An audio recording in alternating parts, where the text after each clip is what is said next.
what is going on? What is going on? All right. Yeah, I know I'll be on CP time.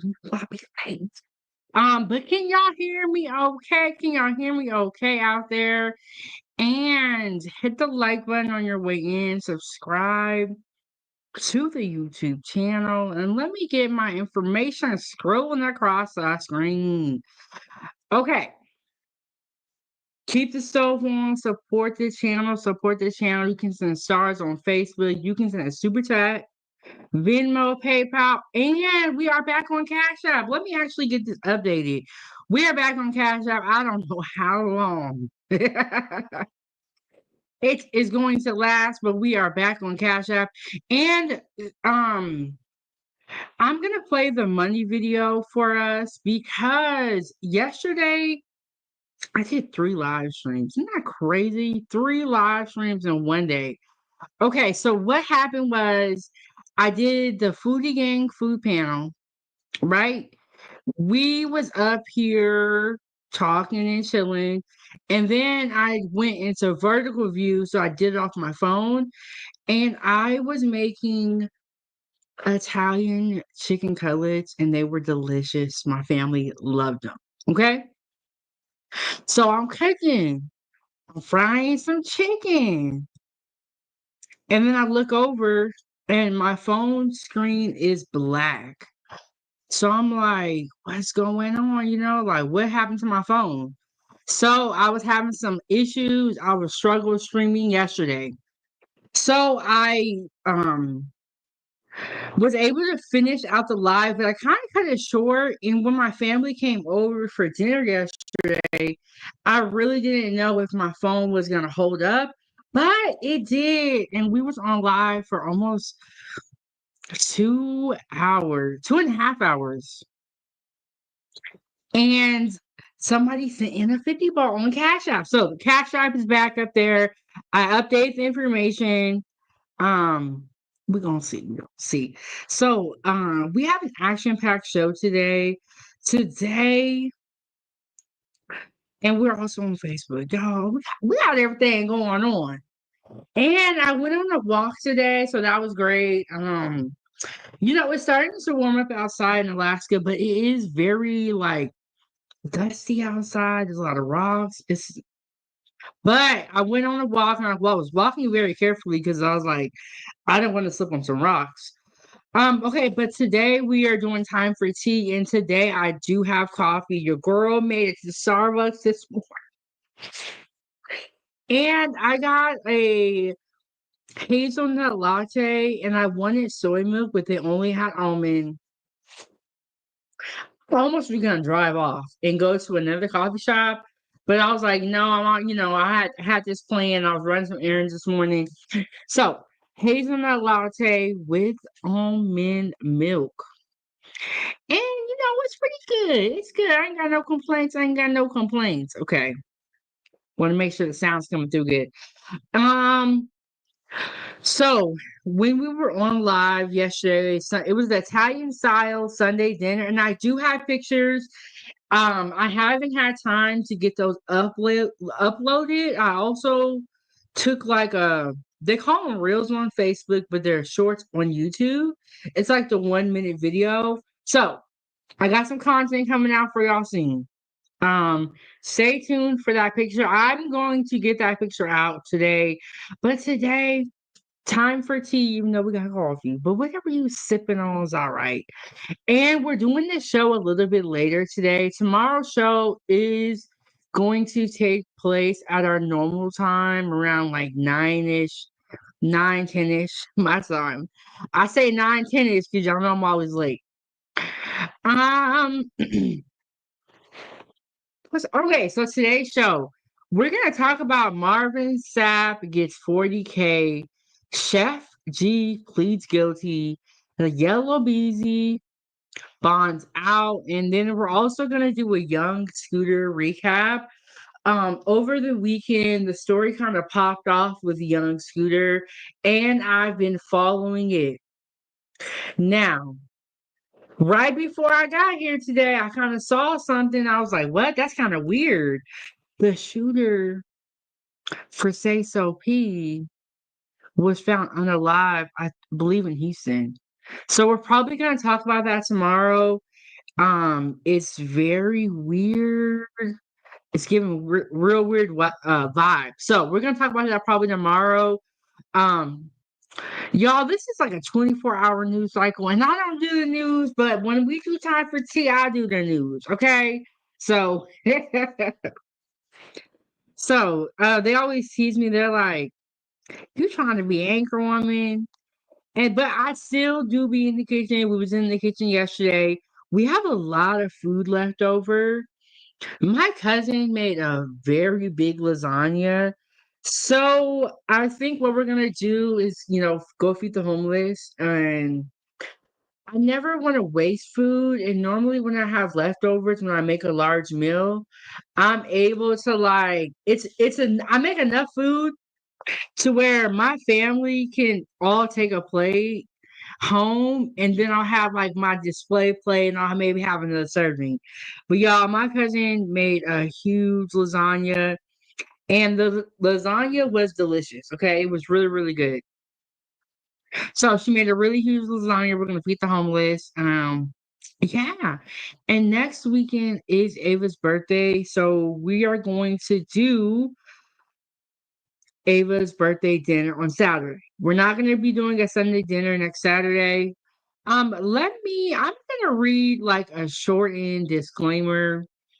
Cause last time I was reading, somebody came and it was like, "You doing the most." And I started thinking about it. I'm like, "You know what? I agree. We can shorten this a little bit."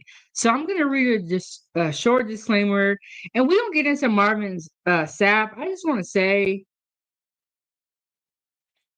um, Marvin Sapp I didn't like his energy and the way he was coming off.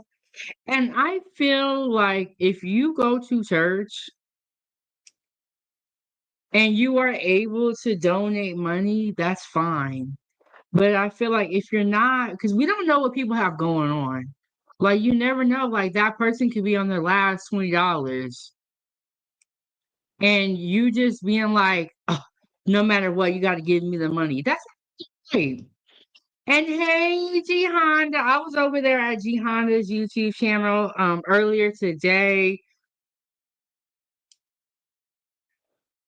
I was over there earlier today. Y'all, G Honda, go ahead and drop the link. But yes, great YouTube channel. I'll be watching it. Okay, disclaimer. The views expressed are those let me restart. Let me restart because that ain't it. That ain't it. Hold on. Man, it make you so mad when you go to talk and you be saying the same thing all the time, and then that one time you saying it and people are looking at you, you saying it wrong. Okay. Okay, here we go. Disclaimer. The views expressed are those of the individuals, not 907 Goodies. While we aim for accuracy, we cannot guarantee completeness or reliability. Use the information at your own risk. Okay. I was like, let me go ahead and restart. And then we got time today. So I'm going to.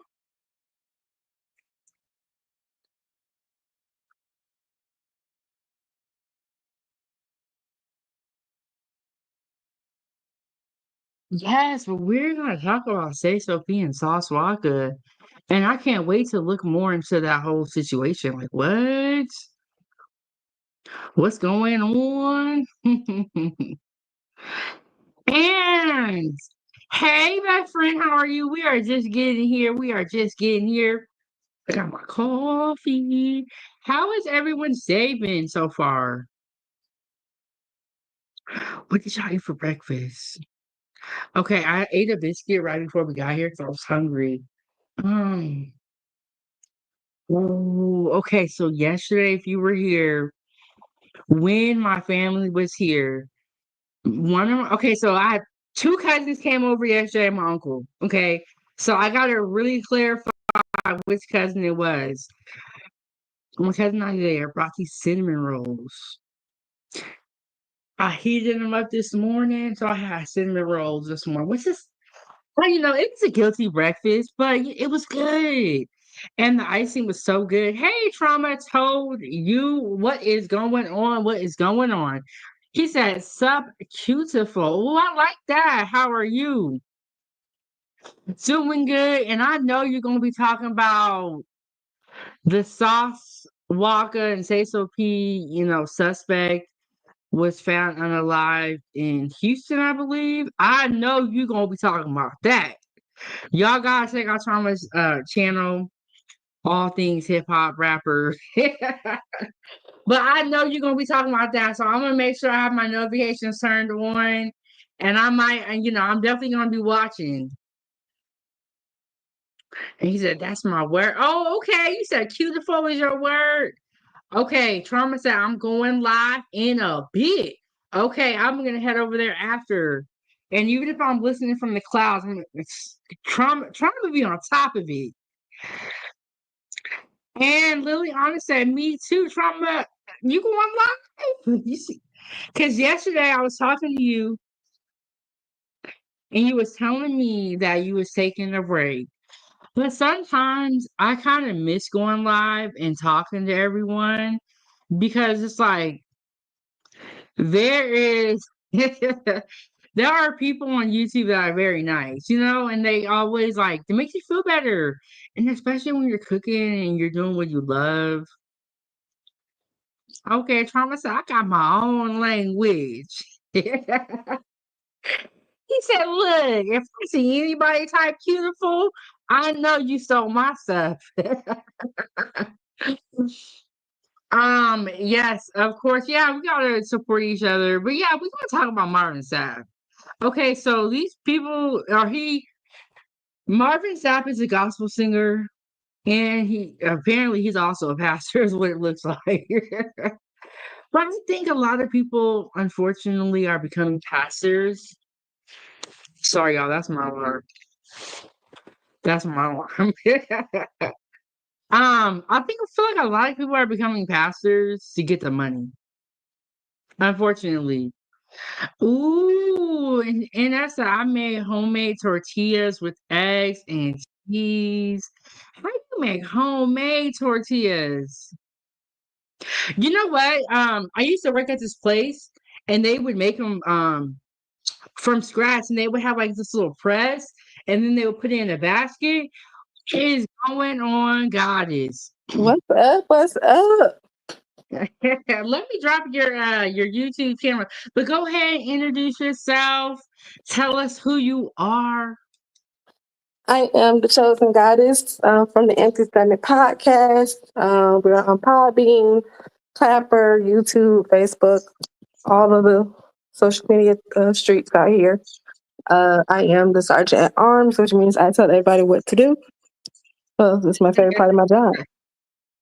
But I'm coming out of Tampa. I'm sorry I'm late, girl. The traffic was horrible. Look, God, I just got here. Don't even. You know how it is when you're a woman. It's like no matter what you do, I just feel like I'm always late. Somebody told me to leave or get ready, but I don't know. Things be popping up, and then I'll be like, "Oh, I got time." But I just got here, goddess, and you're not late. This is a relaxed show. Yeah. Good. I had to go take the garbage out. I was like, I worked from home today, but I had to go to the store when I got off. So I was trying to hurry up Ooh, and zoom it back. yeah. And what I did, I'm in Alaska and it's getting warmer outside. So I went and blew Ava's tires up on her bike because she was like, "Mommy, you told me you was gonna do this." She don't forget nothing. And hey, Angela, how are you doing? How are you doing? And Liliana said she's back to going live. And here is the YouTube channel for Empty Stomach Podcast. And like she said, they got a lot of stuff going on. On Sundays, we do a show with the whole podcast. We did one yesterday. We had a great time. I'll make sure I check it out. We talked about viral food trends. So, Goddess, who you want to talk about first? I don't know. So what was you talking about when I walked in? Well, when I came in. I was just opening the shower, sitting here reading comments, telling them about my day. Oh, I haven't even gotten to any of the topics, but we're gonna talk about Marvin Sapp, Sheff G, Yella Beezy, and Young Scooter. But I know you're on a time limit. So who you want to talk about first, Goddess? child, Marvin Sapp and got the church all up in an uproar and a bind, child. I don't know what to say about him. He said that's not what he was asking about. He said we took it out of context. Well, we only seen like a good 30-second video of what you saying to lock the doors, close the doors. That sounds like a little too much. I mean, you ain't say we gonna pray about it. You asking for money and then you got a crazy look in your eye. I'm just saying. And he didn't even say what it was for. Something about some type of sowing seed or something like that, which I grew up, I did not grow up in the Baptist church. I grew up Seventh-day Adventist. So our church don't get down that way. We have a whole conference. Like if we're gonna take up an offering, it's mostly for to keep the lights on in the building. We have money that go to our conference and stuff like that, depending on where you are in the world. But I don't know. But he said that's not what it was about. I don't know, but it ain't looking too good for Brother Marvin. But you need 40,000 seeds. Well, it sounds like he may owe some people some money. I don't know if he got a gambling problem or not. I don't know, but it sounds like you got something going on behind the scenes, sir. And you just got off. You just got off concert with Kirk Franklin, off tour, I should say, last Oh, year. So really? yeah, he was on Kirk Franklin's tour because he came to my city.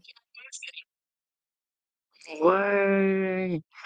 Really, no. I knew Marvin Sapp, he's a gospel singer, but I didn't know he was a pastor.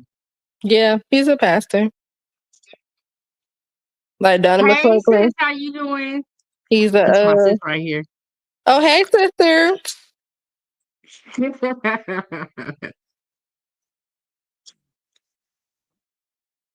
And Trauma said, I'm right again. Remember I told you say so peas on the library would be in a casket or in jail on the week max. You did say that, Trauma, when I went on to your show. And we're gonna talk about say so P tomorrow and that whole situation. But you know what? At my church, when they want a certain amount of money, they say, hey, we're trying to replace the elevators. Hey, we want to start this program. And one of the things, maybe it wasn't in that clip and we didn't see it, but he didn't even say what the $40,000 was for. Exactly. But I don't know. I hope hopefully he can right his wrong from that because he looking real bad right about now. He down about 40,000 points for the church. But but that gives you, and then you have the people that's like, see, that's why I don't go to church now. It's like it's giving like that hypocritical vibe too. If you think about it, or that perception of it, I should say.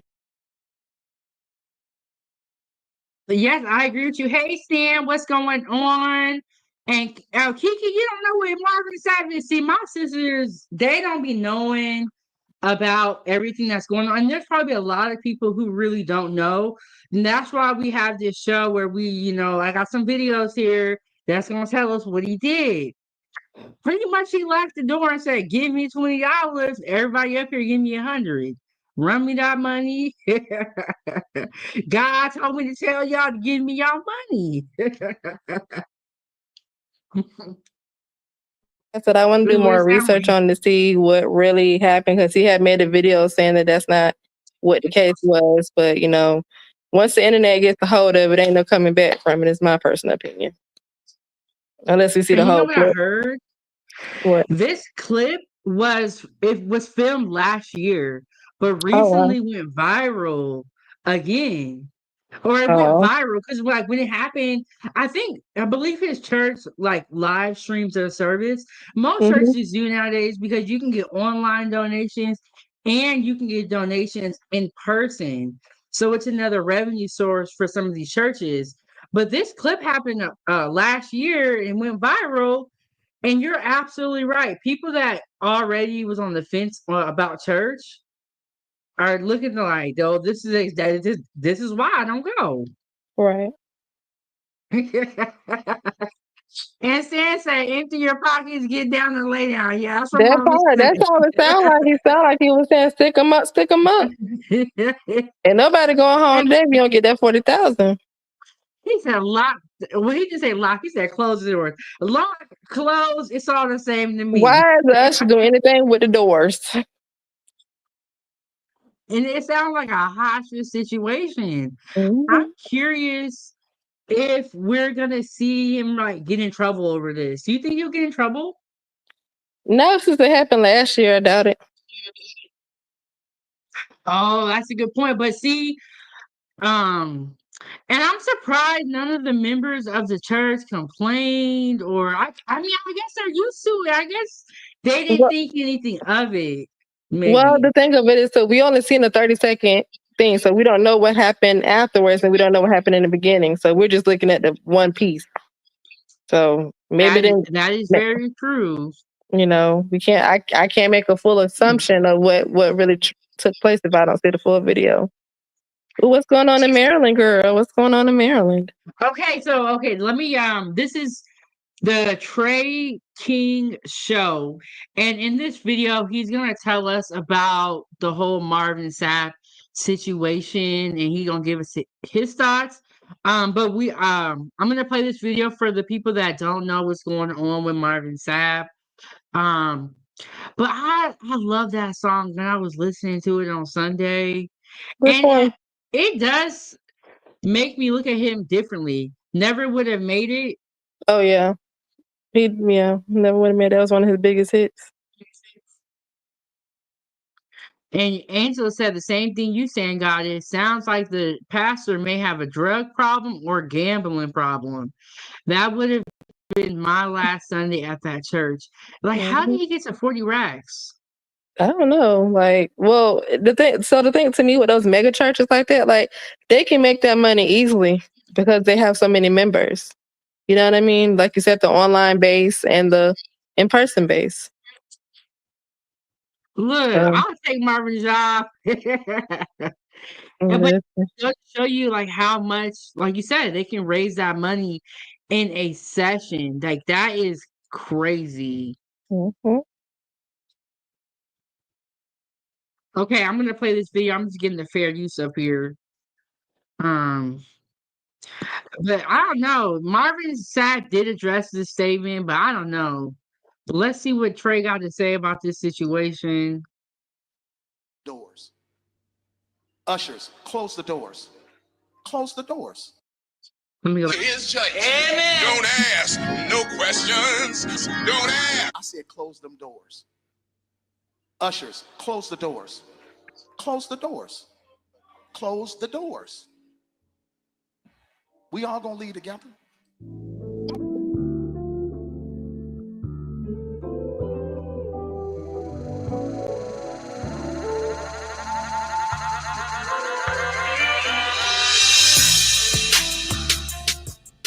And they understand the cost that is involved. There's 1,000 of you. I said close them doors. Ushers, close the doors. Close the doors. Close the doors. We all gonna leave together. Y'all ain't going no place but to the restaurant. There's 1,000 of you tonight, and those that are watching, it's 1,000 that's watching online. This is a small seed. If I get 1,000 online to give this, if I get 1,000 in the sanctuary to give this, that's $40,000 tonight. I'm challenging each of you all down here to give a $20 seed. Now, everyone up here, we've all sold and seeded, but I need everyone standing up here with us, with me, to plant a seed of $100. Because again, it costs to sit up here. I got you. Let's see. So put your 20 away, preachers. That 20 wasn't for you. Yo, YouTube, what's going on? Tripping again to y'all another video. So that's the clip right there. I'm gonna play a little bit more, but Goddess, can you react to what we just saw? Girl, keep going. Just keep going. I can't form an opinion yet. Keep going. Yeah. He looked like he was mad they wasn't moving fast enough. Because it's to close the doors to me. Like he had an attitude, like he was gonna get gangster about it. I said close the door. I was waiting on close the door. The South to come out. Hey, El Chico, what's going on? What's up? Next level. We're talking about Marvin Sapp. We got a whole show planned out. Let's see what Trey got. Hope y'all having a very great day. Hope y'all had a great weekend. My day is going absolutely blessed. Story is coming. And as you all may know, today is what? Yes, today is Messy Monday. And this story got hot mess written somewhat in it. Now, before I start this story, I want to ask you all one question. How do you feel about compensating a pastor or a bishop for coming speaking the word to you? How do you all feel about that? Because some people think that these bishops and pastors shouldn't be getting paid for speaking the word of God and that the word of God should be free. So how do you all feel about that? Because I know me personally, I understand that, pastors have needs also. But at the same time, church shouldn't be all about the money. As in the case of this story and almost every other story with other churches. Now, I want to let you all know, first of all, before I dig deep into this video, I am not here to bash Bishop Marvin Sapp. I'm just here to shed my little truth. And now that I have said that, I am also appalled about the way that he went by conducting this offering gathering, as you all are going to hear later on in the video. Now, I'm sure by now, a lot of you all have heard about this incident that took place. And the incident that took place happened last July 23rd of last year, where Bishop Marvin Sapp was preaching and also giving his testimony and also singing his hit song, Never Would Have Made It Without You, at the 2024, the Convergence of the Pentecostals, which is like a 6-day event they had last year and also going to have this year. And if I'm not mistaken, and correct me if I'm wrong, this year convention is going to be in New Orleans, Louisiana. So quite naturally, they do this every single year. So it's nothing new to these people. Now, upon this day, July 23rd, as you all see the date, Marvin Sapp took to the stand and also gave his testimony. He preached a little bit and basically was just, doing his thing like he always been doing for those who have been following Marvin Sapp for the last roughly 20-some, 30-some years, because Marvin Sapp has been doing this a long time. And now everything was going good until Bishop Marvin Sapp instructed 1,000 people in the crowd. And they say it was roughly like 4,000 people in attendance at this Baltimore Convention Center. Now, Bishop Marvin Sapp instructed 1,000 of those people to donate, to give, really, $20 if they could. And also 1,000 people that was viewing, even though it was a lot more than 1,000 people watching online. There's 1,000 of you tonight, and those that are watching, it's 1,000 that's watching online. This is a small seed. If I get 1,000 online to give this, if I get 1,000 in the sanctuary to give this, that's $40,000 tonight. Now, what came to a head and what made people really mad is the fact about the way that he went about asking about this money. Now, as you all could tell, Bishop Marvin Sapp then instructed one of the ushers to immediately close the doors. I said close them doors. Ushers, close the doors. Close the doors. Close the doors. We all gonna leave together. So let me ask you all this before we dig real deep into this video. How do you feel about a bishop or a pastor taking up an offering and then got the nerve to sit there and tell an usher to shut the door? So let me ask you all this, because I don't want to be wrong, because I'm not up here, number one, to bash Bishop Marvin Sapp, because I am a fan of his music. But at the same time, we have to separate the two, because the truth is always going to be the truth. Now, how do you all feel about a bishop or a pastor taking up an offering and then instructing the usher to shut the doors? Because to me, family, that seems... Okay, so next level said I was waiting on Marvin Sapp to pull out the strap. Right. And Angela said he is shaking down his own congregation. Ain't no dang way he is a man of God. Jesus never demanded money.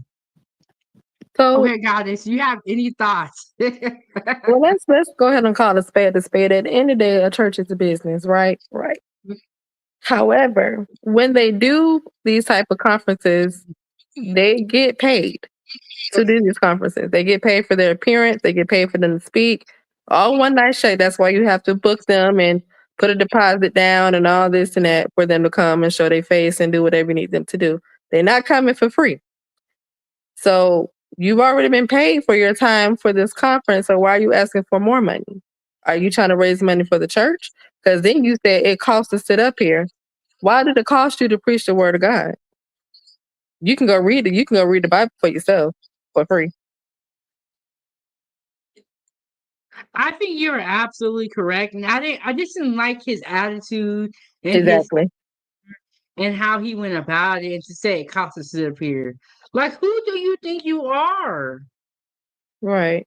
You And then know, you a so bishop? I'm like, because they paid, not because they're actually, walking with God, preaching the word. They up there because they paid. Right. Just like It's when you go to go ahead, I'm sorry. that's kind of how he made it seem. But go ahead, Goddess. I was just gonna say, just like when you go to these concerts or like our artists and stuff like that, like you book with them, you book with their management company, you pay them so much of a deposit for them to show up, and then when they come, you give them the rest of the money. If you ever notice, sometimes when you go to a concert, the concert don't always start on time, and you see sometimes the artists come out with a big bag. That's their money. If the show hasn't started, it's because they haven't got their money, so they're not coming on because it's a contract. So I don't know what was up in his contract, but correct pulpit pimping. You know what I'm saying? And but he's not the only one. You have those like TD, not name drop people, but other people in that world and stuff like that. That's what it's for. They're there for the money. They think about it, these people live in big, nice houses, driving the latest car. The kids go to private school and all this and that. And you are struggling, not you personally, Sheff, but some of the members are struggling to make ends meet. Yes, and then the one A thing we church have is to. definitely becoming a business now. It is a place of worship, but it's definitely becoming more of a business if you think about it. But it shouldn't be. It should not be. When you're saying God, it's like they kind of have turned it into a business.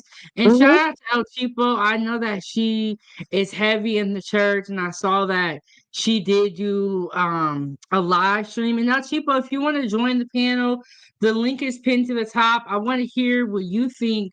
I also go to church, but El Chipo, you go to church too. So I want to hear what everyone else, thinks about this situation. Yeah. Would you return to the church? Now I wouldn't return to that conference because that wasn't his actual church. He had like a conference and he has every year. So, but that would make me very leery of the type of pastor that he is, because if you're doing this, what would you do for your regular church?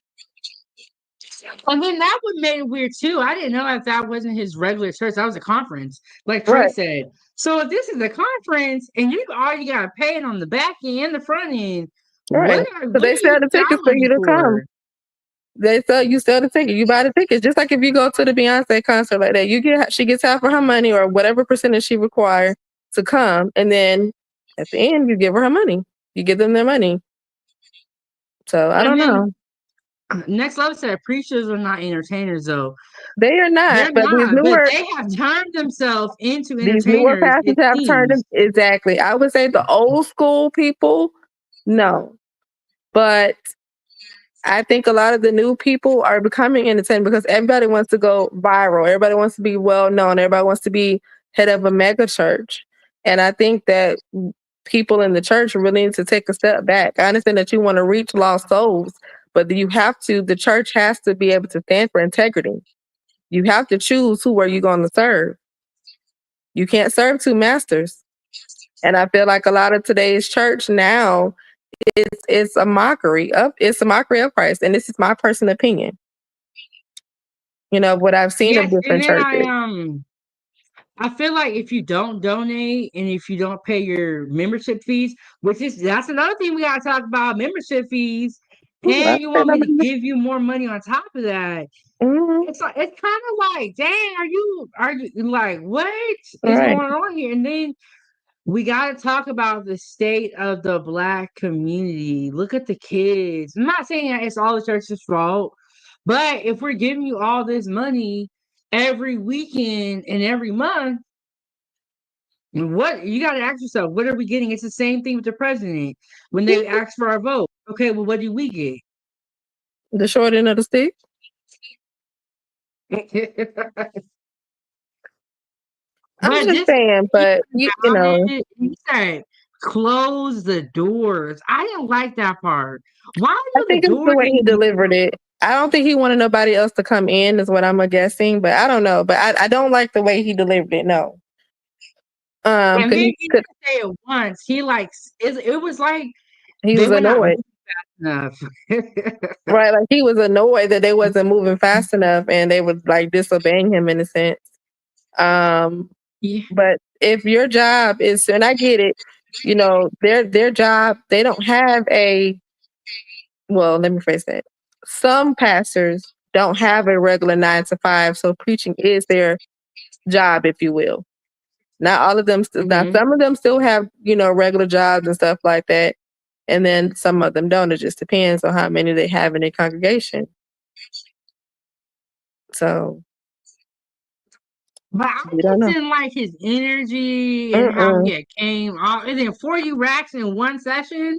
Right, Bro, you need to explain where that money's going. right. And this is not even your home church.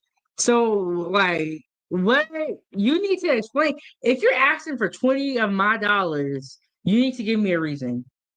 Right. And it's not just sowing a seed because you can have church anywhere. Mm-hmm. You know what I'm saying? Like, and if this is one day, one Sunday, times that by 4, then times that by 12. Like it's this is like $1 million business. Mm-hmm. Really think about it. Yeah. And And that's why I it said in the really beginning of the show. irritated. Oh, go ahead. Yeah, that's what I'm saying. And that's why people have really looked at religion differently because of pastors. And I'm a very firm believer in that, like the saying says, many people are called, but only a few are chosen. I'm really big on that. I don't judge people or nothing like that, but I watch you and I'm like, okay. And that's one of those, and he's one of those people that I'm like, so how are you gonna get yourself out of this one? Yes, and then he when in his statement, I wish I would have grabbed that video. He pretty much said, "You don't understand." Is what I got from it.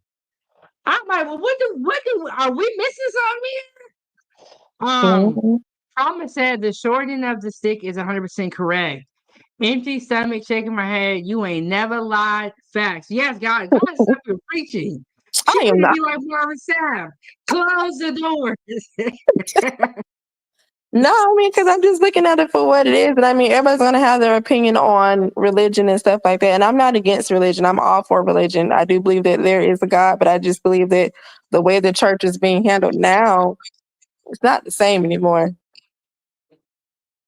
It's not. It's not, and it's hard to go. First of all, not all Black people are poor, but some of us are poor. You know, you see the inflation, the cost of living is up, the cost of food is up. Like people may not have $20 to give you for 4 Sundays out of the month. When you Mhm. add it up, that's $80. Yep. You know, like you gotta think about it like that, and it's like they make sure they pass that basket around, and Mhm. they pass. I went to this one church; they passed that basket around twice. And Mhm. it's like, dang, I feel like it's kind of like extortion, you know, in my opinion. Mhm. No, like I said, I get for tithes and offering, I get that. And then, like I said, some of the churches pay the pastors, or whatever. And then, they got to keep the lights on. So I get it. They got to pay for the building or renting the space. So I get that. Like they have bills. I get that. So I can justify that. I can see that. But, Yes. me giving you $40,000 ain't just going to happen when you should have $40,000 in your bank account, sir. And then this is not a regular pastor. This is Marvin Sapp. He is also a gospel singer. So it's like, dang, aren't you already well off? But see, You that goes to my other point. How do we really know these people are really rich in the music industry? The music label is rich, but is the artist actually rich? That's the question. mm. And Marvin Sapp, he got a YouTube channel. I don't know, man. This is just making Marvin Sapp look very questionable. And I feel like people are going to look at his whole body of work now with different lens because it's looking very like money hungry. I would never say this to people. Give me your $20. We're trying to get to 40K. Or Not else have no goal in mind. Close the doors. It just, ain't nobody going home. So we all gonna leave together. No, we not. and then he said something about a restaurant. For 40 racks, you don't got no food after the service for everybody? You don't got no donuts, no pound cake, no fruit? Not no fruit. Why? See, the church I go to, they don't even pass around the offering plate. People give their money behind the scenes. I've never heard them say, you got to pay a membership fee, and they be having snacks for us after we get out. But he said, you got to go to a restaurant, and then you need to give me your $20. And I want everybody to do it. You don't know, maybe that woman, lost her job or the man lost. You don't know what people are going through, but he don't even care. Right. It was. And I don't know. Angela said she gave up religion years ago, and the free online Bible study programs and groups work better for her. Yes, ma'am. Do y'all remember that one pastor? I forgot what state he was in, but he would have like Rolexes, gold chains, and then he had got robbed on Yeah, live. in Florida. Yeah, the one dude. It was a young pastor. He had all the Gucci. He had got like $60,000 from his church, and he got arrested for fraud or something like that. Yes, apparently he was taking the old people's like retirement money. Yeah. That's what I'm I'm like, saying. You have some diehard old school Christian grandmas, grandpas, uncles, cousins, whoever they want to be in your life that are down for the church, and they're losing their whole money. And this guy over here just chilling. You got grills in your mouth. You got a Maserati. You got all this and that, but grandma can't afford to get her medicine for the month. She's choosing between bread and paying you. Baby, choose the bread. yes, and Angela said it here. Well, here we go. Pulpit pimping was what he was doing. And then not only are you taking up offerings and all that stuff, you are swindling these old women out of their money. And you're using God's name in vain. Like, yeah, I'm glad you got caught because karma was gonna get you. Mm-hmm. Because ain't no way that's okay. But that guy was scandalous. Oh yeah. He was scandalous. I don't remember how much time he got, but that was another story about a pastor. And I don't think all pastors are bad. I also Nope. myself go to church. I don't think they're all bad, but we do Mhm. have to put notice on the ones who are not really walking by faith and don't got nothing to do with God, in our Mhm. opinion. You know? Sheep's and wolves clothing.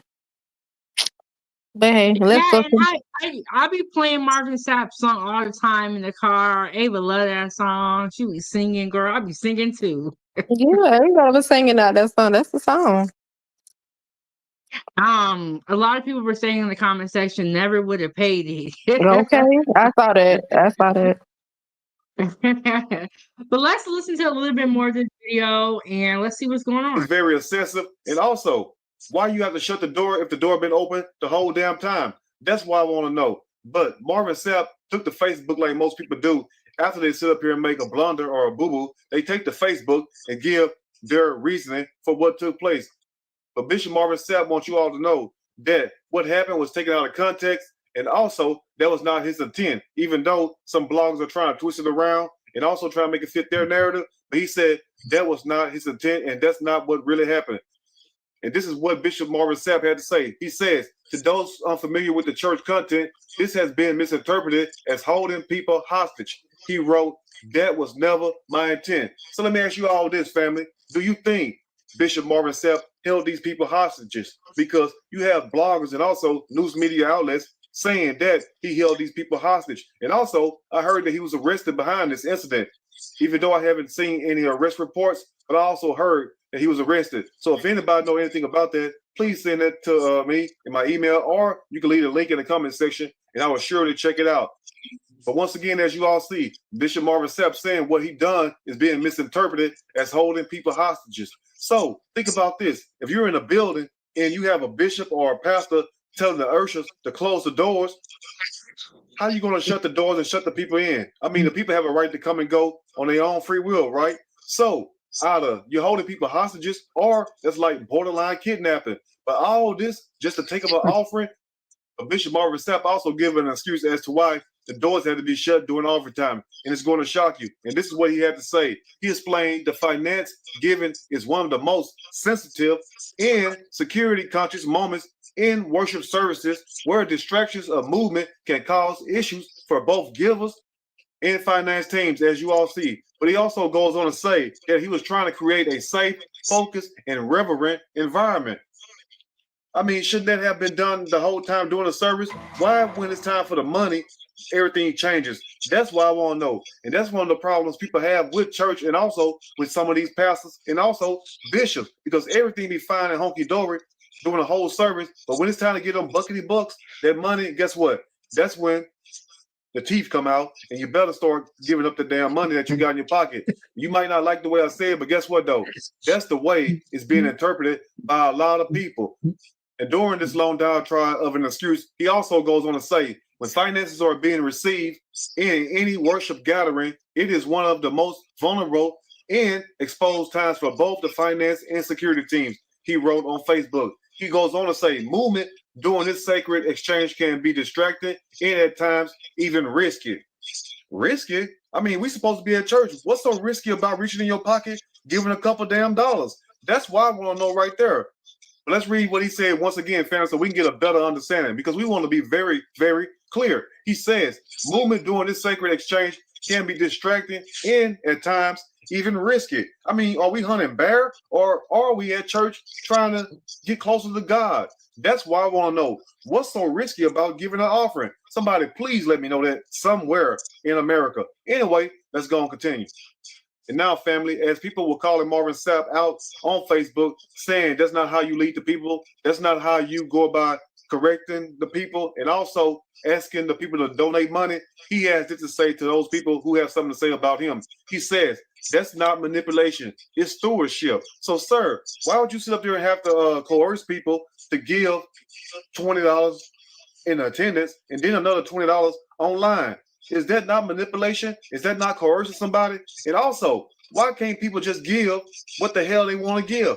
That's what I want to know. So to all the saints out there who trying to agree with this. Okay, I agree with him. If I want to give out of the kindness of my own heart, I should be able to tell you what I'm finna get or what I can give. Because like I said, you don't know people's financial situation. You don't know what they have going on. And he's right. If the door has been open the whole time, why do you want to close it now?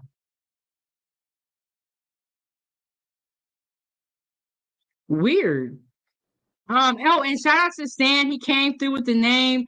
Bishop Lamar Whitehead was the pastor that was robbed on live and was taking the retirement money and probably some other scams from some of the church members and leaving them with nothing, all so that he could have as much money as possible.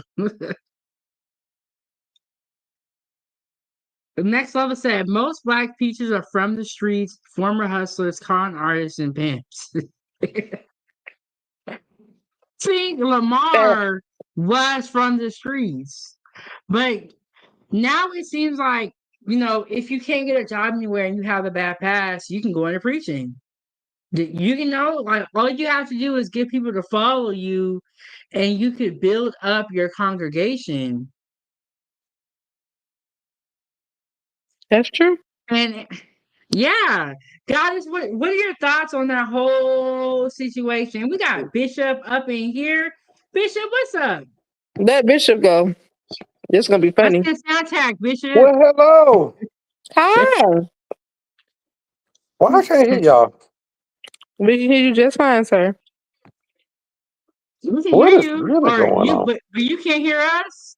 Hold on, I know what to do. Hold on. No, he don't. Yeah. Nah, I Okay, don't know Bishop them. said, I don't know them. You know what? Between him and Uncensored, You don't know us? right? You don't know us now? Okay. Let me read this comment and while we wait for Bishop to figure it out. Angela said, Bling Bishop Lamar Whitehead of NY that allegedly faked his robbery and other fraudulent activities was sentenced to 9 years in prison last year. So this robbery online was fake on live? Was Yeah, fake? girl. Was For fake? insurance Hold on, purposes, y'all. probably. All right, keep talking to me right back. Okay. Yay! Y'all can hear me now? Yes, we can hear you. Can you hear us? Yeah. She had to step away for a second. Yeah, I heard those songs. Yeah, I Oh. had to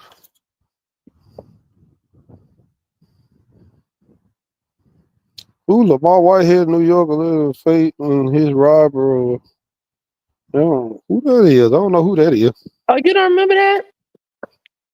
He was the pastor that was being robbed online, but kind of find out he set it up and he was taking like the old people money. Oh, okay. Yeah. We were talking That about Marvin Sapp and stuff, and how the church is now considered a business, no longer a church, in my personal oh, opinion. But hey, I feel the same way. But we all know that was old footage of Marvin Sapp, so I mean, it's just people, the internet going internet.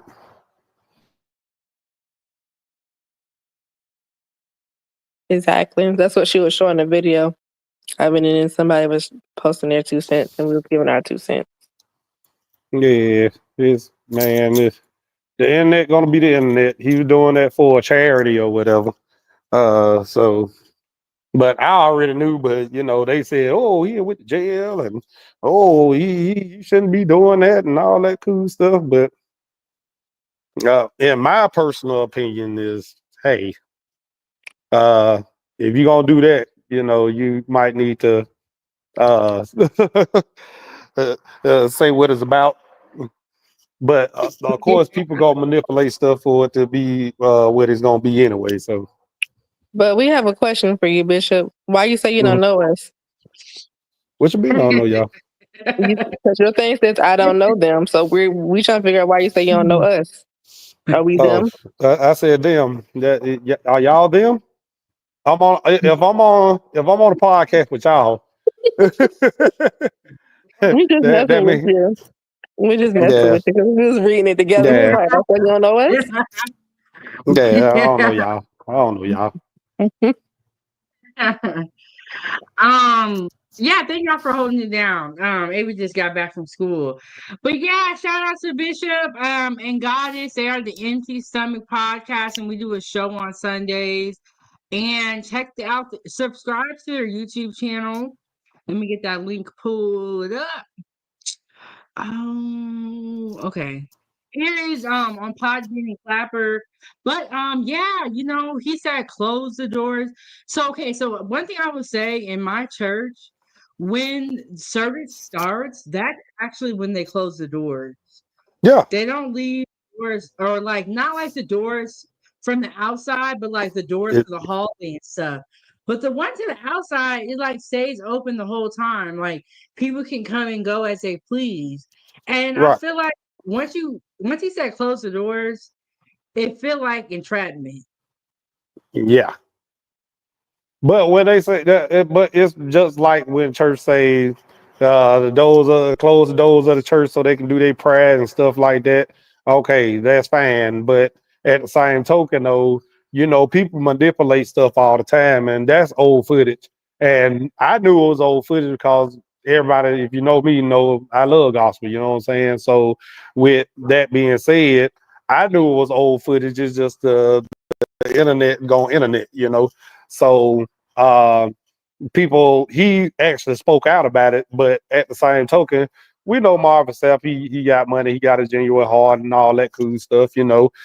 He did a performance here in Birmingham that he brought out Fred Hammond, and he was going through something, and he actually donated to his cause and all that cool stuff. So that with me in lieu of that is he got money. It's $30,000 to fill up his jet to get the place to place. So he ain't just out here like, whoa, yeah, y'all need to do this, that, and the other. He just did it for a charity. So, but at the same token, if he was to actually lock the doors, he'd be in jail. You know. So, but anybody do anything for clout, you know, and for likes and response and stuff like that. So.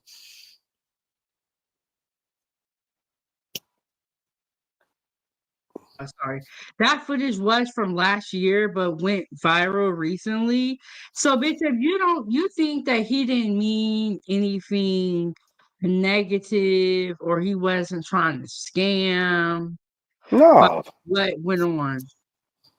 no, he wouldn't. Marvin Sapp, he does that for people all the time. And like I said, when he was here in Birmingham doing the show, he gave Fred Hammond organization a donation. He gave him like $100,000. So with this going on, it's like, hey, they said ask the church to give me the money. So that's what he did, you know. So it's the whole politics that's in church is just bar none crazy. And me having ministers in my family and stuff like that, I know how the church works. So like they say, church is a business, this, that, and the other, it been a business. And I actually showed guys, that's why I told y'all on one of our old shows that you need to watch the show The Family, because it tells you Oh all yeah. about how this is broken down. And Goddess actually got a chance to watch it, and she was like, "Really?" And I was like, "Yeah, this what it is. It is what it is." You know, Because it's Jesus. it's Jesus and nothing else. You, you're muted, Chef. You're muted. Oh, You're muted. I'm sorry. Hey, Thea, how are you doing? Let me stop muting myself. But Benjamin, guys, do y'all feel like church should be a business? It already is. It ain't the point. It should be. It already is. It's been a business since the beginning of the time. It's been a business. So you're Well, now, saying I ain't gonna even say when to the church from the beginning of started, time, but you know, since the death of before, but when the Anno Dominis came along, then that's when it became a business. They started marketing it as a business, and they used that. Uh, a whole lot of wars and stuff being created and fought over religion, so that's why they call them crusades. So, uh, my personal opinion, you know, hey, don't God is not mocking. You don't need to use his name to get money out of people. That's not right. You know, if you got a charity or whatever, just don't do that in the church. You can do that in any auditorium or wherever, you know. So don't use a church platform to get money out of people and make people feel like they're gonna be damned by God if they don't get no money, you know. And that in that retrospect, I don't like when people do that. the next level said, this insane. Okay, so next level, come up, join the panel, tell us what you think is insane. What? Be more specific too. He typed 2 words. um, and then how do you guys feel about his statement that he issued? Do you think like it was a good statement? Do you think it was a bad statement? What was the statement? Well, he said a couple different things. Let me get this pulled back up and let me pull it back up. So he said a couple of different things, and I know you just came in, Bishop. So what we'll do, we'll go back a little bit. Um, And this was some of it. Okay, so he said, when finances are being received in any worship gathering, it is one of the most vulnerable and exposed times for both the finance and security teams. He wrote, movement during this sacred exchange can be distracting and at times even risky. And there was another piece that he had wrote too. But I mean, you gotta guard 40 rags because, like Goddess was saying in the beginning, some of the members is really struggling.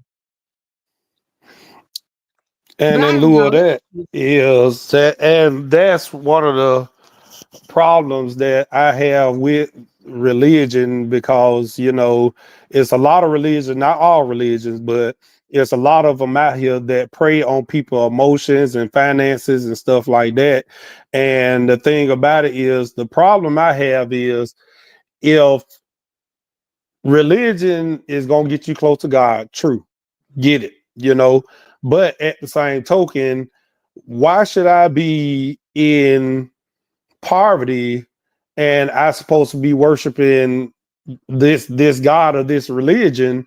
And he said we supposed to have, heaven on earth and heaven in heaven. So why, if I'm worshiping this person or this item or whatever, why is it that if I'm submitting my life to this, why am I going to still be impoverished or living paycheck to paycheck and all this cool stuff? You know what I'm saying? And yes, you're going to have the people that's the religious folk like, well, you ain't praying right, or you ain't reading the Bible right, and you ain't doing this, that, and the other. But you got people that ain't never picked up a Bible in their life and very prosperous. You know what I'm saying? So what is it for? You know what I'm saying? What are we doing here? And me not saying that I don't believe in God. I do. I really do believe in God. But when I ask God to show me and guide me and where I need to be, I don't have to be in four walls of a church for that. In the beginning, you can look in Genesis. Before Jesus even came, they was talking to God before Jesus came. So why is it that now, I got to go through this whole ritual just to get in good standards with God? Why I just can't talk to God? Everybody else before the New Testament was just talking to God, Very so. true. And I get it that, yeah, he sent his son down, to let people, and the reason he sent his son down and he came in human form, and so the text say, is because he wanted to let people know that they ain't tripping. So with that being said, okay, I get that part. But at the same token though, I mean, why would I be still living in poverty and serving a God that still got me in poverty? That makes zero sense, or got me living paycheck to paycheck. Why would I even want to serve a God that does that? That makes zero sense. And And then like, it's like, why would I give you my last? exactly. And the Bible is the pick. That's why I tell people you need to watch or get the book called The Family, and it will break it all down to you in retrospect, and you'll be like, wow, really? And you got to take for what it is, because that's what it is. And you'll see that, yeah, and God will still tell you to see it in the retrospect. You'll see like the Kanye Wests and Prince and Michael Jacksons, they weren't tripping. They weren't tripping. They it was stuff that was going on that they was like, hey, look, this right here is demonic. This is bad. And the coalition that runs the church, if you date it all the way back, you'll see how all of this became. So, Oh, I see what you're saying. So you're pretty much saying this has been a long time coming. yeah, It's been a long yeah, time coming. yeah. Cat Williams told you that. He told you that in the beginning. That, hey, it's going to be a lot of stuff and be exposed. You are definitely finna be exposed. And they was like, oh, it did it. Oh no, it's finna be more than that. The government finna get exposed. Don't even worry about it. What the Bible said? 5,000 fall at my right hand, and got the government in the other hand. I mean, they gonna fall. It's gonna fall. Every big power has failed. Rome fell. Every last one of them fell. And who the biggest power structure now? You can't get bigger than God. I tell you that right now. You can't get bigger than God. And when you think, oh, I can do this, that, and the other, and try to do this, when God ain't pleased, he gonna show out. Don't even worry about that. He finna show all the way out. Yeah. Bishop, do you want to read this comment? I can talk to God Can you see personally. Yeah, I it? call Okay. God personally and don't need to go to a designated building or do certain rituals, because God knows my heart and actions. Exactly. Case in point. She's absolutely right. And Yeah, and then when you go to the building, they want your money. You're like, what? exactly. God doesn't tell you, cause she done met my family. I got a brother that he prays, he meditates, he do all that cool stuff. Don't even step foot in the church, and he got more than most people that's rich. Yeah, my line got it. No, he not. He definitely not. That part. So the thing about it is, you know, it's not about that. It's all about you having a connection and relationship with God on a personal level. And with all this, like if I see somebody they struggling or whatever, you know what I'm saying, I help them. You know what I'm saying? And God said, hey, if you see me hungry, did you feed me? This, that, and the other. I got cats that run outside of my house all the time, and I feed them all the time. You don't Now know he what would have done God is that. in everything. God is in everything. I feed these cats all the time. And God will tell you, I That's said, why they be coming back. uh-huh. I No, he said really that's why didn't they be see the coming fact. back. Yeah. He But at the really same time, you did. don't know where God is. You know what I'm saying? God is in everything. Every living, breathing thing, God is in it. Period. So you get to heaven and be like, oh, you seen that stray dog and you had that food, and you like, no, get away. Oh, that was me. And you be like, what? Yeah. Look, God wrap himself in different things. He wrap himself in different things. And people, you read the Bible, he didn't came in many different forms. He didn't just come in flesh. He came in burning bush. He came in all type of different stuff. Came in as the sun. He came in all type of different stuff. All different type of breathing entities God then came into. So that's all I'm saying. You know, everything God made was good. So at the same token, it is what it is. Oh, yeah. Do you want to read this comment, Goddess? Hold on, let me put my glasses on. She wear glasses. Yes, Okay. girl, I'm blind. Don't tell nobody. Being close with God doesn't equate to money. Emoji face, emoji face, emoji face. And it don't, you know, but at the same token, though, like I said, God is not finna leave his people in shambles. Look at Jesus. Jesus was not broke. Jesus was not broke. When they said, hey, Jesus, where you live at? He said, come and see. He had 5,000 people in his house. 5,000 in his house.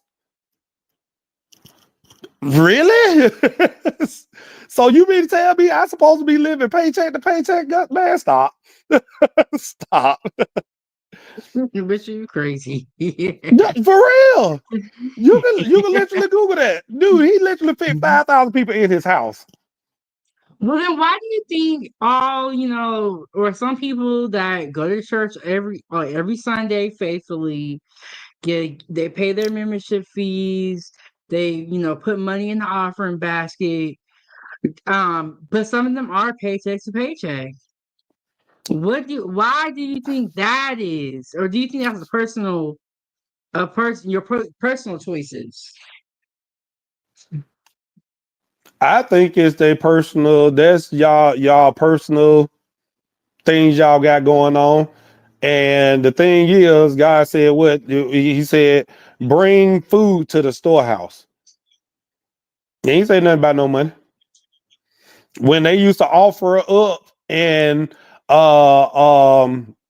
when it was the Pentecost, they used to bring cattle. They used to bring cattle, what they call cattle, kids. So they bring cattle in there to be slaughtered to offer up to God. They used to slaughter animals for it. Ain't nobody said nothing about it. Like when they said they brought a burnt offering. That there wasn't no money burning up there. They were burning. They brought their food, their crops, and all that, and they gave that a sacrifice. They weren't giving these people that they wouldn't like. Oh, let me give them some money. No, it wasn't like that. It wasn't like that at all. Oh, so you're saying that it kind of has changed where it's like now it's like give us some of your money, and Mm-hmm. before it wasn't. Oh, I get where you're getting at. Sin Mm-hmm. says symbolizing the removal of the barrier between God and humanity, granting believers direct access to God through Jesus Christ. And now people said, "What's the question?" Why Marvin Sapp did this?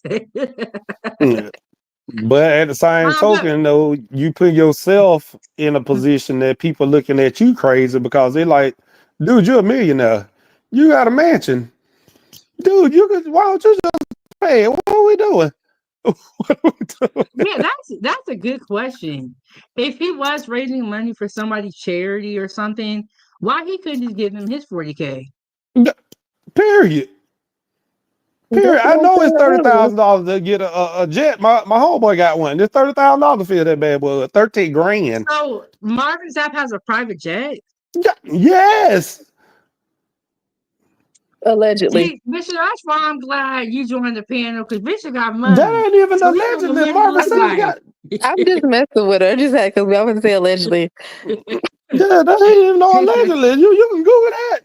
He got planes and everything. He got more than one mansion. He got a couple of them. What Really? are we doing? Yes. I didn't know all that. Marv, Marvin Sapp got an R&B album that he did on a bet with his son, and it went platinum. Marvin Sapp got plenty of money. He Wait, good. not to be confused with Marvin Winans, right? You talking about Marvin Sapp? No, Marvin Sapp. Oh, okay. Because let me tell y'all something real quick. This is real funny. I told my mom about this situation with Marvin Sapp, and this lady was talking about Marvin Winans. I was like, Mom, those are two different people. She No, kept no. she was stuck on Marvin Winans over here. I got all the Marvin Sapp albums. I believe you. I totally How many believe you. albums did he have?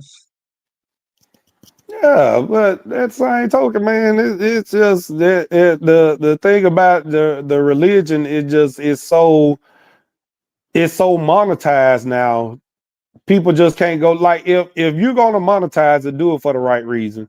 Like, okay, back in way back in like the 1800s, we had us that was financially stable through the church. We had schools, we had libraries, businesses coming through the church, all that cool stuff. The- you like I was telling y'all about my homeboy in Ramadan that they was doing Ramadan or whatever. He's Muslim. He's Mediterranean, but at the same token, though, they have a thriving force. Like when I put out this, like I got like 200 views, you know what I'm saying, in less than 24 hours because he showed it to his people. They going on there, they looking at it, you know what I'm saying, and they shared it on their pages and all that cool stuff because they have a system. They have a God realm that they actually follow to the T.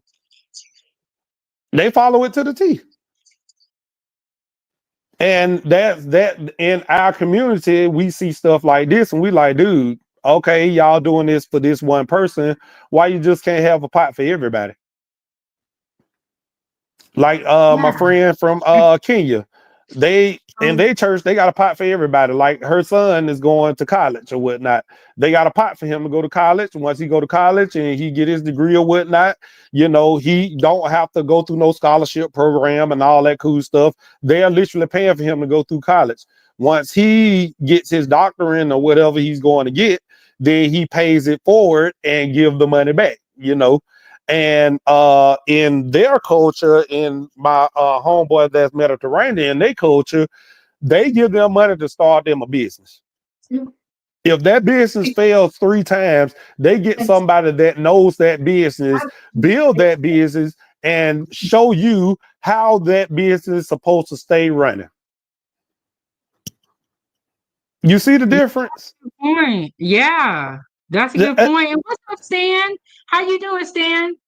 Hey, salute to the panel. Hey, Chef. Hey, yeah. So I'm just listening in. I'm listening to the bishop. because he's spitting facts. He's spitting facts, and I just wanted to when I have the opportunity, I would just want to give my little 2 cents about it. But continue, Bishop. Continue. Continue. I mean, But we have a lot. That's why I tell people, man, and if you can get the book, get the book. If you can see it on Netflix, see it. It's called A Family. They literally step by step tell you how they took over the world with this. And it's crazy.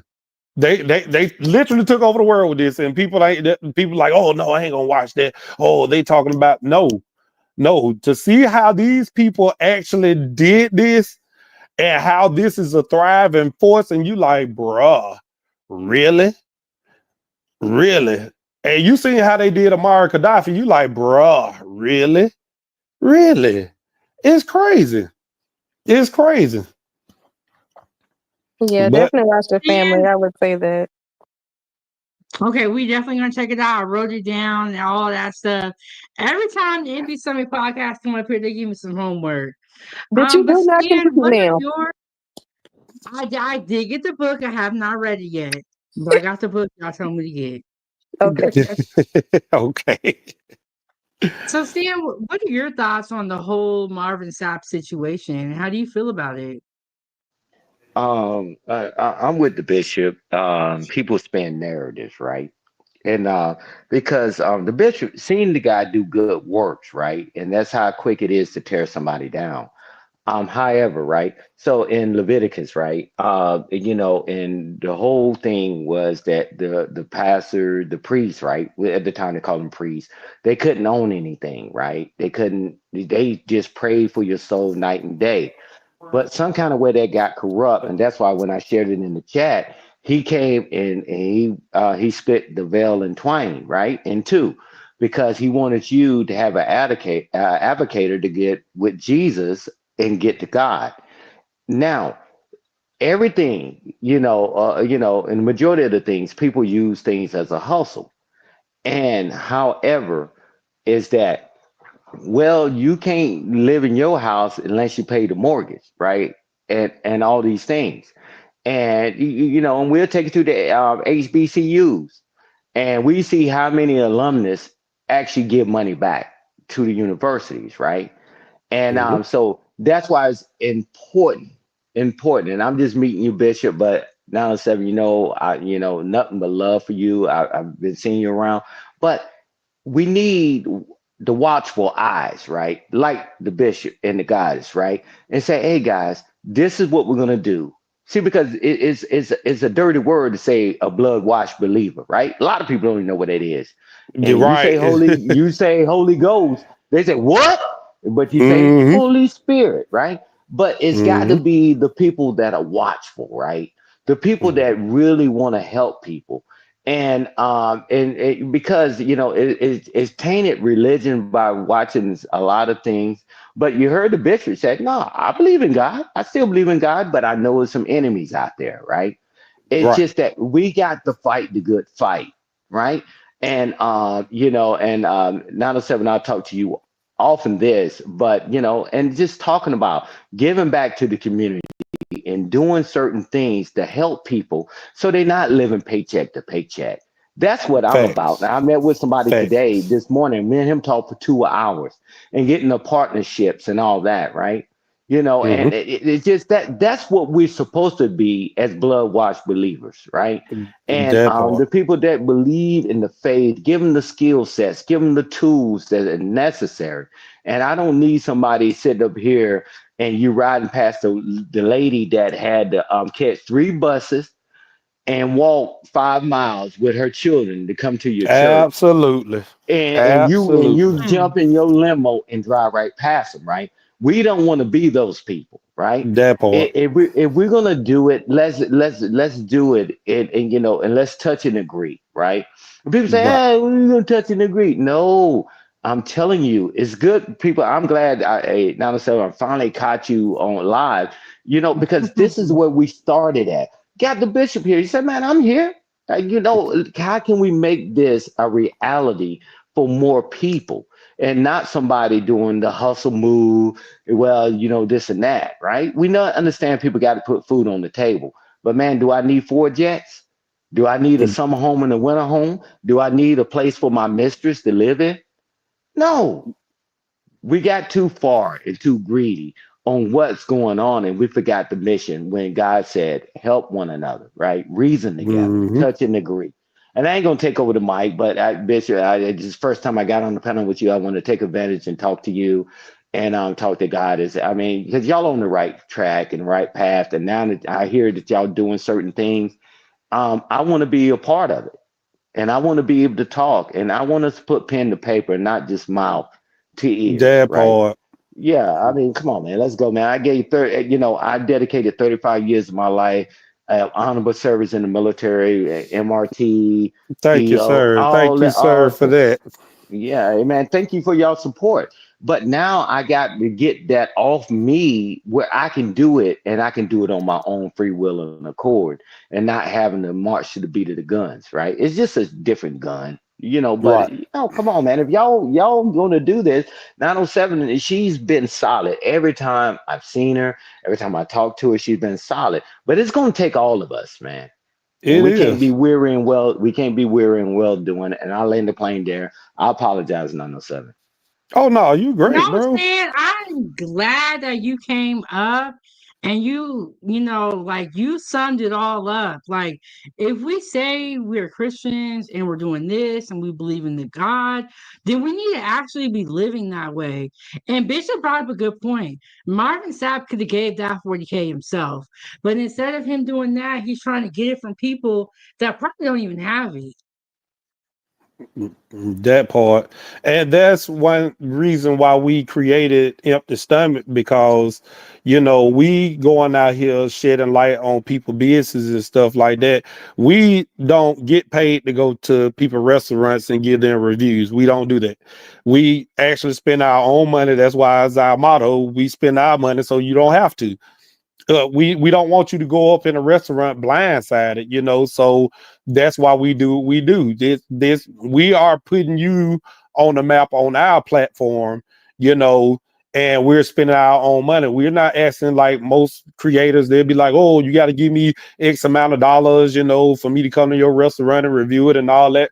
We don't ask for that. We just go in a random restaurant and be like, okay, we finna record right now. And that's what we do, you know and people, they are thankful for that. I got so many people that then told me, hey man, I appreciate you coming to my restaurant, reviewing it and stuff like that. Man, you go live in my restaurant, you don't try to give us no bad reviews or whatever. Some of them, if it's bad to me, then I just let them know, hey, this right here, this particular dish didn't taste good, but this was all right. But this is my own personal opinion. But still, I'm gonna give you the address and hey, come on, show me and let me know in the comments what you feel about it, and the response has been catastrophic, so man, I say catastrophic, has been real good, and we've been blessed to do that, so man, we just gotta do better as a people. If you part of religion, not trying down your religion or whatever, but what my Kenyan sister said, uh black people in America need to shut up and huddle. And I didn't even take offense to that, because we talk too much. We'll be on social media. Yes, Oh, we gonna do sir. this. We Yes, gonna do sir. that. We gonna Yes, do this. sir. Shut up and huddle. How about you back in the day, you used to use a church so we can get a collective game plan. And if you're gonna do that, hey, y'all gotta leave y'all phones at the door. You gotta leave your phones at the door, because what we finna talk about in here, this is what's gonna make us move. This Yes, is sir. what's gonna make us do what we need to do. And like Hey, I Bishop. go ahead. Hey, Bishop, respectfully, right? And Yeah. see, because one thing about people that understand religion and holding a charge and whatever, forget all that accountability that people try to do on YouTube to one another. But it got to be something bigger than us, right? So I'm gonna Yes. drop my info in back, but so we can do it, because now all these things, right, that I have the ability to plug into something that's already there and what y'all are doing, and we can mirror this in all over the states, man, because we all in different places. I'm in North Carolina, and Right. and so my goal is just like, man, I dedicated 35 years. I took 17-year-old and 18-year-old young adults, right, and that they was told that they was worthless.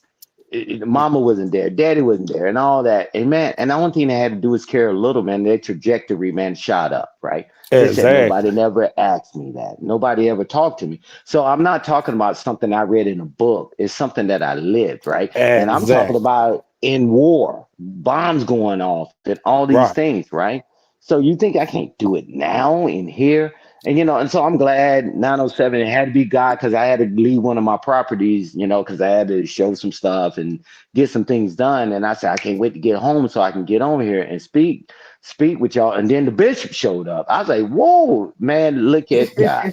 So man, I don't take those things lightly. Man, I've been blessed. And I'll give you back to Mike, Bishop. This is the thing. Everybody want mercy, but they don't want to give it. There you go. Now Boy, get a you you mouthful of you that. did that. Get a mouthful of that. Yeah. That, and I got that from my late father, my hero. He said, hmm hey, get a mouthful of that. Everybody want mercy. Everybody want grace, but we don't want to give it. Exactly. God has blessed Exactly. us. We're in an opportunity where we can use our information, our education. I mean, people know how got cutlery skills and culinary skills rather, and people got resume and it don't say resume. We can help hmm people and help people out. That's my dream job. And I actually talked to the guy today. So man, I don't know if I can afford that. So man, don't worry about the money part of it, man. Let's make this thing a reality, right? Because I've been Exactly. blessed in my life. And I got plenty of people. You think that I won't say give you enough time or tell anybody on the panel, can y'all come and speak to these people? Absolutely. hmm So man, let's be the voice for the voiceless, and let's give hope where hope is no longer at, right?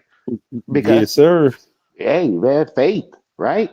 Without faith, what can you do, man? It's over. So I'm not trying to hog the mic, but Bishop, it's a pleasure meeting you and talking to you. I'm gonna drop my Yes, sir. information in the back, man. This is how we reason together as men and as women, because we need hmm each other. Yep. And Forget the gender people, war. right. Exactly. Exactly.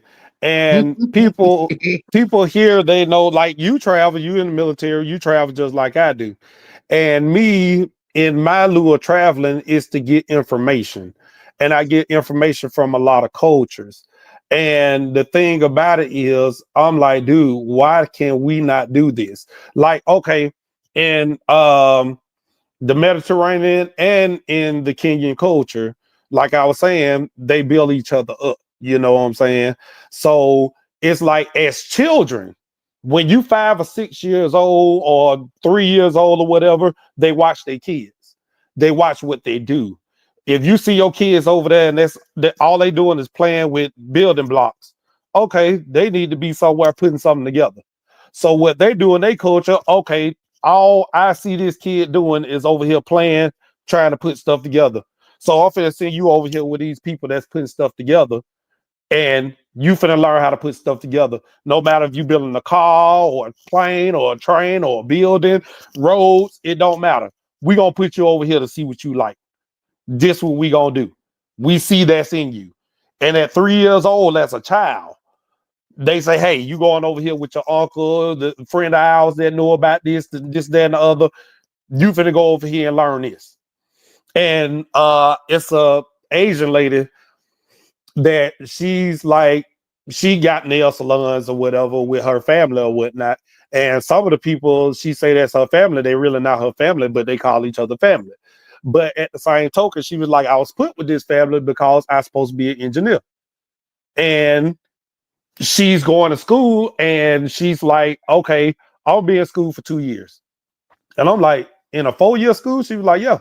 She said the thing about it is what I'm going to school to be an engineer for, I already know it. So when they try to tell me or show me, oh, this how you be an engineer, this girl already 2 years ahead. She just started school last year. You know why? because she took all of those courses and she just acing them. She knocking them down. You know why? Because she's been doing it since she was 3. I know this. This is second nature to me. So you telling me how to do this, then other, you can give me a little bit more insights. But I've been doing this from my father's father taught them, and I know this. This is nothing. You know what I'm saying? In like I said, in Kenya, her child that's going to school to be a doctor or whatnot, he been around doctors his whole life. They knew he was going to be a doctor because all thing he did was tear up stuff, put it back together, and took care of it. Oh, okay, we know you want to be this. Her daughter, she was like, my daughter, she talk all the time, so guess what she is? A lawyer. She talked all the time when she was a little. Bishop, I got to stop you because you putting out too much, and I don't want you to get canceled because we got all this generation that that let a child be a child. You can still have a childhood, but with Yeah. structure and concert pianos at 3 and 4 years old, and they doing all these things. You find out what your children are good at. Yeah, man. When my children were growing up, I put a lot of stuff, man, from the microscope to the stethoscope to mechanics, electrical. Being able to read schematics and figure out what they was good at, right? But they said Mhm. no. You give them free thinking. And guess what? You know what the free thinking got us? The children cussing the parents out There you at 5 go. years old, and they tell me that's cool. That's what free thinking. I allow my child to talk to me and just tell me what's on their mind. Wait a minute, man. No. Just like I'm conversing with you. Yeah, but you see, Mhm. I'm speaking to you. And this is the first time Mhm. I'm meeting you. But if you don't get those skill sets growing up in your youth, you think you're going to develop them later after you lost Exactly. 30 jobs? Come on. You can let a child Exactly. be a child, man, but that's just an excuse. So you let them stay on the game system. You let them be a terrorist, a domestic terrorist at school, Exactly. and causing havoc, right, in society. And when I was talking to the gentleman, I'll give it back to you, Bishop, and y'all on the panel. Thank you, 907, for this. I really needed this because that was a confirmation I needed that I'm making the right decision, the right choice with doing this. But and I told him, I said, "Hey, man, it's amazing to me because only thing I know is one world, right?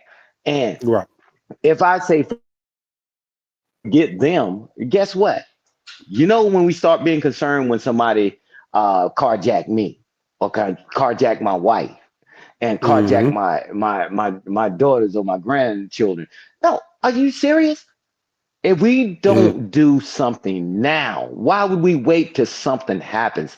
That bystander approach, man, is crazy to me. Just like when we was in school, and I'm gonna give it back to you, Bishop, because we grew up, and I'm telling you, the bully is bullying somebody else, and you wipe the sweat of your brow. Whew, thank God he ain't Mhm. bullying me until he turned the guns on you. Now, That since you part. didn't support everybody else, now guess what? You have no support. That part. Let's go. Hey, Bishop, you got it. And thank you again, 907. I can't thank you enough. Yeah. I'm forever Man, indebted no into problem. Like, you. And, oh, go ahead. Go ahead. I'm sorry. No me to yeah, cut I'm y'all. forever indebted in you. And when this machine start going, we don't have to be talking about finances, right? I want to get No. us to that point where we don't even have to talk about finances. So it frees us to do what we know in our heart of heart, right? And knowing your purpose. Because if you don't know your purpose, you don't know your worth. So therefore, you don't know your value. And I'm telling you, we got to get that purpose so we know our worth and therefore we know our value. And I landed there, Bishop. Y'all got it, man. Thank Yes, God for sir. Jesus. Amen, Yes, amen. sir. Stan over here preaching. Look, we got Bishop and we got preacher Stan. But to capitalize on what you were saying, Stan, like look at all the greatest boxers that was out there, like your uh what his name is that case in point, Mike Tyson. Mike Tyson was a bully and a beast in the street. And guess what they did? Hey, come over here to this boxing ring. Go ahead and get your anger out right here. You know what I'm finna do? I'm finna show you the structure of fighting, and you can make money off that. Floyd Mayweather, the same way. George, what is his name? George. He made the grills. George Foreman. George Foreman. Same way. You know what I'm saying? All of these guys at a young age, that's what I'm saying. At a young age, somebody pulled them by the coattail and said, hey, look at here, little boy. I see where you're going, and it ain't gonna be good. Let's put you somewhere where you can do this and you can be good at it. And that's where a lot of the other cultures, like when I said 3 years old, they're not like pushing them to work and got them working at sweatshops. No, that's not what I'm saying. Exactly. They're saying keep watching these kids. When they grow up and get to favoring toward doing this, okay, now we know what you want to do. Now we know what you need to do in life. It's the elders that always paid attention to what was going on with the child. And the mamas and the dad learned from who? The elders. And the elders always had that respect, no matter who you came from or whatever, that elder always get their respect. And me at the job that I work at, I see different cultures. When the elder walk in, everything just cease and they just like, hey, what you got for me? What kind of knowledge you got for me? They literally run to the elders like, what you got for me? Me, myself, I can even say that.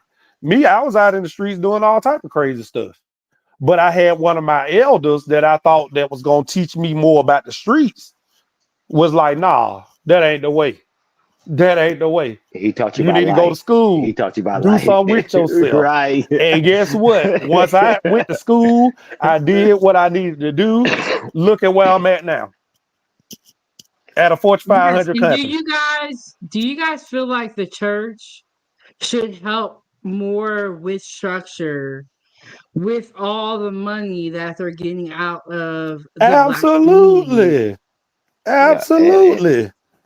But we can be the change. We got to rebrand, right? You've seen companies go out of business and all that. We got to rebrand it, right? With Bishop and Goddess and 907 and myself, we got to rebrand it and say, guys, because without having faith base, everything is over for you. You think if I can't do it myself, it can't be done, right? And you know, and I'm gonna hand the mic right back. Hey, look at if you don't mind 907, I mean, because you're on your computer, you got access to computer and stuff. Look at Mike Tyson.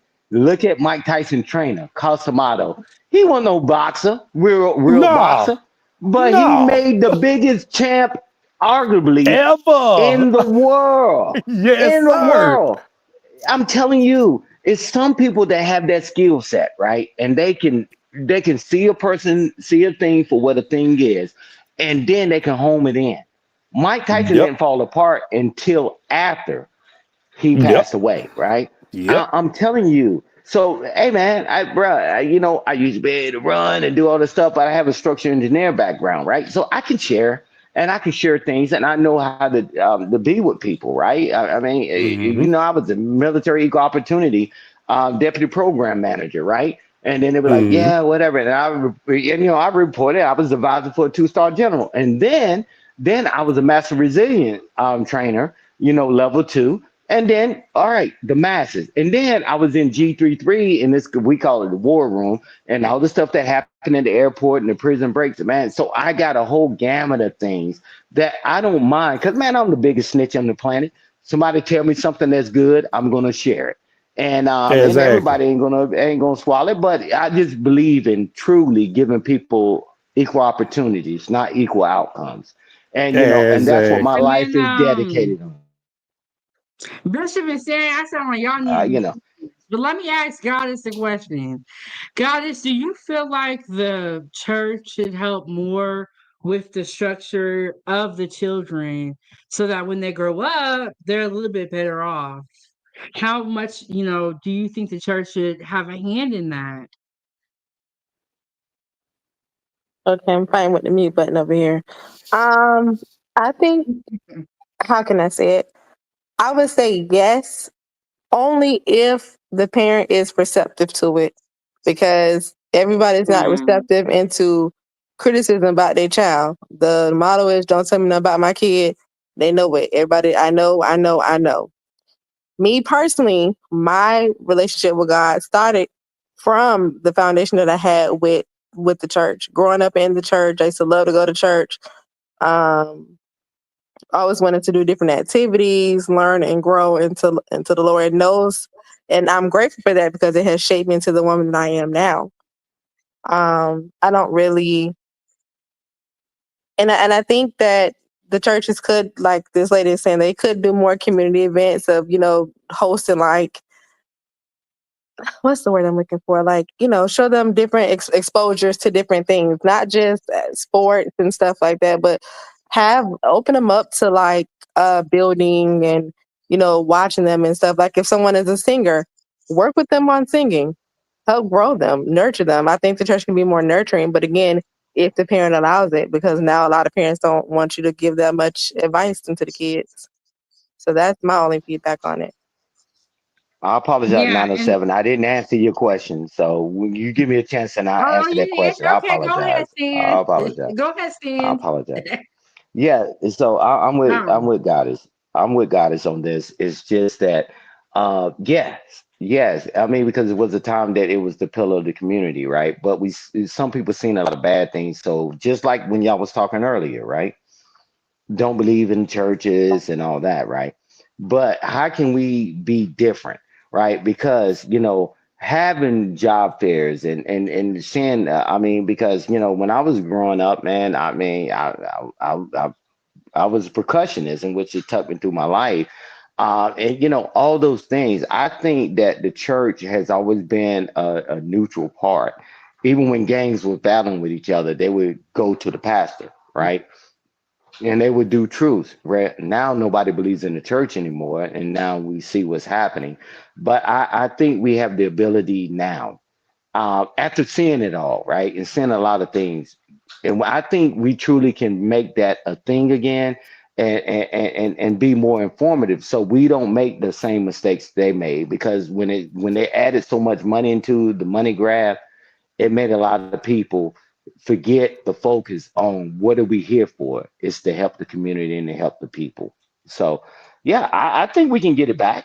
I mean, because if you don't have God, I mean, we talk to people on panels, and 907, we've been on there. You hear people ain't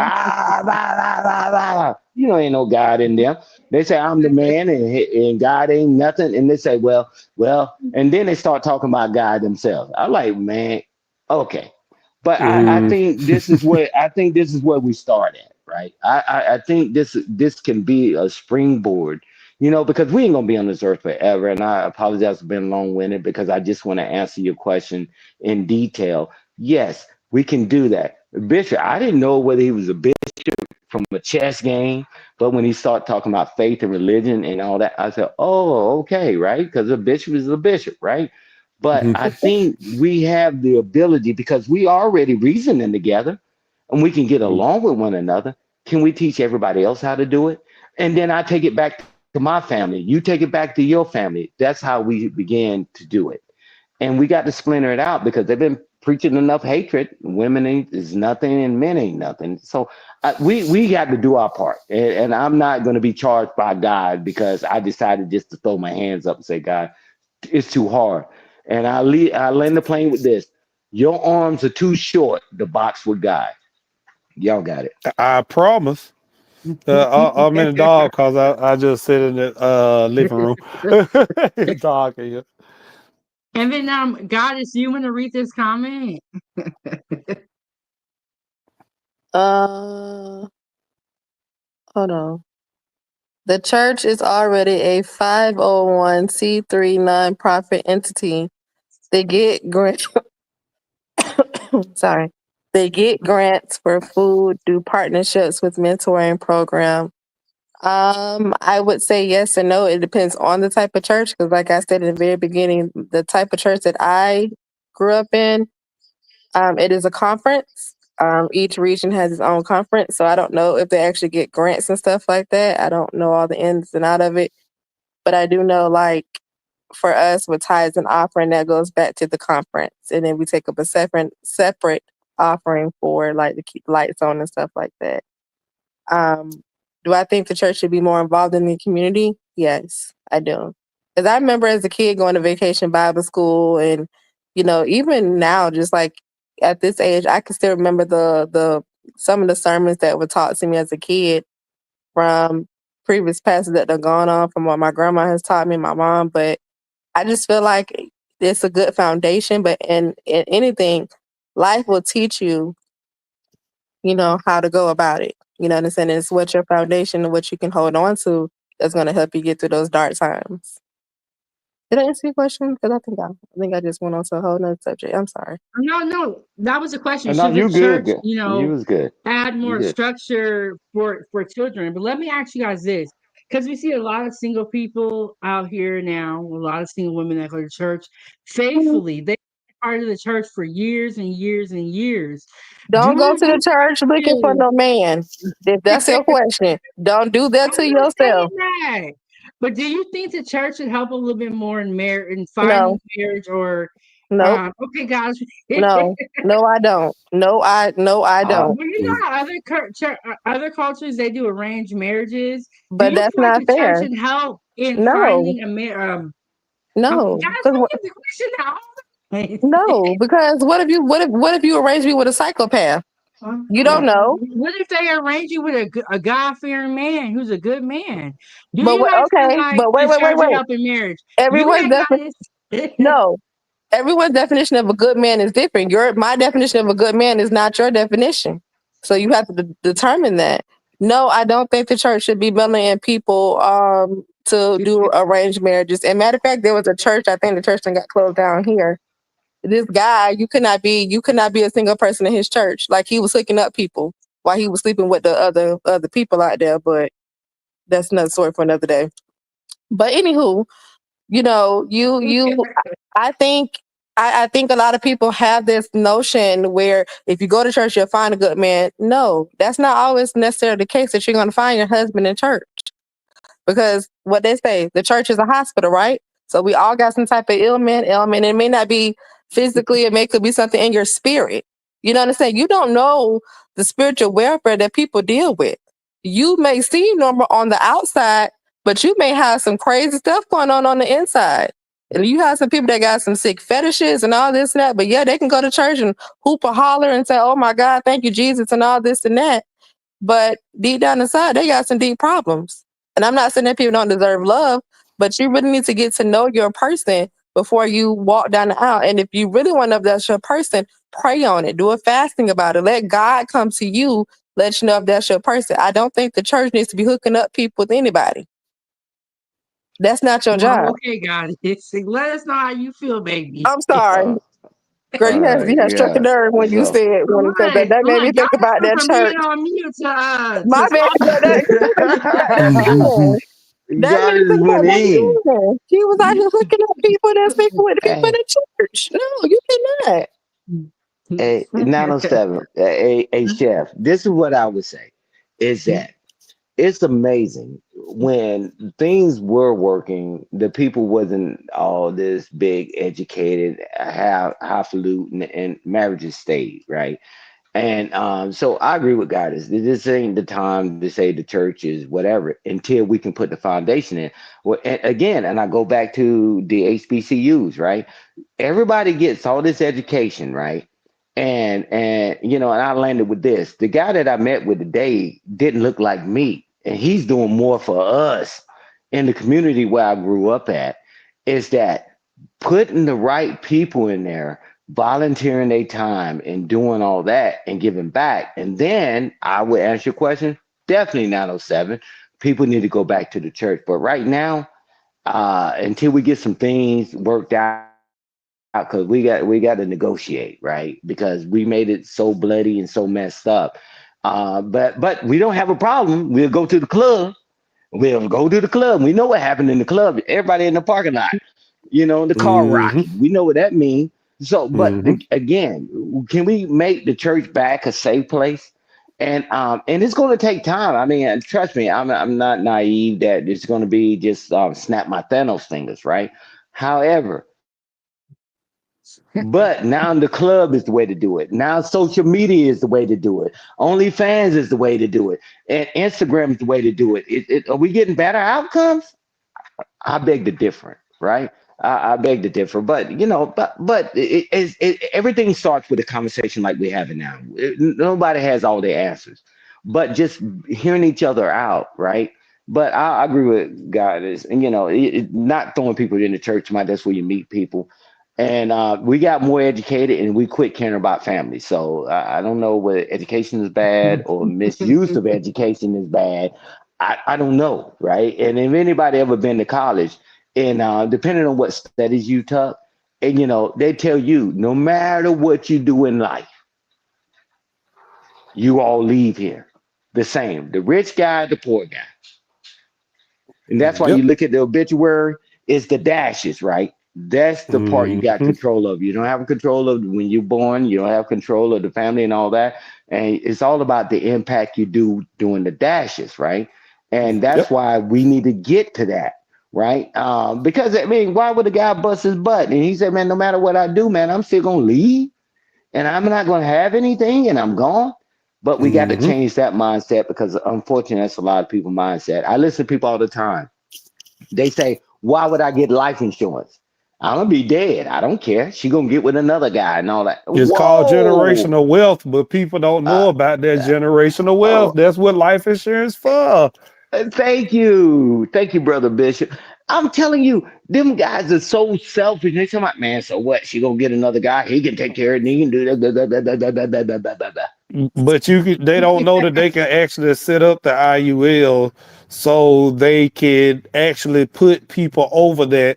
And most people they see the IUL and don't know you can put the IUL in a trust and put a trustee over it, and you can put whoever you want on the trust. So yeah, you talk about, oh, my BM, my baby mama, my baby daddy, oh, they Right. gonna do this, All that, and the that other.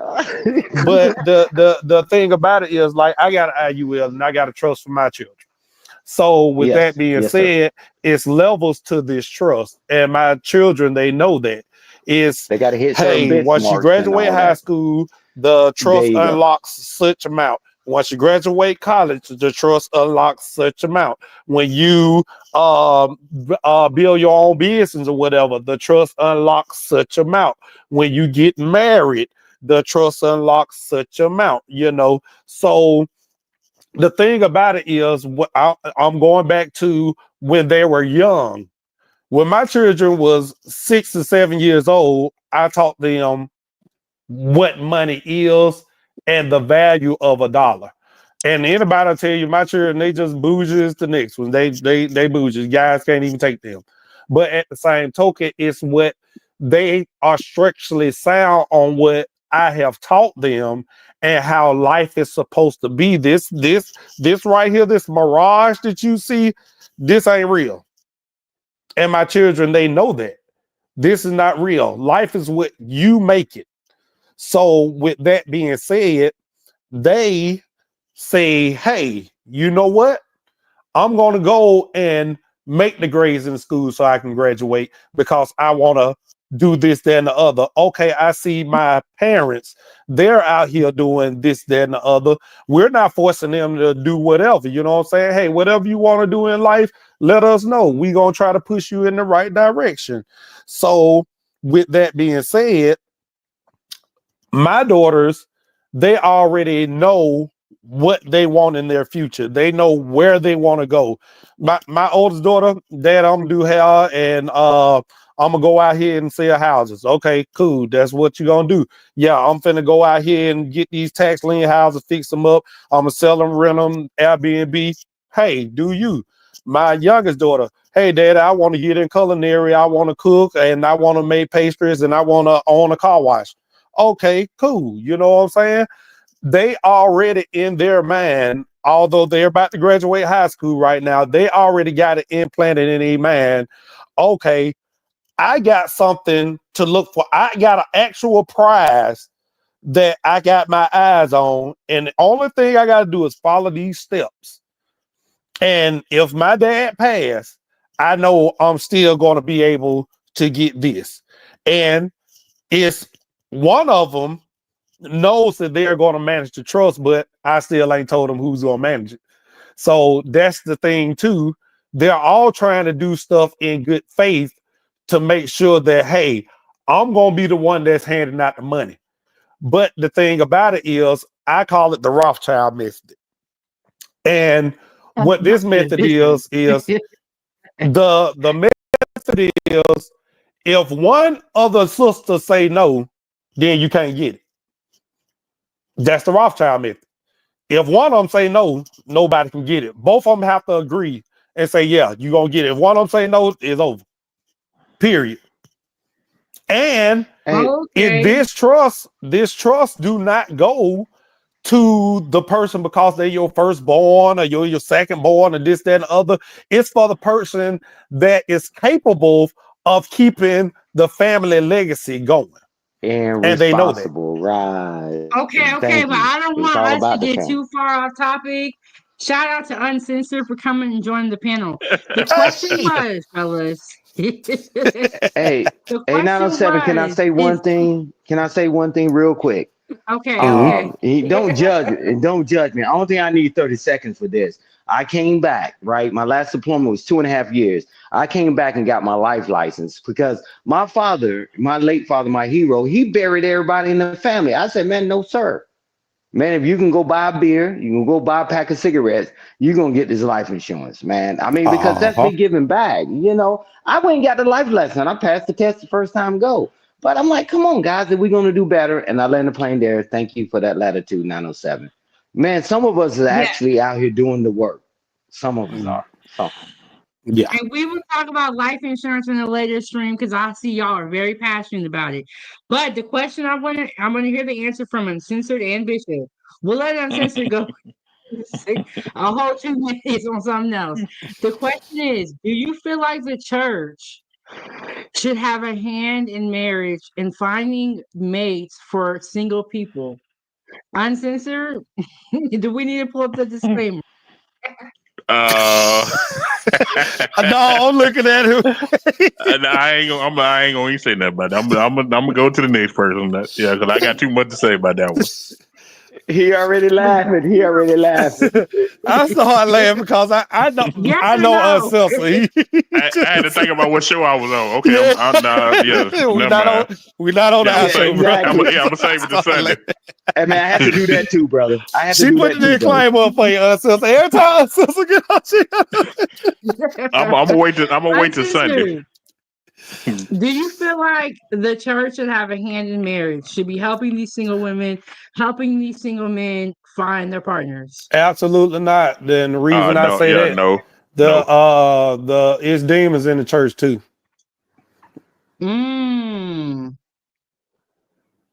So with that being said, especially mega churches, my grandfather always said that it's more demons in the big churches than it is the small one. And I'm gonna bring it back to when when they was asking about do you think the churches, is getting money from different entities? Yes. How you think a church with 3 people in here is keeping the lights on? I'll wait. Yeah, they turned the church now into a business. So that's all it is right now. But I will say, I feel like they should help, but after hearing what everyone has to say about it, I do see where you guys are coming from. Do you feel like the elders should help? Do you feel like, how in some cultures they have arranged marriages and they help their children pick a partner?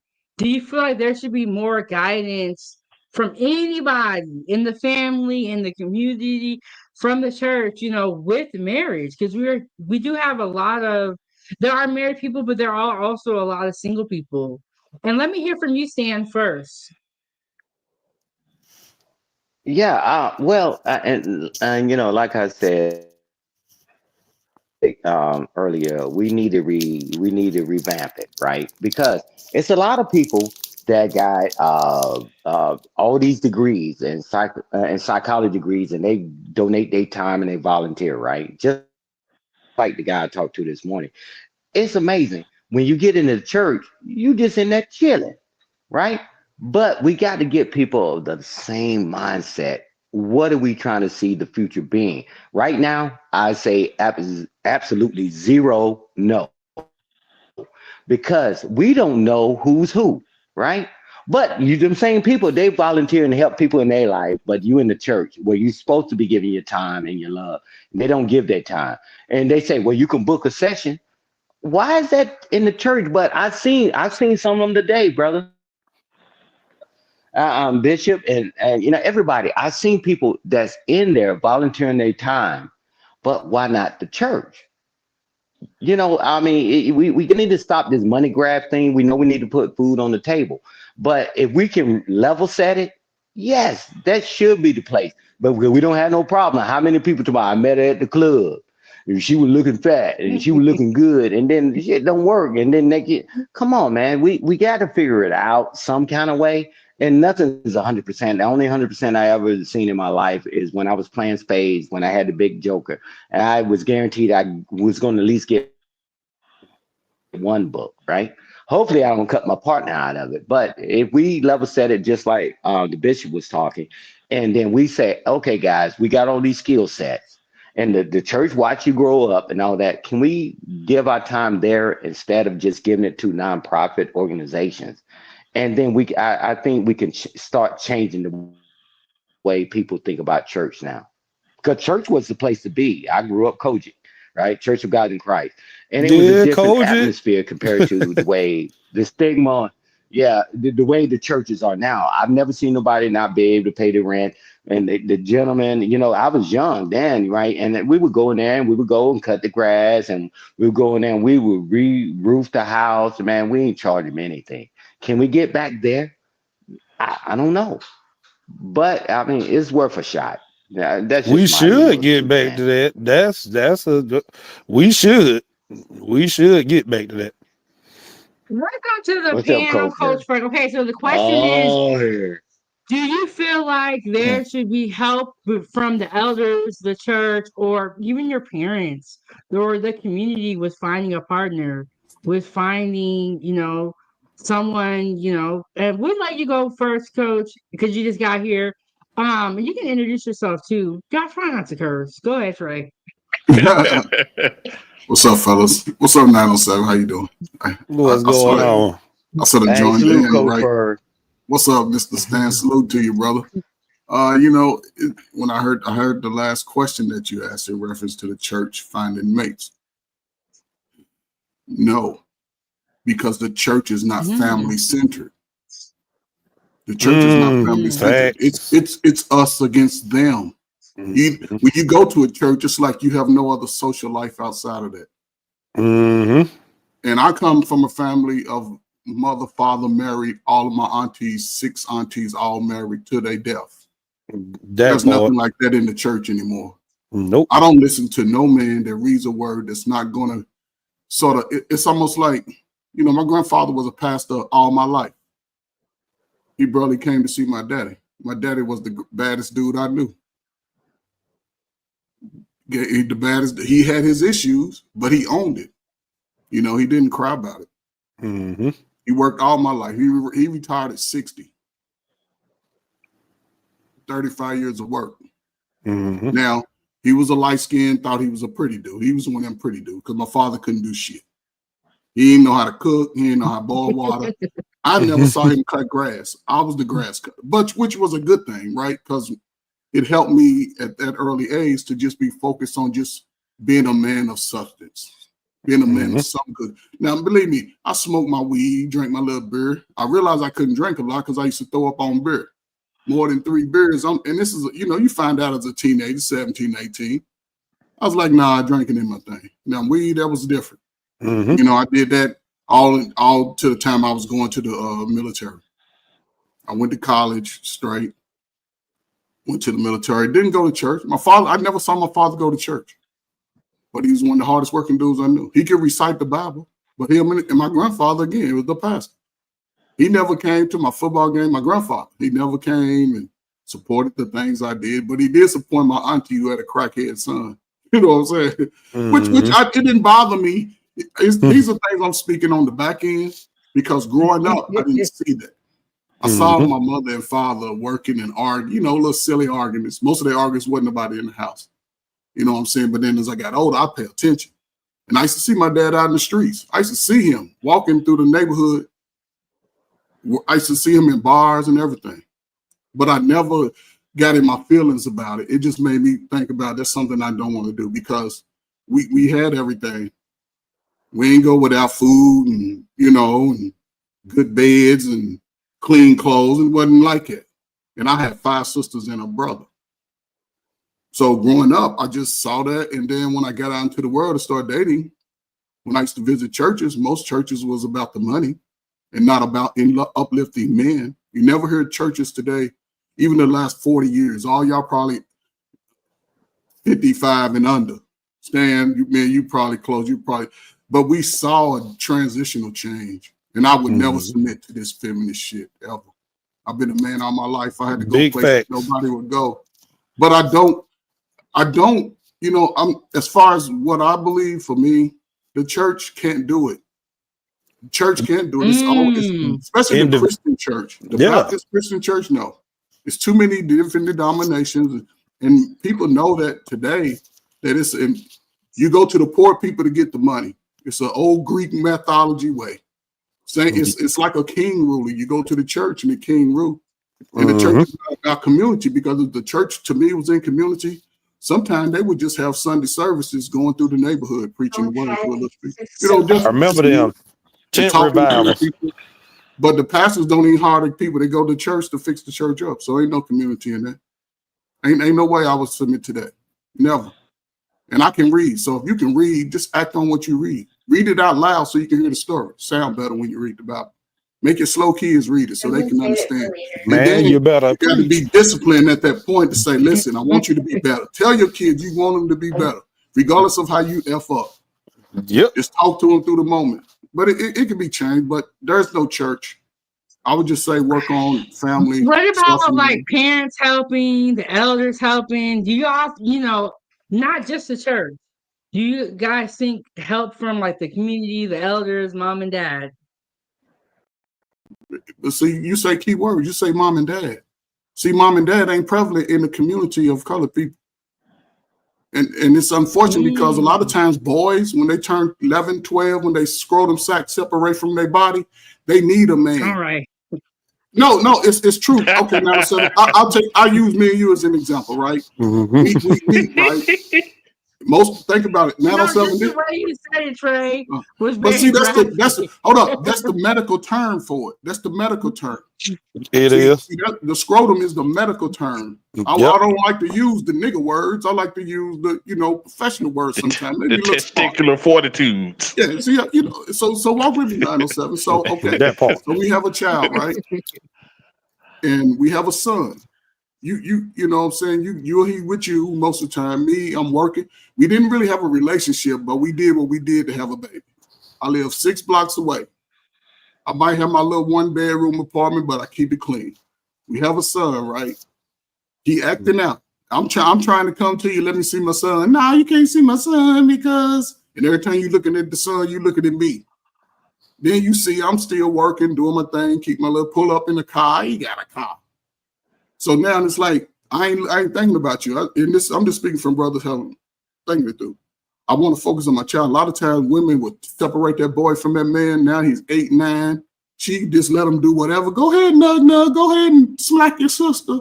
You know what I'm saying? Let the kids argue. Then now he's 8, 9, 10. He's starting to change. He's starting to be a little boy if he got his daddy's good blood in him. See, some niggas got that soft blood, but that's another story. But if he got that good blood, he still, the kid want to do good. He's a smart kid. You know what I'm saying? And then it just comes down to a space where when that boy starts to transition, he needs his father. Guys, because most guys, when they get in their early 20s, they thinking about, let me find me a woman. And today, when guys look around, there's no separation of class of women anymore. There's no separation. And then the separation shows in how you come out that house. There's no separation of class and women. And 907, the fact that you're engaged like you are, if 50% of y'all engaged with y'all babies, you'll see a transitional shift in the young women because men are starting to correct. Men are starting to connect, especially the young guys. But it's just hard right now, and I don't know who's brave enough to say it and who's willing. Because I'll say this and I'll shut up. Listen, I say it again. Most of us men right now, 907, and I'm speaking to you because you like my little niece, little sister. Just understand that I have no interest in you physically, but I have interest in you prosperity, and that's how I operate. So most men are self-correcting over this last year, 2 years, and you see 907. A lot of women are starting to lash out against just building self-class, and it's going to hurt the women in the next 4 to 5 years. It's going to hurt the sisters 907. It's going to hurt. You're going to see it. I'm telling you today. What I've been seeing on YouTube, as far as the women are concerned, when it's talking about self-correcting, getting lives together, men are starting to understand. And that's what I went. And listen, you don't have to go to church to be a righteous man. Just treat people right. Make sure you demand respect from the first day. Facts. And if don't nobody bring no money into your life, don't spend your money on them at all. And these are things I have used all my life, though. Big facts. But again, I respect people. I respect places I go. I respect the things that I do. You know what I'm saying? So if I'm gonna do something, I'm gonna respect it. I'm gonna do it to my best. If I go visit you to Alaska, I'm gonna respect everything you do. I'm gonna be eating everything you got on the table. Big facts. You know what I'm saying? And I want to hook up with your uncle. You know what I'm saying? I'm gonna hang out with him most of the time and see you when it's time to eat.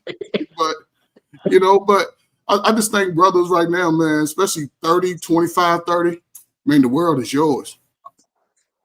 The world is yours. I said it, listen, if you want to have a child, just treat your child like it's $100,000. Make a chick pay you to have your son.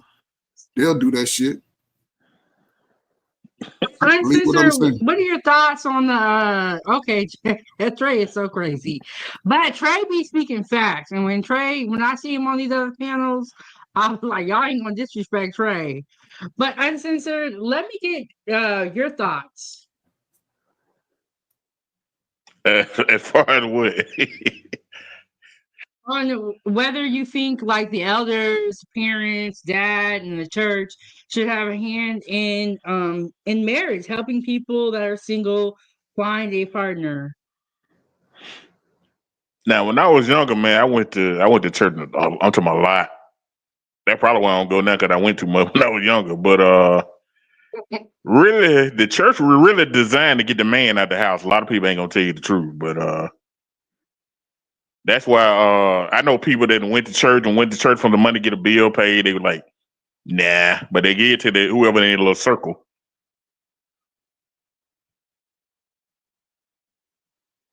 So you're saying church was created to get the man out the house? That's the first time I've ever heard. Nah, you got to read. Yeah, you got to read deep into it, man. It's so deep. It's tough.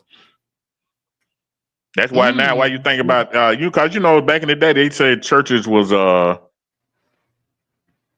one of the biggest child trafficking. That's why these preachers be touching on each other now. Yeah, it was. I'm thinking what you're saying has some truth in the Catholic version of it. Yeah. In the Baptist church, it wasn't making no money off the little youngsters. It was just turning them out. Yeah. That's all I'm saying. I could be wrong though. I mean, y'all know any Christian churches that was trafficking little girls and little boys? Yep. Bishop, wasn't that Eddie Long?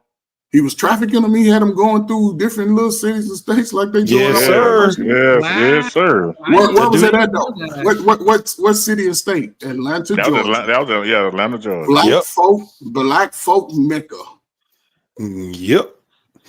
Because the guy that was his workout partner, he came out and said something about it, and that's one. Y'all do know Bishop Ed Long died with AIDS, right? Probably so. He ain't care shit. Yeah. Yeah. That's just like what the Pope that just died. He was a fag. Yeah. It should eat you up from the You inside. gotta say zesty. You can't say You gotta that. Oh, my zesty. bad. He was the alphabet person. Okay, so we're talking about Marvin Sapp, and that's why we are talking about the church. And before we move on, Bishop, do you want to answer the question about whether you feel like families, mom and dad, elders in the church should have a hand in helping people find their partner? Well, back way back, the parents did have when they put children with other children or whatever, that was because they wanted the power of the other families, and that's why they married different families to other families because they needed that power.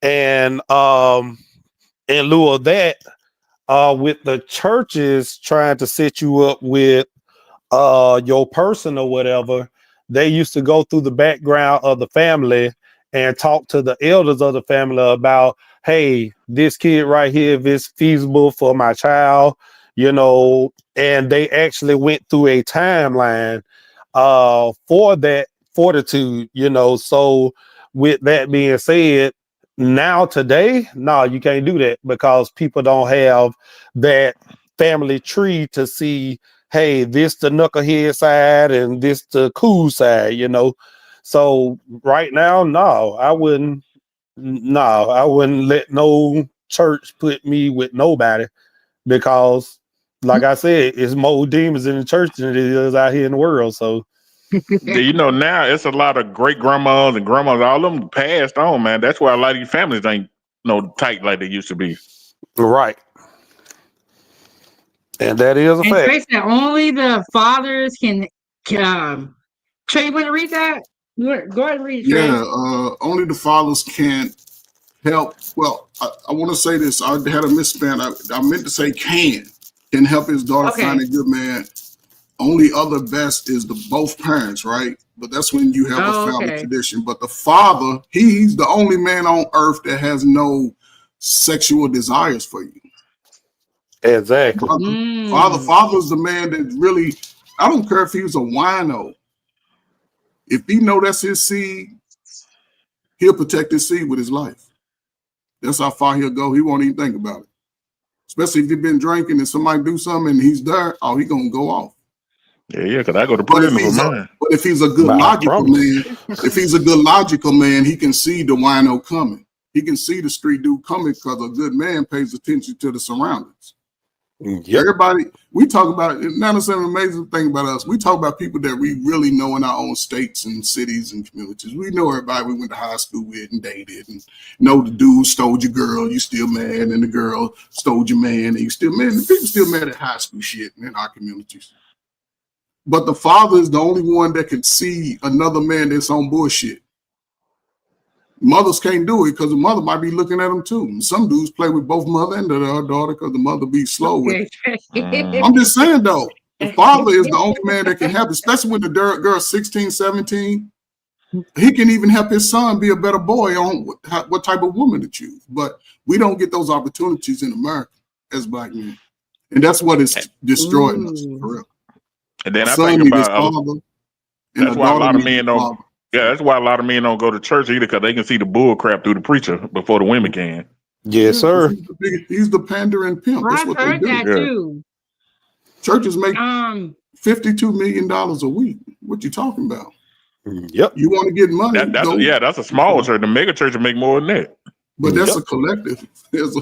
You saw Marvin Sapp got 40K in one service. No, he said that was 2 years ago. He said somebody's trying to frame him. It don't matter if it's 2 years ago, then that means he been getting 40K every Sunday service. But the only thing with what happened 907 is that he has it on audio. This is what they discuss in the back.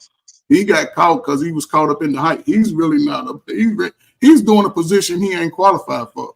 Yeah. See, if that was 2 years ago, this is something that's already discussed in the back before they come out. This is a business. Sure is. So Yeah, and Angela said, the reality is that there are a whole lot of absent Black fathers in the community and basically have abandoned their kids even if they pay child support. that's not Okay, true.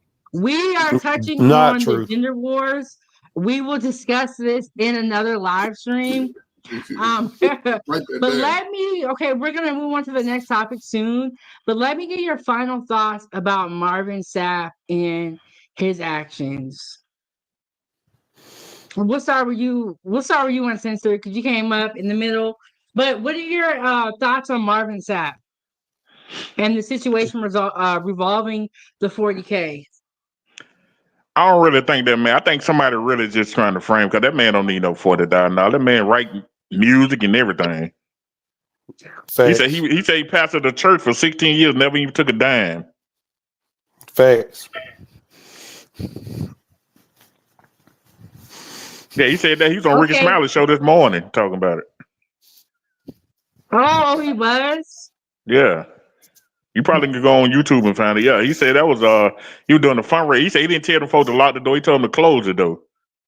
He said he didn't even go to jail. He said that's what the media they're twisting everything. Mm-hmm. Bishop, what are your final thoughts on Marvin Sapp? Well, I'm with Uncensored on that. Marvin Sapp, you know, he's a prevalent person in the community, although that I know how the business of the church and the industry works. Me having family that's actually in the industry and the church that does that, that's why I stick to my claim on how you think that these small churches stay open, got 5 members.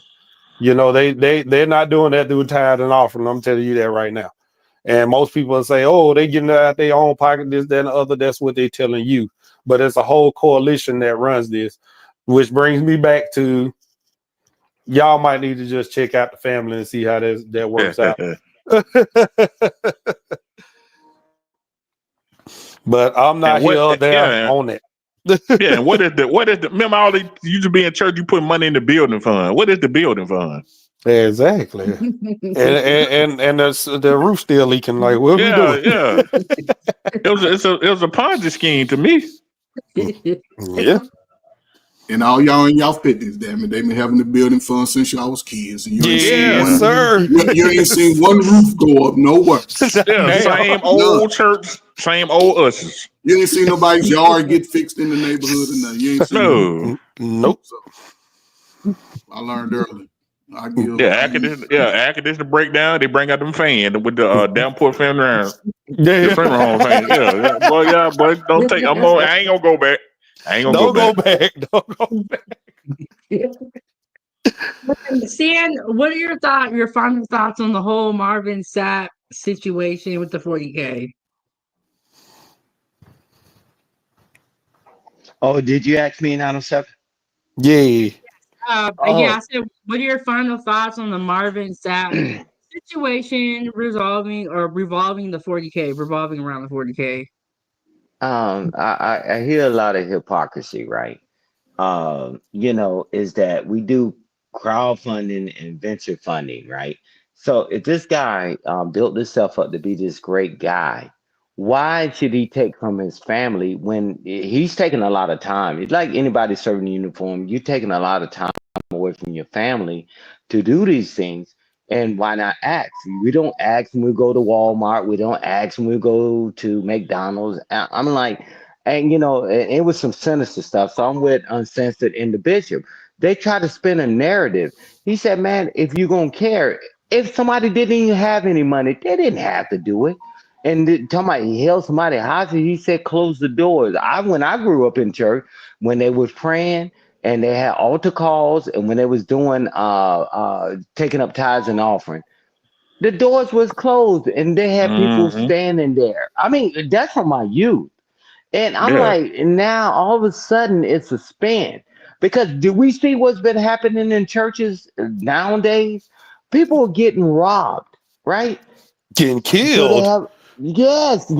And I'm like, so to spin that narrative, I think that's a bad guy to use for the example. Like Bishop shared intimate situations that he had with him, with him doing stuff for the communities and stuff. And I land a plane here. The late great Bishop Swenson. He was a street guy and came from the streets. Him and his wife, man, they was tough people. Man, they balled up the block and they took it and gave daycare for people that couldn't afford it. They put people in housing. So to paint this thing as a broad brush, no more than I don't like that every time I go somewhere because I'm clothed in the skin I'm in, they automatically think I'm a gangster, I'm a thug. And we should not be so easily just putting this stuff. We say it's them doing it to us. Man, we're doing a great job of it on our own. And they don't even have to do any work anymore. We're doing our own marketing scheme for them. That's right. Come on, man. Can we do better? And I land the plane there. And then you just can't say Marvin Sapp. You got to think about Creflo Dollar wanted all the $1 million to get a private jet. Yep. And already own one. Like what? Yeah. What you need a second one for? What Osteen, he wouldn't let people in there when the bad weather and stuff was out. Remember it flooded or something in Dallas, and he kept the doors locked. Yep. So to me, all of them cricket. Go ahead, Ancestor. I thought you was done. My bad. No, I said all of them cricket. Let me be quiet. Man, you're about to say a mouthful. I said, "Whoa, wait a minute." He said everybody ain't no good. All of them ain't no good. Well, if I didn't see it growing up, I know some people there's still some good left. If not, we just give up hope. Right. Yeah, it's the older pastor that was preaching about something. They ain't that boy. These some new people, right? Ooh, and, yeah. So now we can need to step in the gap. That's what I'm saying. Spicy too. Speaking of new pastors, I know y'all remember him, Bishop Lamar Whitehead, the pastor with the Rolex. He had a whole bunch of jewelry. Was that the pastor that was asking people to donate houses and boats? He was asking people to donate that. I don't know if it was him, but it was a pastor. He was again on YouTube saying, "Give away your boats, your houses, your properties, do all of it." But you know who everybody used to be mad at? Y'all remember everybody used to be mad at? Y'all remember the cussing pastor? He died now though, but yeah. I don't know if y'all go to YouTube and look up the cussing pastor. Yeah. Oh, I remember. don't do that. He gave it to you raw. Heard him, but I did hear that he recently passed away. Yeah, he gonna get it to you raw. He don't play with you. He gonna cut you right on out. That's crazy to donate your house. Like, how's that even what? But that's what the guy was asking for. It was just somewhere out on TikTok, YouTube. It was last year when this came out. Yeah, man, they got churches. Yeah, they got churches now. You have to turn in your W-2. They want to see your income and all that now. They did a study. They got ATMs in the church. But it's a study out there that recently happened, like within the last year. They said 70% of them don't believe what they're preaching. So, yeah. It's facts. Listen, young people, listen, man, listen. I know y'all can read. I hope y'all went to high school and y'all got a high school diploma. If not, get your damn learn how to read, right? Because of this, right? Now, you can read the Bible just like you read a book. You ain't got to read it all in one day. You can split it up in every 52. How many seconds? Probably the 66. The 66 in the holy 66 sections, but you can break them all down in the individual. So it's probably about 4,000 to 5,000 little sections you can read at a time. And when you read it out loud. Let your slow kids read it. They go understand it too, and y'all can all get that word together. And then if you're logical, you can explain the good and the bad. Always explain both sides, the good and the bad. If they do this will happen. And if they do this could possibly happen. So explain both sides so you won't leave them confused. But then when you read it, you got to walk in it. And when you come down to money, right? What you can do is you can read, and every Sunday y'all read together for about 45 minutes, so you can still watch the game. You can still iron and wash. You ain't got to be outside. This is somebody say, "Give me some more money." Put that money in the family fund. Just call it the family fund, and watch your kids when they come home from school. They got 50 cents they found. They gonna throw it straight in the fund. Don't you spend it trying to be selfish, talking about I'm gonna go out. Well, no, That's for the kids. And save that little money. Then when you get a little extra money by over the year, you might have $2,000 or $3,000 for your babies. And just take them on a nice little get together with some more smart kids. You can't take them with the slow kids because slow kids will fight the kids. Yeah, and if you got extra slow kids, get some flashcards. Yeah, there you go. Let them work on and brother, let the kids do all the work. You just provide the supply. They'll learn how to write their name. They'll have good penmanship at school. It all works hand in hand. But just walk in what it is, you know what I'm saying, and just teach them how to pray and what to pray for. Don't pray for things. Don't pray for things.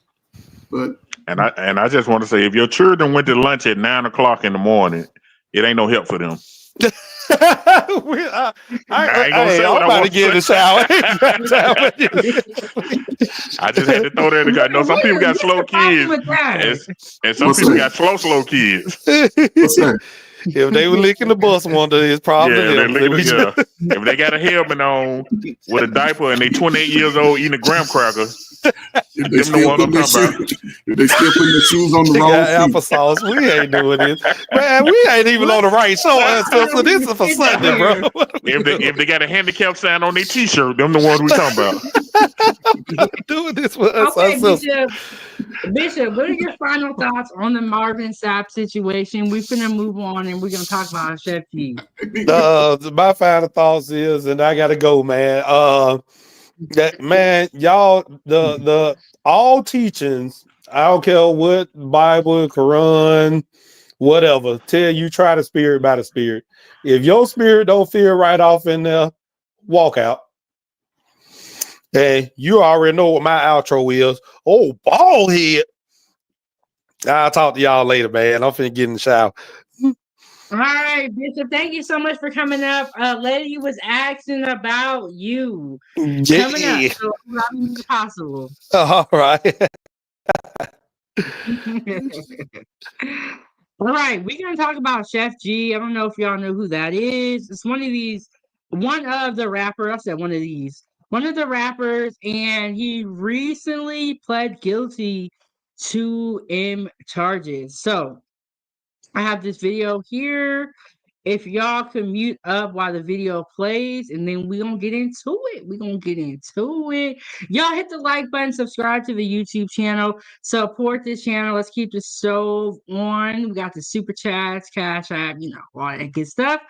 All right, here we go. The Brooklyn District Attorney Eric Gonzalez today announced that a successful rapper and gang member known as Sheff G pleaded guilty to attempted murder and conspiracy in exchange for a 5-year prison sentence. The defendant is one of 32 alleged members of the 8 Trey Crips and its affiliate, the 9 Ways Gang, who were named in a 140-count indictment. Attorney identified the defendant as Michael Williams, 26, known as Sheff G.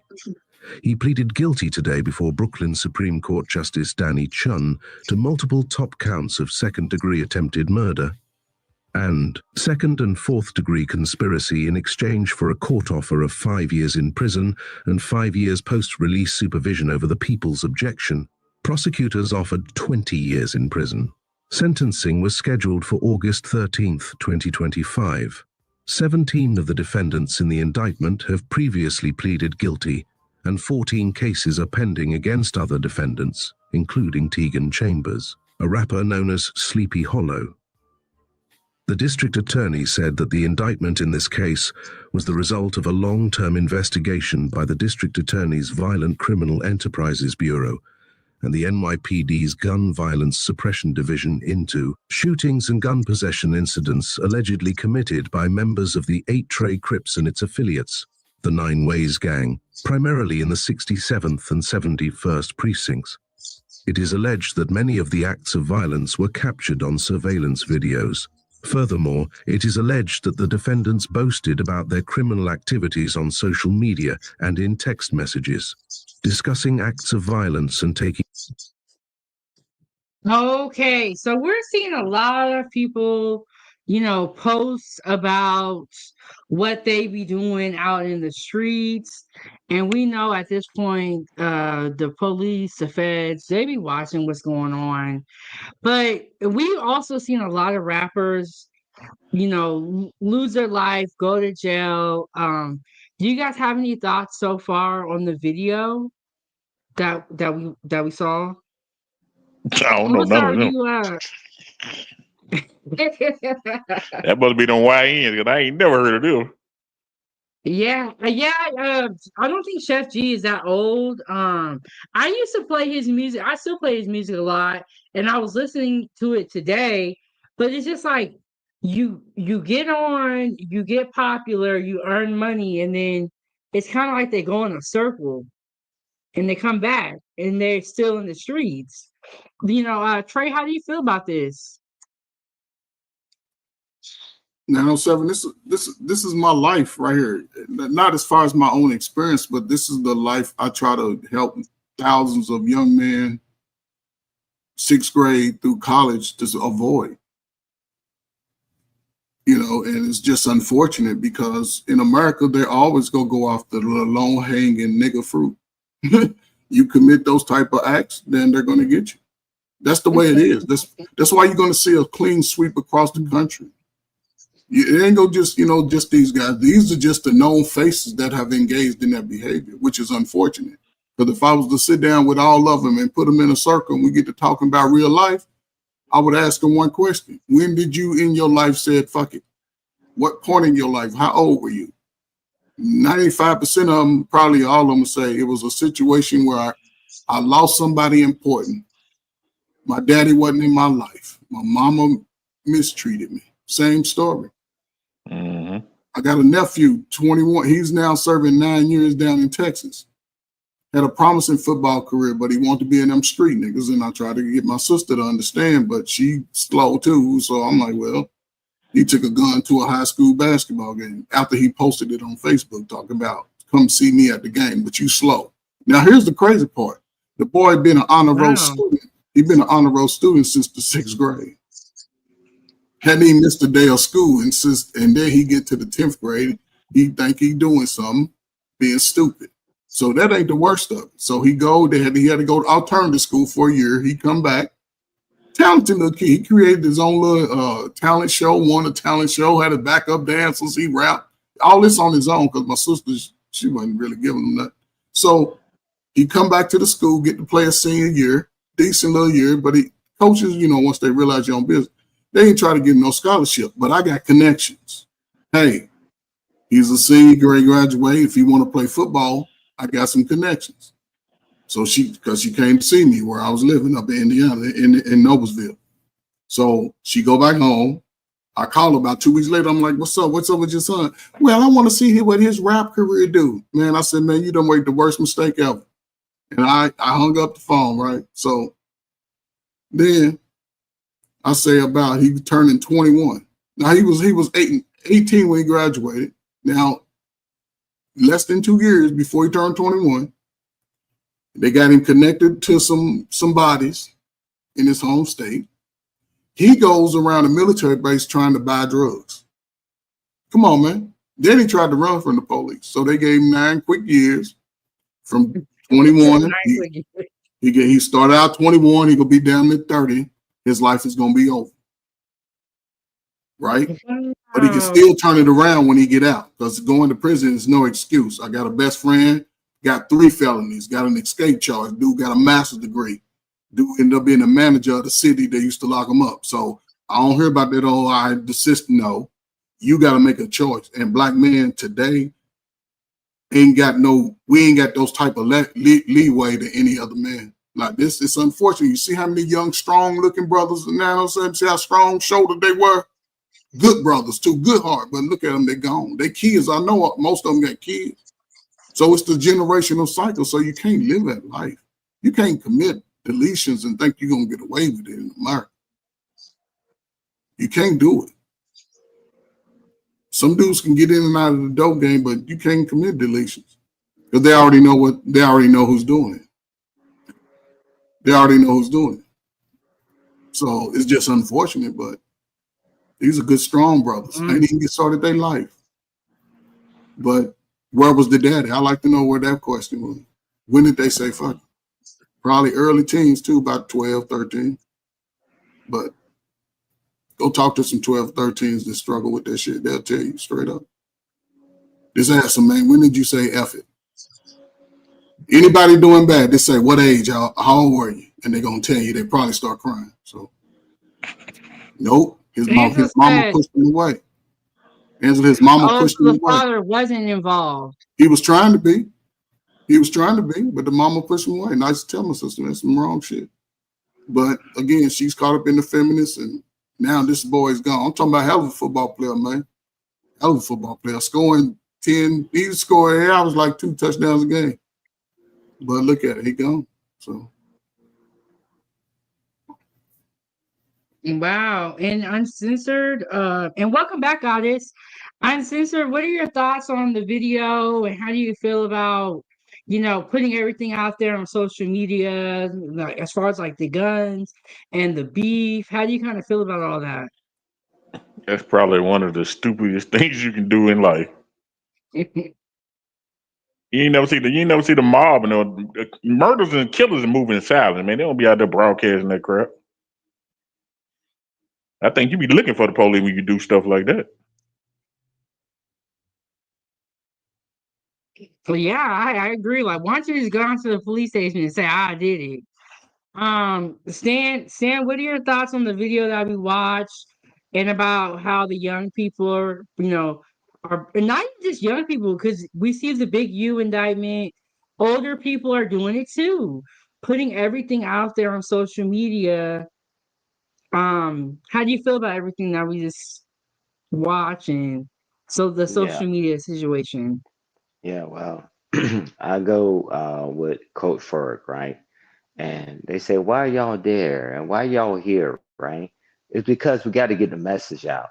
Man, it was always a trick, even when we was growing up. Man, you got to be down.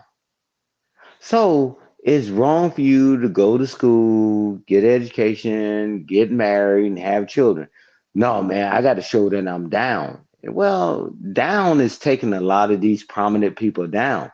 It's not just this guy, not to belabor the point. It's just like, man, we got to draw the lines. What it means, right? To be a man. Right now, everybody's saying, hey, man, like, yeah, man, I pulled up on a guy and I caught him slipping. And that's what we doing now. And they still, you notice they don't ever say anything about their children. So I mean, it's tragic and it's sad, and it's just the reality of what we live in. If that's what it means to be down, man, you can go to HE double hockey stick, because it's not being down. You think I wanted to ever watch my children grow up in a prison cell? Are you serious? Watch this. You see all these bitches and these kids, and and the guy's supposed to be your down partner. So I ain't no snitch. You sitting up doing a 10 or 15-year stretch. Them jokers don't even put anything on your books. This ain't nothing new. They ain't put nothing on your commissary. When they say, man, I'm gonna look out for your family while you in there.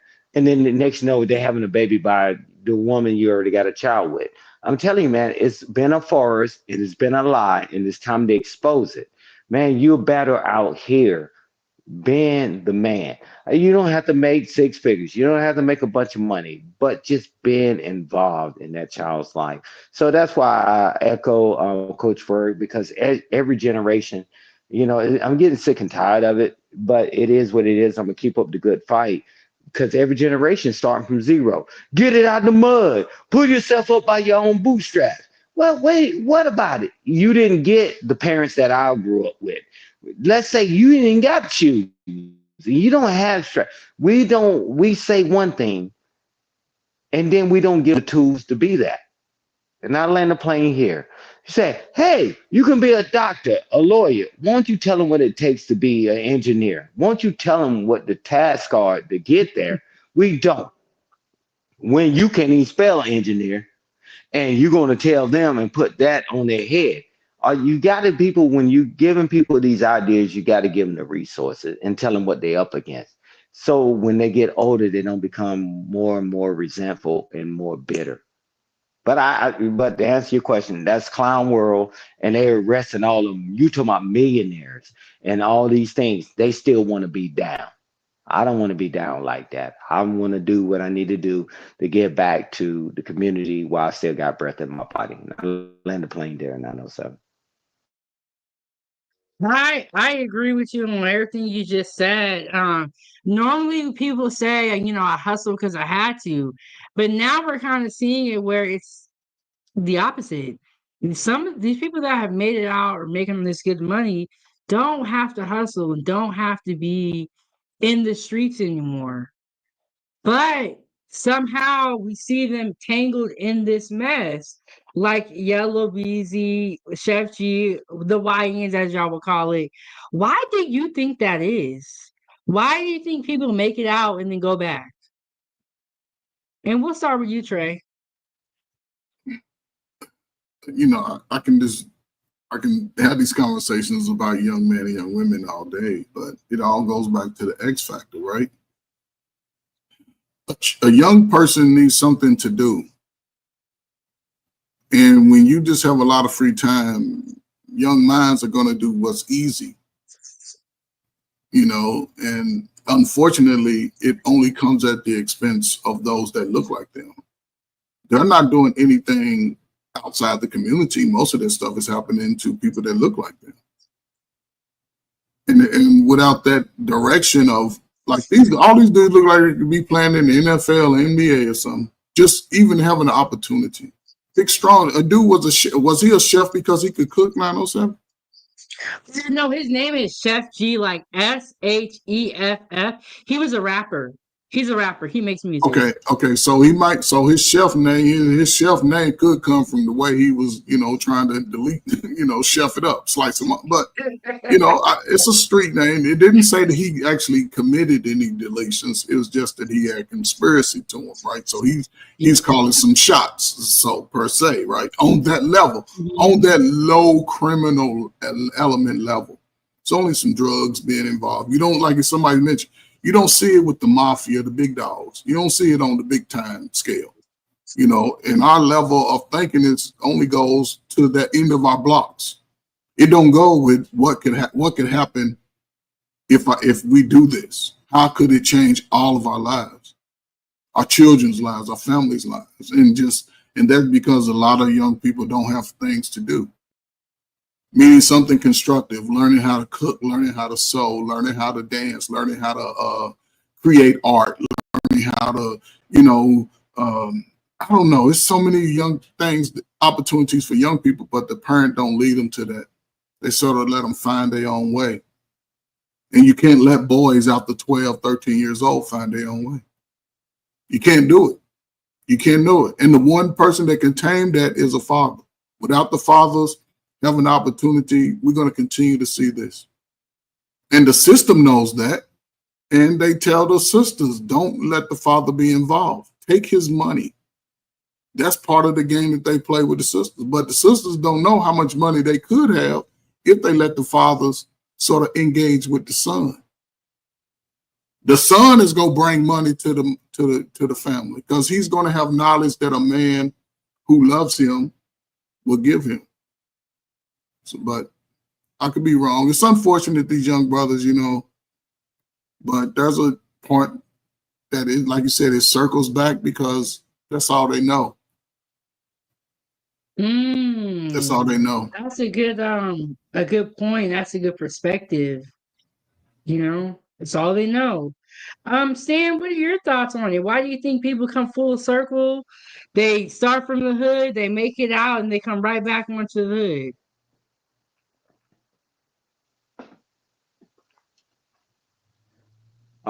I'll answer it this way, right? Just like the guy that just got caught up, BU, right, and whatever. He's an older guy, but you don't see that many of those people getting caught up, right? It's just trying to be down, right? Because trust me, we grew up when everybody wanted to do what's popular, right? You don't want to be a chump. You don't want to seem like you're a sellout. The story that Judge Mathis share all the time, right? He was a street guy. He was robbing and doing all this stuff. And when he came back from college doing one of the breaks, his own partners robbed him, right? Because that's the thing to do. And I don't know. And I'm not just putting it on younger people because things happened before. It's like, what is the solution to it? Man, how can you make millions and millions and millions of dollars? Or put yourself in a situation where you can help your family and help your loved ones. And these people, these low hanging fruits, because they would have never got him if the mother guys weren't talking too. They cut plea deals. They just told you plea deals. 10 years is a lifetime to a lot of people. You separated from the world, and they don't understand it until they get hit in the head with it. And so I'm more about what do we do to change the mindset. But I think that's a bad deal. Little Dirk, Young Gunner, and all them guys, man, world renowned, and they still hanging on to that street element. And I'm like, man, it is not a people thing. Man, people have done that. But we want to pick on the old people, right? You remember with the Mac when he said, "I got myself a number, and when I get this number, I'm out the game," right? People just trying to stay in the game, man. And the record of the street is undefeated. Nobody ever beats the game. Either you're going to be in the cemetery or you're going to prison. And then now you got all these children out here, and we'll be having the same conversation on your panel, and they'll tell you about their father wasn't there or their mother wasn't there. You know what? How do we get ahead of that, right? But no, it's sad. To answer your question, it's sad and it's tragic, and because they still want to be down. So I land the plane there. Yeah, it's sad because it's like they take care of their families, whether they have kids or mom and dad. It's like they financially provide for that person. And shout out to Trey and Angela. But I'm gonna play a little bit more of the video. I think we have about 2 minutes left, so let's see what else they say. But we're at the point where they're putting everything on social media, and that's kind of what led to them getting caught. Which I mean, it would be a no-brainer, right? Especially if you have millions of followers, or even if you have a couple thousand.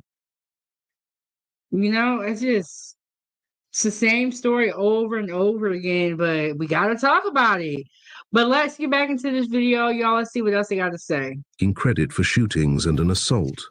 The most egregious incident charged in the indictment was a mass shooting on Hawthorne Street in Folk Nation territory on October 21st, 2020, at approximately 10:15 p.m. It is alleged that defendant Kamondre Dekatu was captured on surveillance video emerging from the sunroof of a white Infiniti and opening fire, while other individuals fired guns from the driver's side and rear driver's side windows.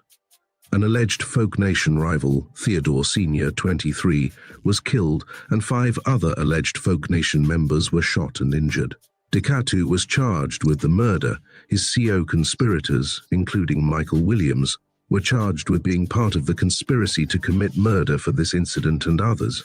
In particular, approximately an hour after the mass shooting, Williams sent a text message seeking confirmation that the 8 Trey Crips and 9 Ways had scored against rivals. In separate messages, he sent pictures of the victim and a news article about the incident and shootings that preceded it that day. 2 days after the homicide, Williams hosted a lavish dinner with his fellow 8 Trey Crips and 9 Ways members, including Tegan Chambers, at a Manhattan steakhouse to celebrate the death of Theodore Sr. and the injuries of the 5 other shooting victims. Furthermore, it is alleged that Williams, who rented a large house in Short Hills, New Jersey during the conspiracy period, used the earnings from his music career to fuel gun violence in Brooklyn by offering money and giving expensive jewelry to those who committed acts of violence. Williams's involvement went beyond merely offering money to commit acts of violence. It is alleged that in one shooting incident, Williams coordinated a group of 3 shooters, drove those shooters to the crime scene, and then acted as the getaway driver. A local rap. Okay, so let me ask you guys this, because we're also seeing this too, and I think it's just very disrespectful. But we're seeing people celebrate the demise of another person. And I'll start with you saying, because Trey went first last time. Like, can you speak to how somebody could even, or what are your thoughts on that? Okay, Trey, I'll go to you. What are your thoughts about people celebrating someone else's demise? 907. What people you talking about? The YNs, those people. That's those people, Trey. You know what I'm talking about. No, I was thinking it was us celebrating, but No, I mean, do they're you do just that? no. I Those would never say. people. I would never And I've celebrate. seen a couple of people do that, like celebrate that the demise of their enemy. But again, to be honest, I'm gonna say the ninjas celebrate the demise of their enemies. Right? That's me. That's the way I look at it. The poor people, the low level thinkers, those are the ones that celebrate it. It's unfortunate. You're talking about lives. You're talking about double. Anytime we delete somebody with this type of behavior, it doubles the lives lost, triples, quadruples the lives lost. It does. You know, I see this. I used to get the numbers on this stuff around the country. It's more black on black crime, which is unfortunate. I don't, my reactions to them is just sometimes I can't sort of sugarcoat it, so I try to contain what I have to say, and it's just unfortunate. They probably don't even know what they beefing about. You know what I'm saying? Ain't none of them owning nothing. They living in apartments. They renting everything. You know what I'm saying? Ain't got nothing. It's just a waste to me. It's just a waste. It's just away from 907 because, again, and this is where black people slow. We slow with technology. We play with technology, but we don't know how to fix it, right? Because what they're doing now, which is something they've been working on for years, is technology where it automatically pings the gun off of a tower. It automatically picks it up. So whatever the gun, and they can see it. And once it pings it, the camera focuses on that area. See, it's almost like cell phone towers, but the cameras are like, if you hear it on this side, somebody shooting, the cameras over here, the camera, and they'll watch the video, and these are high powered cameras. It's just like the cameras that's used like for on the little drones and stuff like that. So, but the technology is catching up to the criminal. And then they can trace license, they can trace all that. And the cameras can pick up off of each other. So if somebody go out of the view, the other camera can pick it up, and it's all coordinated effort. Yeah. See, so you ain't gonna be able to get away with those because most states are getting the technology to where when you hear the gunshot, this one of the loudest shots you'll hear, then it'll ping off a tower, and those, I guess, radar, it just picks it up. But people watch TV enough and read enough, you can find out. So, and I know you ain't gonna commit these type of crimes. You cooking, you stay with your cooking. That's what you do. But you know what I'm saying? These fools out here, and that's why I say brothers ain't got time for this. Brothers that stay on this mess, they gonna what? You want to see a weeding out of the criminal element? This is what you're gonna see. So whoever's connected to this type of behavior, they're gonna get rid of them. They're gonna let people like you be able to take your daughter to the park and not get harassed. And see, that's what they're doing in America, from a policing side. And the brothers that do it, even the sisters, they're gonna start putting them where at the SWAT. That's why they build new jails before they build new schools. See, people don't understand it, and it costs $75,000 a year for one prisoner. But it might be a little more, maybe 100,000. So if me and you have invested in this prison, right? For each prisoner we get, we're gonna get maybe $100 off of them, and we might have 1,200 prisoners. So it's a lot of people investing in that. You want to get rich, invest in one of our prison. But I have heard that the prison system makes a lot of money, and that's why people, want to do the prison reform, because they want to stop them from making all of that money. There's a YouTube channel that I watched, and I was watching his live stream, and he was like, the best way to practice prison reform and to reduce who's going to jail, stop committing crimes. There you go. Abiding citizen, and then you ain't got to worry about nothing. But see, that speaks to the individual 907. See what I'm saying? If me telling you in 907 don't commit crimes, see, that's speaking to the individual. But the prison reform comes from an old way that used to happen when I was a kid. I knew people that what they used to do when you went in and you didn't, like, say you just was doing some stealing or something, right? You was selling marijuana or some dope, but you didn't kill nobody. You could go into prisons back then, 907, and come out with a college degree. You can come out with a skill. They allowed you to transfer those skills into society. Today, they don't. So a guy coming out, like I said, my friend with 3 felonies, he was able to go to college, you know what I'm saying, and change everything around. It took him about 6 years to do it all. You know, but a lot of people don't want to take that up. Like I said, once a brother turned 30, 35 in America, a brother that want to be out there in the streets, he gonna stay in the streets. But a brother that want to turn around, it can turn around by the time he's 40 years old. But if he make a decision not to, because he ain't gonna get no Social Security, ain't nobody gonna let him come live with him, so he gonna be out there. And young dudes are doing that now. Young dudes are giving up their life early. They're crashing out. You know, Yeah. but they think they built for it until they confined in that situation. So don't go to prison, young brothers. Find a skill, man. Learn how to do something with your hands. Put your brain and your hands together and learn how to fix it. Learn how to put it together, take it apart. You'll learn a whole lot of shit. Read some books about real shit on how to fix shit, how to take it apart. Just do it. Just get away for a while, you know, and stop worrying about women. If you ugly and you know it, you got to get your muscles up. Just got to get your muscles up. But I'm being funny when I say ugly, fellas. I'm ugly too. Everybody don't like light-skinned bald head, so accept your ugly. Avoid dudes that want to do dumb shit and you ain't on that type of time. Avoid the dudes that's always picking on you because he gonna have you doing dumb shit. So I don't know, man. The world it's always an opportunity for you to change your life to be better.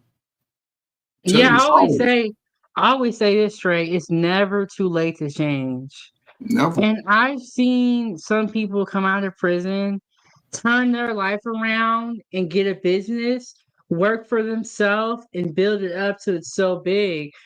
And I've also seen people come out of prison, struggle with being told no or rejection, and then they go back into the streets. But you know, the streets don't love nobody. It's either gonna end one way or the other. And all you have is death or jail. That's it. That's it. So, you know, the choice is yours. It's never too late to change. Sometimes you gotta change your circle and who you hang around too. If you hang around a bunch of drug dealers and just bad people, that's what you're gonna end up like. Now, if you hang around people that are self-employed or they are entrepreneurs and they're go-getters and are motivating, that's how you're going to turn out. So it matters so much who your circle is and who you have around you. Yeah. 907, the thing that you got to always take to account, right, with what you said is that think about being a young kid, right, at 9, 10, 11, 12, right? Your friends are not doing the same things that you would do as an older teenager. And you know what I'm saying? You got kids. And the problem with that is that's where those children don't have constructive things to do. See, by the time I'm 12, 13, you know exactly who these kids, that's when they start going to the streets. That's when they start getting away because they're trying to figure out what type of guy am I? I don't see an example because a boy goes separate from his mama once again, about 12, 13. He ain't gonna look at her the same. So he has to be, he gonna find something to do. And a lot of time we go outside, all of us we ain't got nothing to do. So we sitting around talking about the same dumb stuff because we all come from a broken home. some level of abuse, drug abuse, whatever the situation is, so we can relate to each other. See, in the world ain't shit. Ain't nobody love us. We don't go to school. So it's just, a bad generational curse. But again, that equalizer in all of this is a father. And the reason why I say, okay,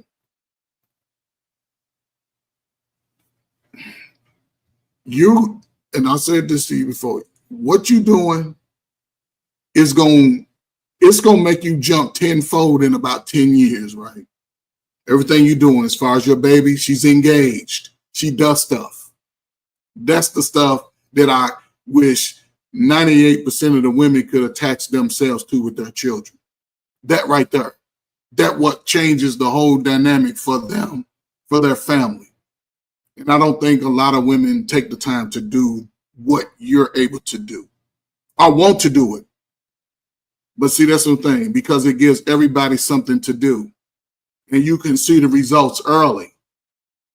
So then when they 16, 17, they're not engaging in the wild stuff that you can talk about on TikTok and YouTube. And you can sit back on cruise control because ain't nothing gonna bother that. But a lot of people don't invest in it. And that's especially today, because most modern women, young women your age, they're caught up in themselves. They ain't trying to teach the kid to learn nothing. They're caught up in themselves. And that's going to hurt the youth. I'm telling you, that's where young boys check out. Even young girls. Most of them have trauma in the house, 907. They say, when I was in the house, you didn't live with your daddy, so you live with somebody. I didn't have a relationship with my daddy. And that's the crazy part. They say they didn't have a relationship, but they don't say they had a bad relationship.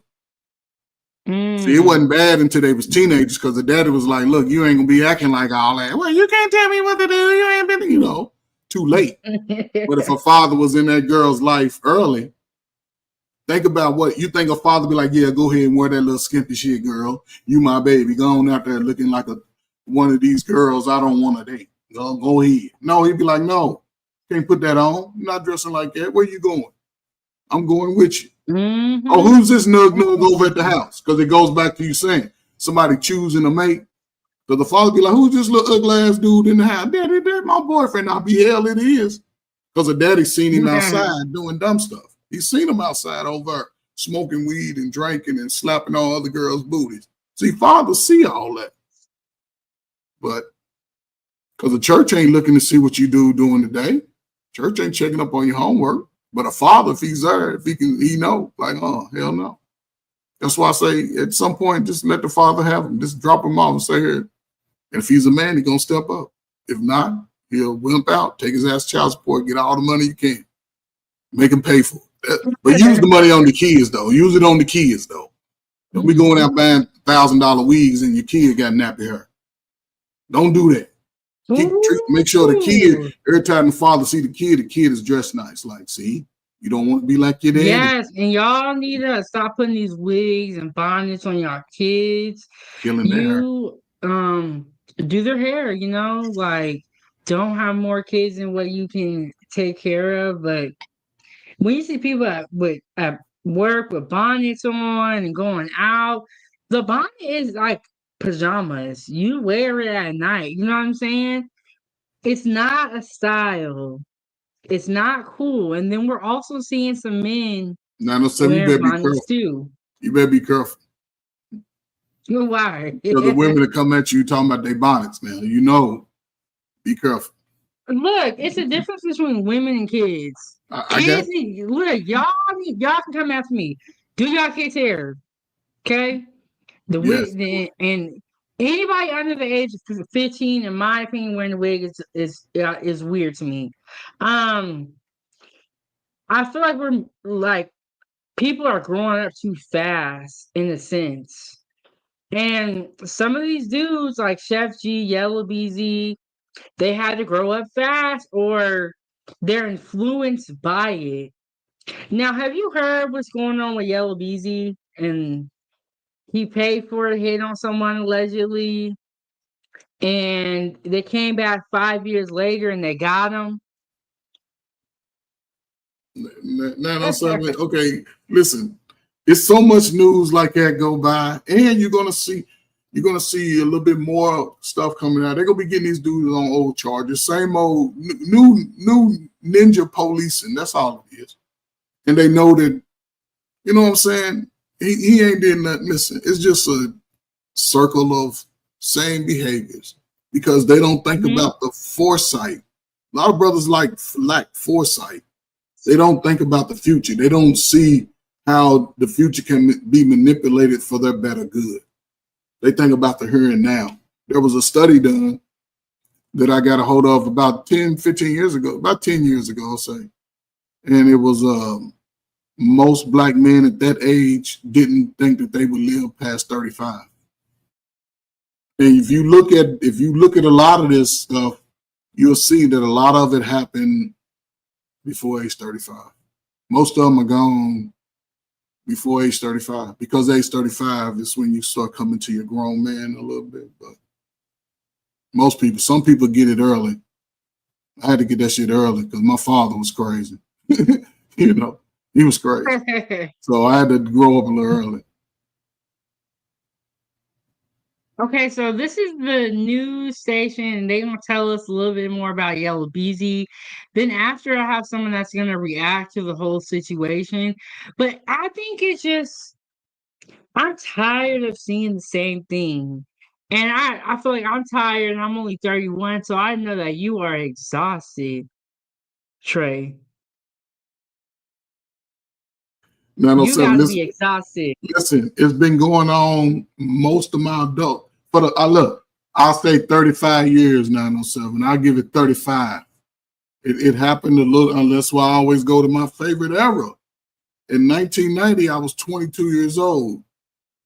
Between 1986 and 1990, I saw the whole transformation. I saw these drugs start coming into our community. I saw young brothers my age, because before I came out of high school into adulthood, brothers wasn't taking each other out. We had our little beasts, but we wasn't just deleting each other on mass numbers like it. Brothers didn't walk around with guns.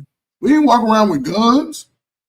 No women. It was a different time. And when I went to the military and used to come out home, and after I've been to like the Saudi Arabia and all that, and when I came back, I saw it. I saw the transformation. Then by New Jack City, it said, "This is it, America. This is the drug," and it destroyed a lot of good people. A lot of good people. I'm trying to tell you, especially people like your age. Y'all wasn't born. Y'all was babies.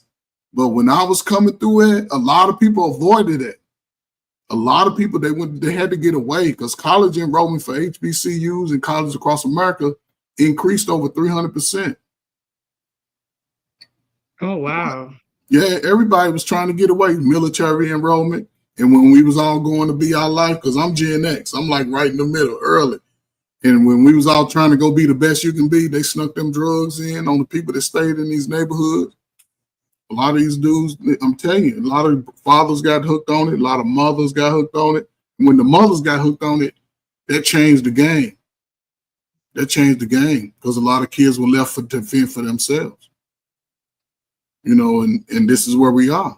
So it's unfortunate. I hope the young and like people your age, you thinking like a Gen X, like I ain't got time for this bullshit.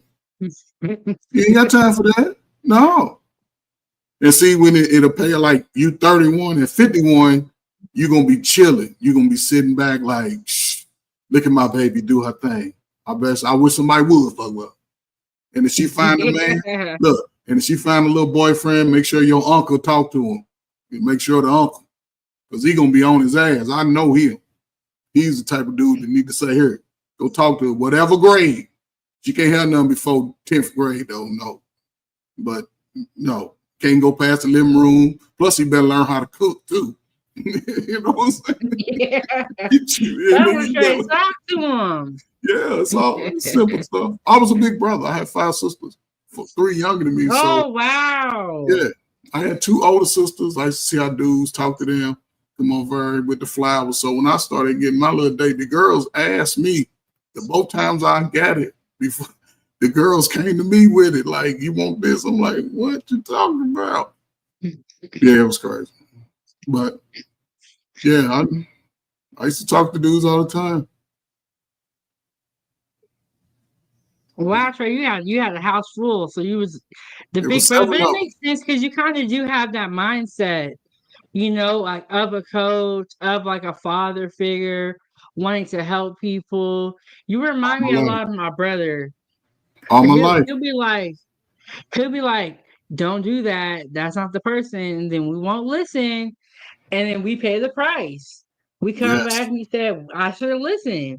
That's Yes. why anything my brother say now, I'm listening. I'm Yes. all ears. And You know, I didn't 907. learn my lessons. How old was this time when you used to reject your brother?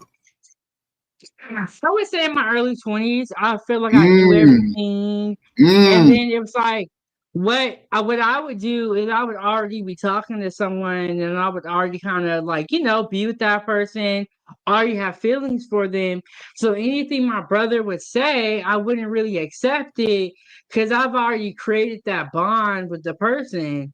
And then my cousin was like, you know, before you meet anybody to take it there, let us meet the person. So again, 907, going back to the topic earlier, who do you think would have been best to choose a mate for you? So I would say my father would have been, but my father, unfortunately, his head wasn't in the game like it So who used would to have be. been the right best person for you, 907? But no, I say that because at the time when we were growing up, he was on drugs, I unfortunately. And he understand. came So back to us later on in life and apologized to us. So we 907. were pretty much raised by our mother, and our father was, you know, out in the, you know. But I see 907. what you're saying, Trey. No. Yeah. You know this answer. That's why I asked you, who would have been the best person to choose a mate for you if you would have listened? It would have been my father, but No, his dad 907. wasn't in the No, game. in your situation, it was your big brother. But he You just didn't listen. wasn't. He was the best person. Right. I get that part too, but it wasn't like he was like, oh, talk to this person. He was just saying yes or no, yes or no. Yes, that's all you needed was somebody to tell you yes or no. That's all I'm saying. Your big brother, listen, despite your father, your big brother was the eyes. He was the protector of you. He used to see the dudes outside of you. Even, you know what I'm saying? So that's what I'm saying. I was, yes, I agree with you, but I feel like by the time he got down to me, his fight, he was tired. I'm the So fifth why wouldn't you kid, and I take have. why wouldn't you take now this is going forward? Why wouldn't you take your boyfriends to your big brother before you got your feelings into it? But I didn't know no better. I didn't know No. That's no excuse because you said you was in your 20s. That's no excuse. What it No, is, I'm saying I didn't know any better. Like I didn't know that would have made sense at that point in time. Like, okay. you know, I didn't know. I didn't know that until I had gone through some stuff. I'll give you and that. I was like, okay, you know, now I know, you know, you got to go through the vetting process. But before, I'm the fifth kid out of four. So I have my two older brothers and my two sisters. I felt like for when it was my time, everybody was tired. But they Everybody was worn were all down. y'all in the house at the same time? Were all y'all in the house at the same time growing up? There was a time period where we were, and then my two brothers, one of them's he said he's about to be 50, and then the other one's he's in his 40s. So Okay. when I was coming up, they were just getting out. Yeah, they but were I was grown. saying I feel like they was tired because my sisters wore them down. And so for me, it was like, you got one time, we're gonna tell you something, after that we're done. Why So you laughing? Okay, I get you. So your sister, okay, I can understand what you're saying. You know your sister, and they know your sister, and you done heard the stories of your sister. So yeah, I totally understand what you're saying. Your sister, you drained everything from the little sister. You should have left some for her. But yeah, I get you. Yeah, and like so it's like, I'm gonna tell you something. If you don't listen, I'm done. And I don't think that's a bad thing. I'm just that's what it was. But that's how big brothers talk. You know, brothers like see you Yeah. won't think they don't think about your feelings. See, that's how I didn't think about myself. But I think Trey, they was tired by the time they got to me. Everybody was tired. And that's what happens when you have a lot of siblings and stuff, you know, when you're like the 7th born, 8th born, you're not really getting the same type of You had parenting. to figure it out on your own. Yeah, the third kid was getting you kind of like everybody tired. They was tired, Trey.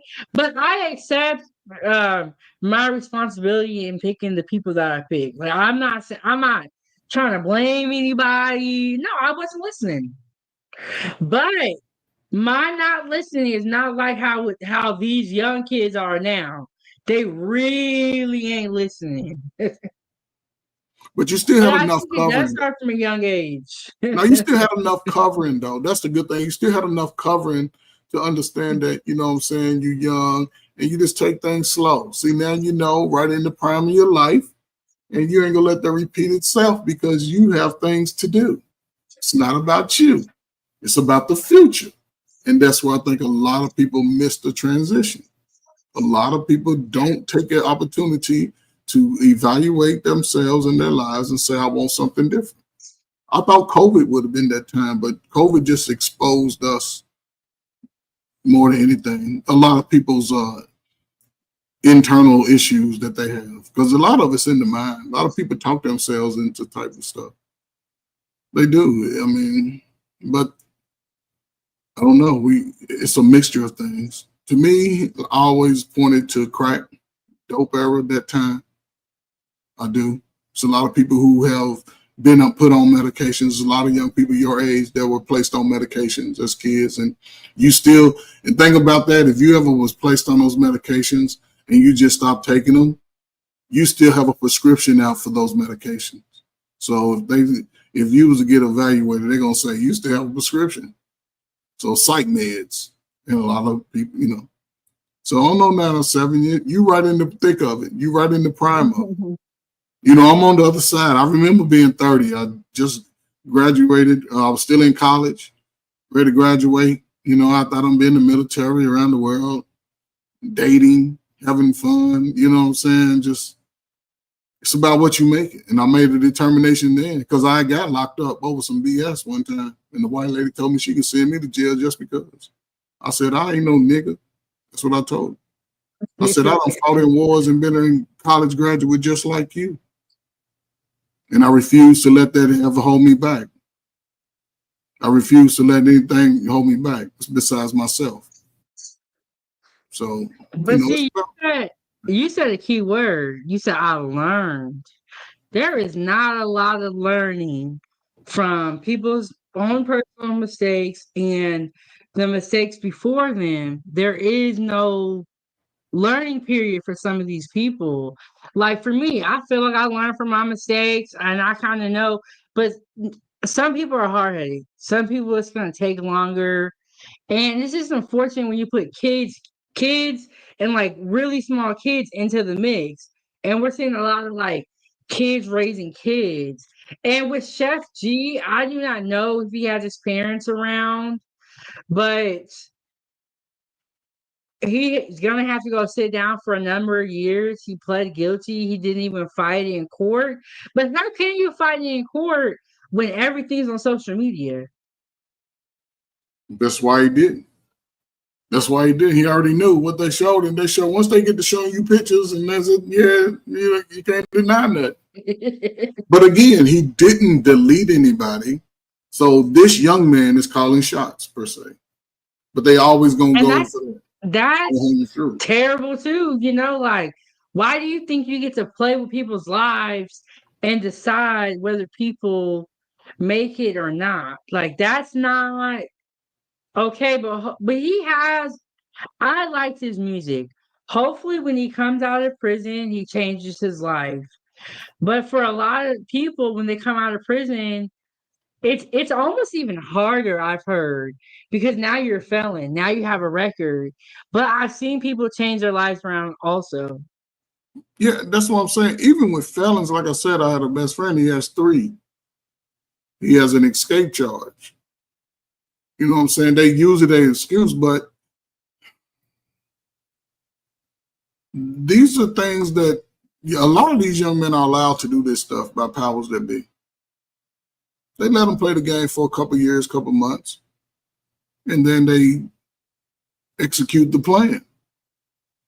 You know, they give them these leeways. They know who do a lot of this stuff, where it comes from. They just give them the leeways. And then when they get to a point where they try to make it look good, like we did a great bust and all of this, then they execute the plan.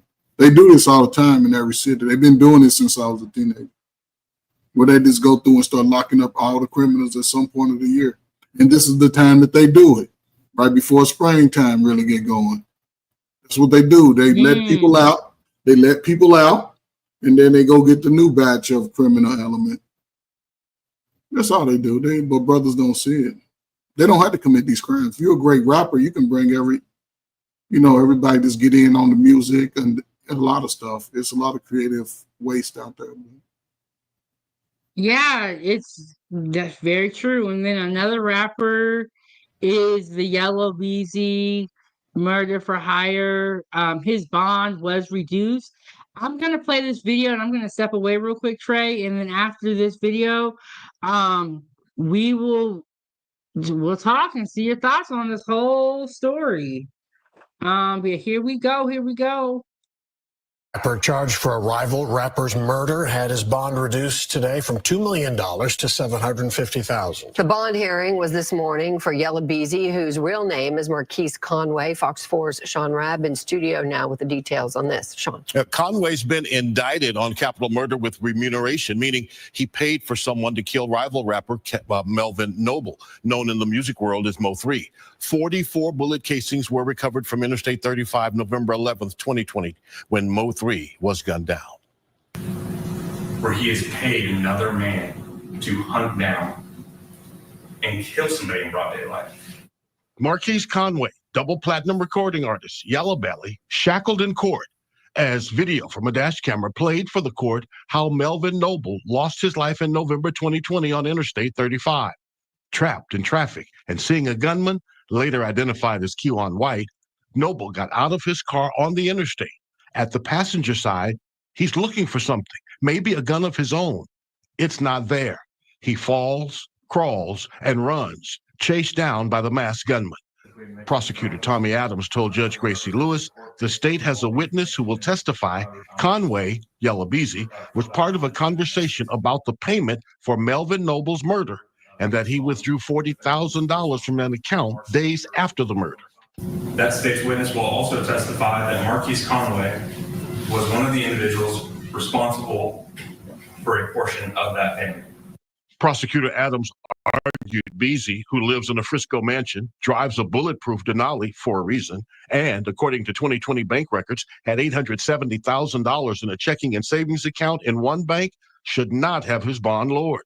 He questioned Conway's grandmother, a retired Dallas County courts clerk. You agree with me that your grandson is substantially well off, correct? He might used to be, but if he could make a $2 million bond, he'd be out. Would you agree with me, though, that there's a difference between can, want to, and choosing not to? I'm aware of all of those things, but I know he don't want to be in here, so I know if he could afford it, he'd be out. Defense attorneys John Guscio and Toby Shook told the judge the state has not connected Beezy to any murder for hire. You received no information of a text message, any message on social media platform that our client paid for this murder, any type of remuneration, no recording of any sort, just this person who came forward and said he overheard this conversation. The judge lowering the bond by more than $1 million to $750,000, but gave Conway a stern warning. I hope that you're taking this seriously because your responses in this affidavit kind of indicate that you're not. You understand me? Yes, ma'am. Now, the judge referencing the financial affidavit every defendant must complete to give to the court and give them an idea of what kind of bail they can afford. It's supposed to show all your debt, all your income. Kewan White, the man charged with Mo3's murder, is currently in federal prison on a gun charge, serving a 9-year sentence. Hey, So you hear that? 9 years on a gun charge. That, I mean, 9 years sounds like a little bit of time, but that's somebody's life. Just think about all the things you can do in 9 years. I mean, you could start a YouTube channel and it'll pop off. You could start a company and it blow up. But imagine losing 9 years on your life. That is just wild. Trey, what are your thoughts on it? 907. Low hanging fruit. Think about it. A lot of these dudes that do this stuff is early in their life, early adult life, right? It's early in their adult life. And a lot of these systems allow them to do it. You know, I look at these things as a greater issue than that individual. And like you saw, the cameras on the bridge caught everything. See, the technology has passed up the criminal. And the fact that he actually, but the fact that, I don't know, it's sad. You know, the guy saw it coming and he couldn't stop it. He tried to run from it and dude chased him down with no belt on. He's still trying to pull his pants up and hold a gun at the same time. Dumb shit. See, that's the nigga shit right there. That's the dumb shit. That shit slow as hell to me. That's right. But again, the guy's gone. The other guy's going to prison. And he's just one of a group. He only gave him 40,000. But they'll test him too, and he ain't had, see what I'm saying? He ain't had nothing to do. So he's so-called mastermind of it. He's gone for 9 years, got his grandmama up on stage. Your grandmama. You're fucked up. Okay, so the guy who got 9 years was the shooter. Yella Beezy just got out on bail, so he's still up in the air. But they're trying to give him, or they have thrown around life in prison or a number of years. So Yella Beezy's case is kind of still up in the air. So that wasn't Yella Beezy? Who's the other Yella guy? Beezy was Yella Beezy was the guy that we saw in court. The actual shooter is in jail for 9 years. They said on an unrelated gun charge. So I means that they probably are still processing for the Mo3 murder. Okay, so, yeah, that's what I was thinking though, what you said, because that didn't look like the same guy that was in the video. And I understood that he was the one that put up the money, the one that was in court.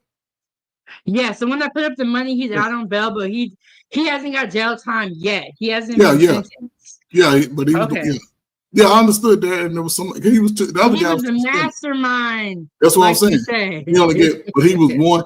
But again, if it was supposed to be a collaboration, he only gave up a portion. He's the only one got caught. It's low hanging fruit. That's all it is. These people, listen. People in crime who prosecute crime, they know who the criminals are. They know who they are. They just let them do their little dumb stuff and make them think they go get away. And then when they want to get their numbers, let's go act on our crime. That's all. They know what crime is. So they create the false beefs. They create the beefs. Then watch them fight it out. That's all.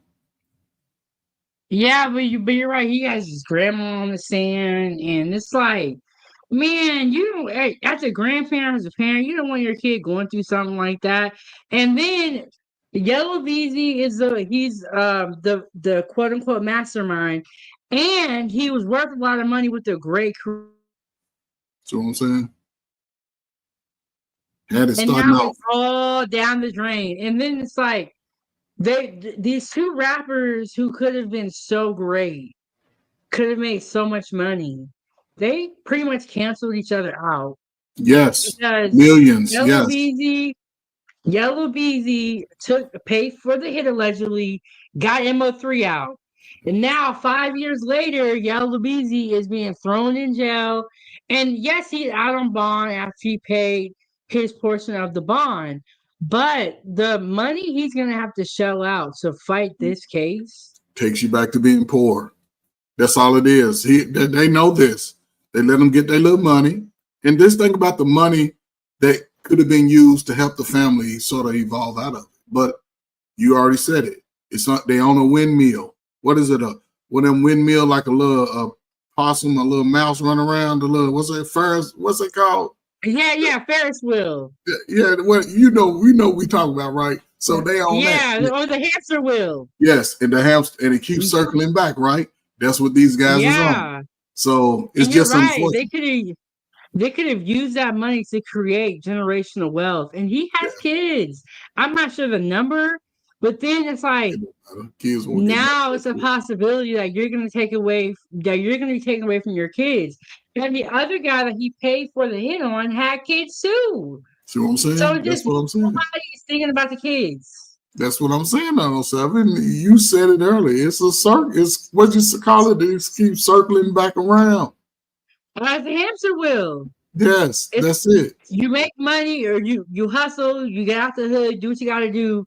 You get fame, you get money, and then you go back to the hood, and you're still playing in hood politics. They still in the hood. You know, I believe in karma.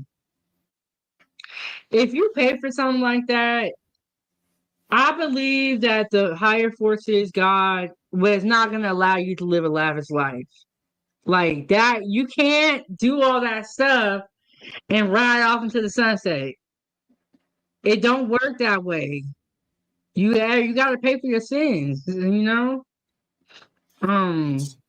He's out of mind. We'll see what happens with the whole situation. There's going to be a trial. If there is one, there's going to be a lot of money he's going to have to pay out. And I'm sure we're going to be hearing from baby mamas and family members.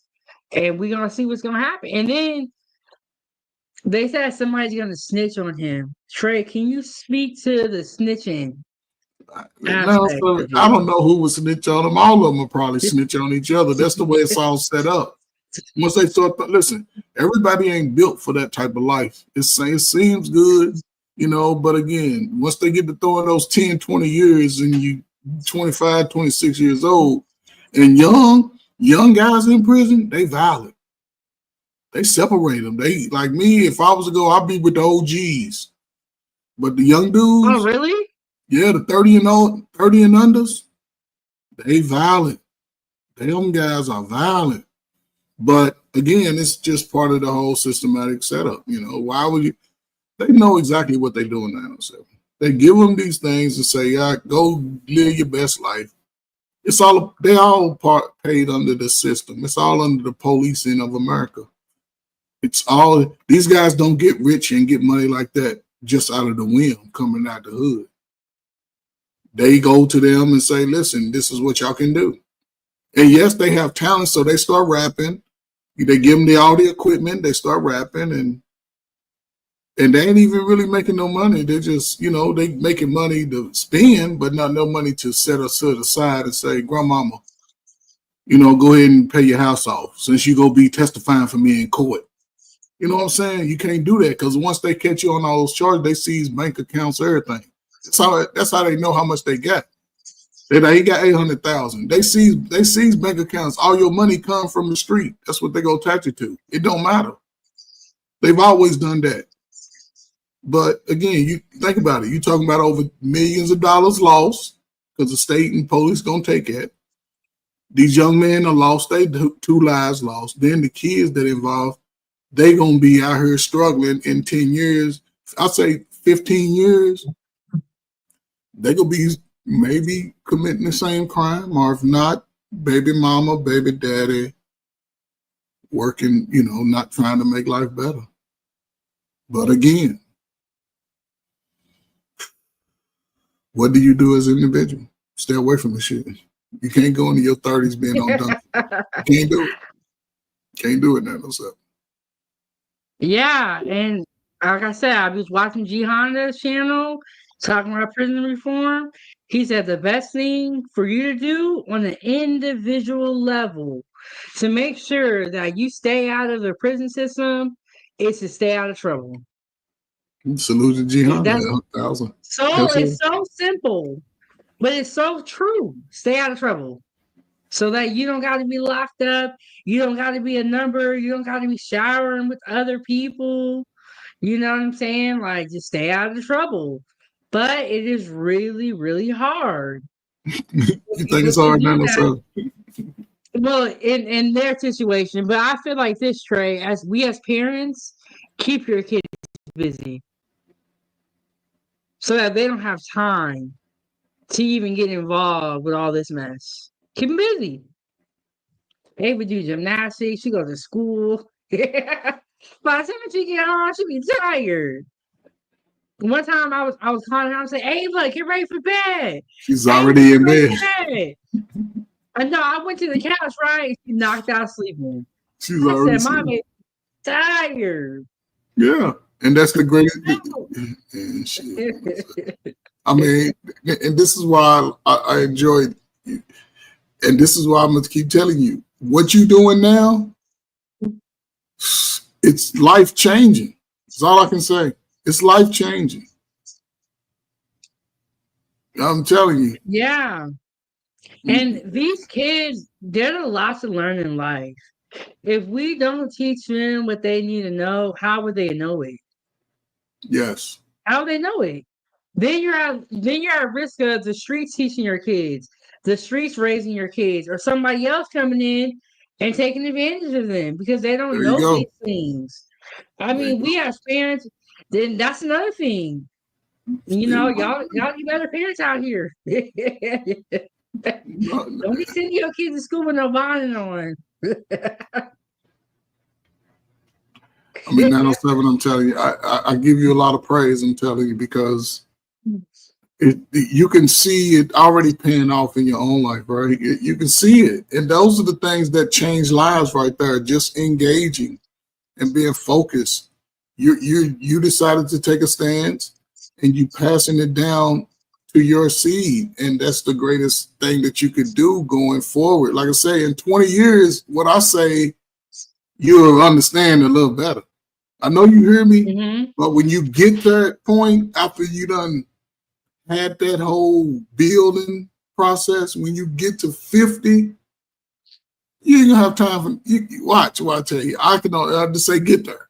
Just get there. When you get there, based on what you do and how you engage, and I'm telling you, your baby gonna be on cruise control. She gonna take you to heights you ain't never thought you would make it to because you giving her what she needs right now, and that's direction. You're giving her physical love and you're giving her verbal love and direction. You can't go wrong with that. You can't go wrong with that. And you showing her what family is. You showing her everything. You know what I'm saying? So look, I'm telling you, that's people don't see it, but I worked in it. I seen it for my own self with family, even though my family a little fucked up. But I saw yeah, you know. But I ain't got nobody like that in my family. Ain't no boys like that. Ain't no boys like that. Most of the women are respectful. That's So. right. Yeah, and then that's a big thing too, respect. And if we think that money can raise our children, ask these rappers and these rich people why their kids is on TikTok or on social media airing out their parents. It's not always about money. It's about some of the things that Trey named. Time, investments, sitting down and sharing with them and teaching them. Those things matter too. Now, nobody wants to be poor and you know what I'm saying? But you also, it's not just money as far as being a parent. It's so much more than that. And unfortunately, I don't know if these people had parents. I'm not sure. But what you can do is save your kid. That's the best thing you can do is save your kid. And let me play this little video real quick, just so y'all know what's going on.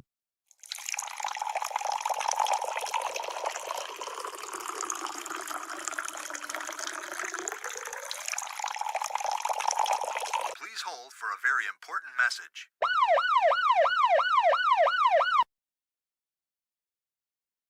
All right, time for tea at 9:07. Good eats, and we got the coach up here. Coach, tell us where we can find you. We're not done with the show, but I'm just saying. Tell us where they can find you. And tell us, a little something about yourself. Besides you like being bald headed.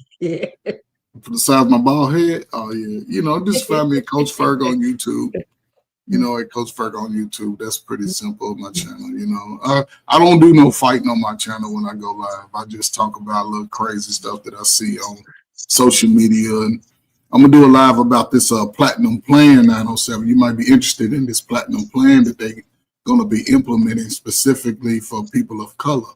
So just once I'm gonna go live probably within the next few days. I'm retired. If I schedule something, I might not even do it. You know what I'm saying? So, but yeah, I got the information. It's just a little document I'm gonna go over, and this sort of lays out the plan for people of color. So it's through the government, so you can probably look at it, take advantage of it, explode on the world, and be 907 good eats. But a little bit about me. Okay, I just celebrated my 50th year coaching and playing sports this past in 2024. From the time I started playing football and basketball. What's your secret, right? What's my what? My secret? What's your secret? You out here eating good. I mean, I just, I don't drink a lot. Like I said, I don't drink a lot. I used to exercise often. I used to like doing stuff, build my chest up, build my little guns up, I'm an old guy now. Drake was that strong. Okay. Yeah. Drake, I'm old now, I got some big calf muscles. My calf muscles is about that big, probably, but I've always enjoyed working with young people. I've always enjoyed helping young people, seeing people who just couldn't do it, because I was always gifted athletically. You know what I'm saying? My father plays football and stuff, and I used to play basketball and football. So I was at this 907. I'm in the newspaper a lot during my high school years. You feel me? I was a sports guy, but I've always been a humble guy too. I never thought I was pretty, When them pretty boys, no, I like to do stuff with my hands. I fix shit, put shit together, build it. I like that type of stuff. But I've had my share of dating women. Sometimes you hit, sometimes you miss. But I had to love them. I used to have her back in the day. But I saw a picture when I was in the military. I saw a picture of myself because they make you shave everything. I said, "Ooh, I can rock the bald head," and I just shaved my head off. Let me see. I'm gonna show you this picture. So this is my high school. I was 17 on this picture right here. See my avatar? Seen it before. Yeah, I was 17 right there. I could bench press 300 pounds my senior year. Wow. That was a big thing. Squat about 450, something like that. I was good. I was, but I've always respected people, young, old, and I love working with young people. I love it. I love sitting in a group with people and just inspire them to be better. You're going to make mistakes. Life is about mistakes, but I always teach them how to fight back too. Fight back. You know what I'm saying? Don't let nobody put their hands on you. People go talk about you. I came up with a time sticks and stones may break my bones, but words will never hurt.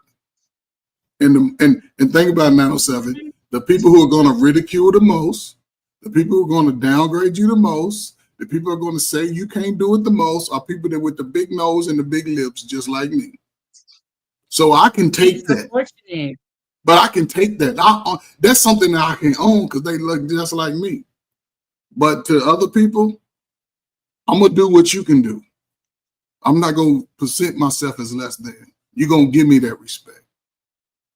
See, I got black people in my family. I grew up in the day 907. People sit around and talk about everything on you, from your shoes to your weight, to your eyes being crooked, to your lips being big, to your teeth being rotten. They will go in as kids, young people, teenagers. So as a grown man, I'm like, I love my ugly. I love my ugly. That's how I feel too, Trey. Like, you can't say nothing now. They done already did it. Yes. And that's why I understand why. Yeah. So I just look at life as for what it is. You know, my father kept it real. My mother really kept it real with me.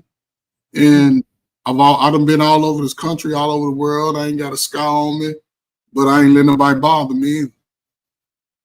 And I didn't go focus on the women. I just go present myself good to the lady. You see me with the chest and my little. Trey, and tell them about how you used to be the player coach. Yeah, I mean, yeah, the player coach shit. I was just enjoying my That young. was his first name. Yeah, the player coach. You know, but it wasn't the player.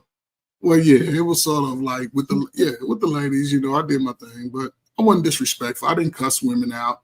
I ain't go through all that.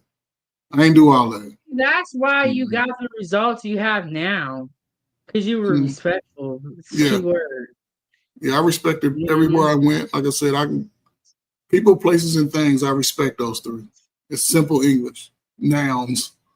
I'm gonna respect people just because where I go, I ain't gonna disrespect it. And things that I do. If I say I'm gonna do it, I'm gonna go in and try to be the best at it. You know, I'm gonna try to come out on the positive side. I ain't gonna be like, you know, people like, I wouldn't do that. Why you wouldn't do it? Have you ever did it? No. Well, slow ass, get away from me. And see, when I met women like that, and they be like, shit they wouldn't do, I'd be like, nah, I ain't fucking with it. Nah, be all right. Yeah, but I didn't waste time trying to convince people to like me and do things that, because like you, 907, you cook right. So if I meet you, I'll be like, oh, she like to cook. Shit, I'm gonna see what she over cooking. You know what I'm saying? I ain't gonna be like, oh man, why you always cooking? No, but hell. See, but people get shit backwards. Nowadays They love don't appreciate it. like, hey, They be love out there. to hate. Yes, yeah, that's what I'm saying. A lot of times since I became an adult and your time coming into adulthood, this is what we've been under 907. Because it was a time when I was young, we would encourage each other to be better than our condition. See, we would like, man, you should do that. Now, like, why you I want to must do have it? missed that time. Yeah, you missed it. You missed it. And this is where we are. This is where we are because you could be my child.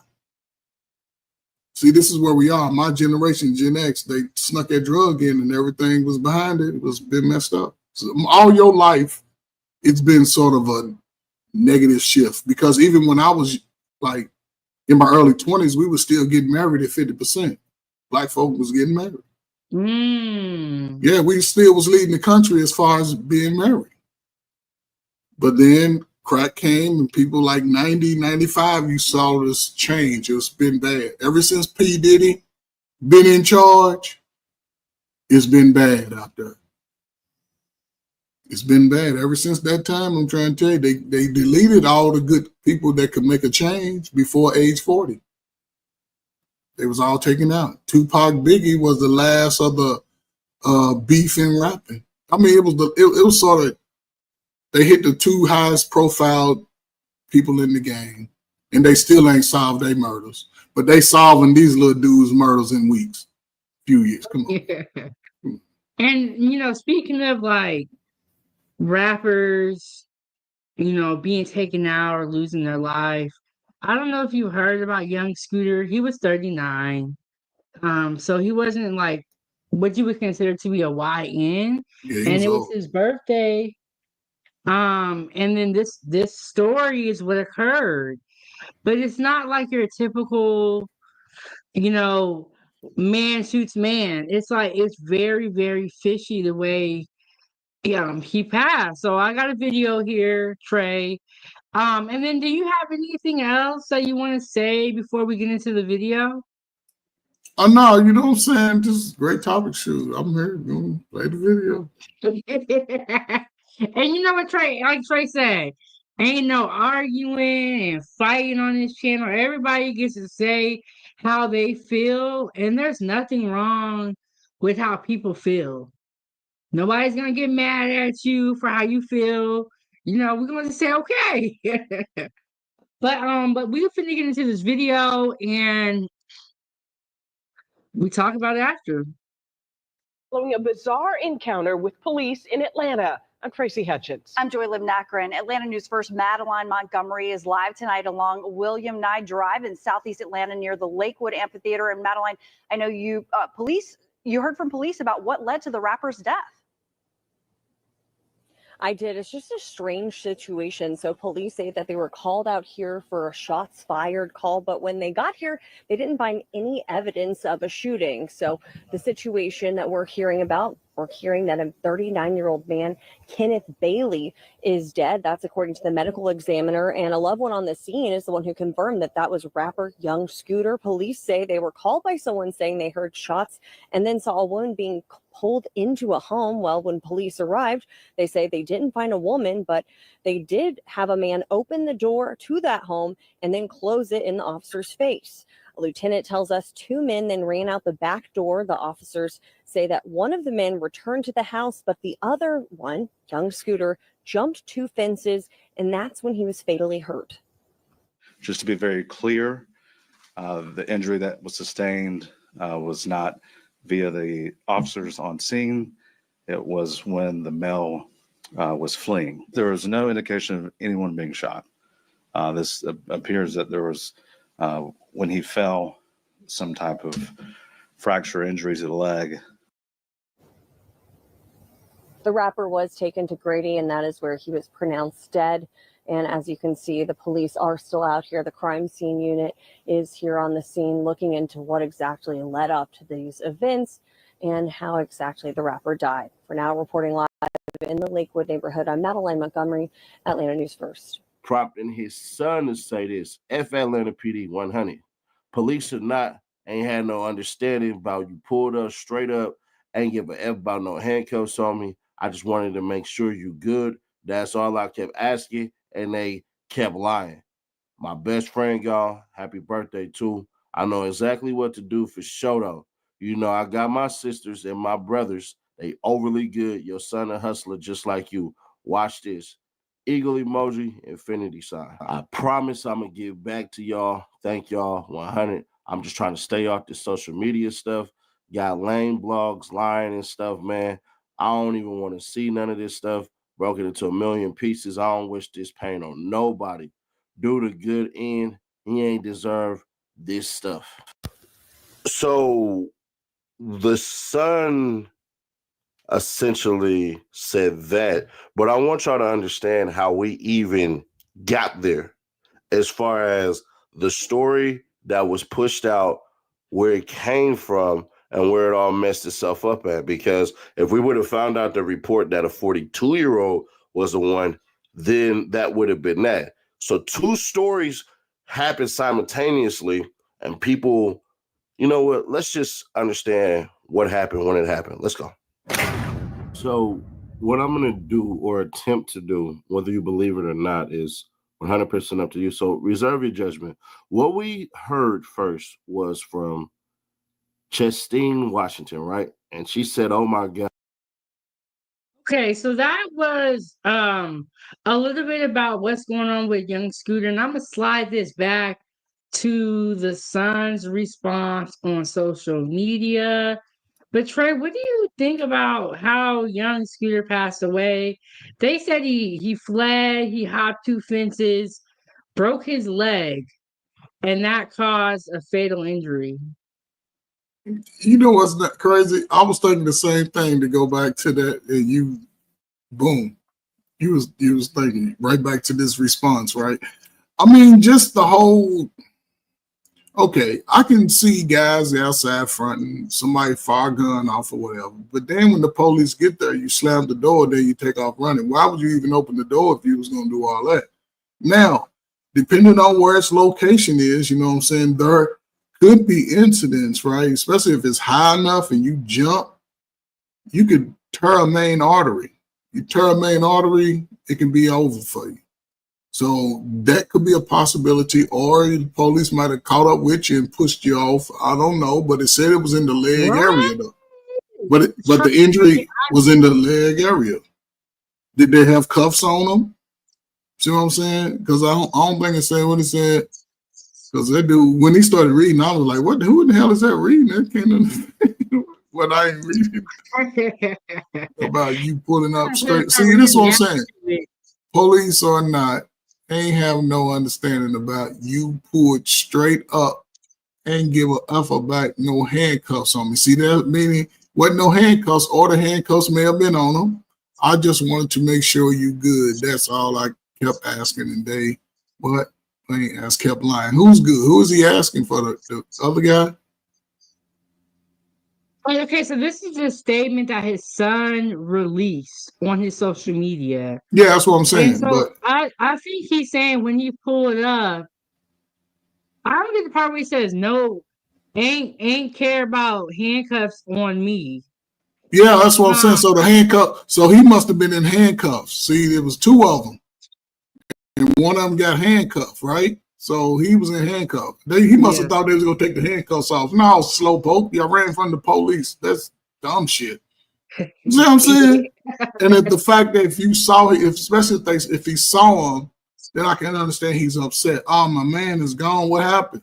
Especially if I don't know if he jumped off something. It could be a whole lot of suspicion because I'm sure if they went on a chase, then you don't know what could happen.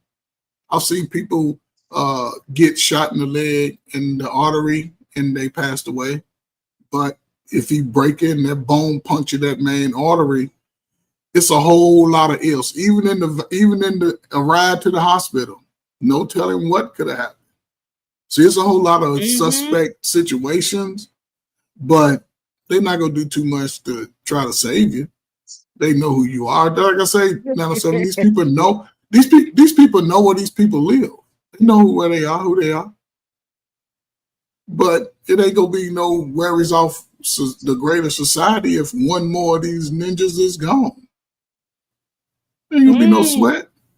Yeah, he passed away on his way to the hospital. Okay. But old boy could push it the way he want. But again, why would you slam the door in their face if y'all innocent? Makes no sense. Makes no sense to me. I wouldn't answer the door. Then you run out the back. So what else you had? You slam the door and you run out the back. Then you came back to the scene. That scene, I mean, you're slow. Should have kept running. And the initial call was saying that they heard gunfire and they saw a woman being drugged back into the house. Yeah. That was the initial call. I would say this: if you open the door, slam the door, and start running, it does look very fishy. I don't really know. This is just a weird story. But he put, damn, my best friend gone. Happy birthday too. And it was young Scooter's birthday. This is his son. So his son refers to his dad as his best friend. Happy birthday too. I know exactly what to do. For sure though. You know I got my sisters and brothers. They overly good. Yo, son, a hustler just like you. Watch this. But it's just a weird statement. Because it's like, why are you calling your dad your best friend? See what I'm saying? Generational curse. Whatever they was doing, they know it was wrong. And the fact that y'all pulling whoever's girlfriend, I like to know whose girlfriend that they pulled in the house. That means y'all held her against her will. So that's another issue I got. Then the police come, y'all just take off running. It makes no sense. So I don't know. Maybe I'm looking at it wrong. But you can't expect any sympathy after you do deviant behavior. You can't expect that. They're not going to give you no sympathy. Ava want to say hello? Hi. You here? What's up, Miss Ava? How you doing there? You do a great job on your shows. Keep up the good work, right? Yep. Last question. Can you do a backwards flip yet? Or back walkover? Yep. You can do both? Yeah, I can do a split and a back walkover. What about a flip? How many medals you got? 22. And counting. Hold on. How many you say again? 42? 22. 22? Okay. So listen, I'm gonna say this and I'm gonna let you get back to your mama, right? Anytime you hear anybody making excuses, tell them stop making excuses and get the job done. Say no excuses. Let's get the job done. Salute. Good luck on your next competition. Beat them every time. Beat them every time. Like, go in like I'm gonna win today. But be nice to them like, girl, you did good. You did good. Salute. For real. Say bye. Bye.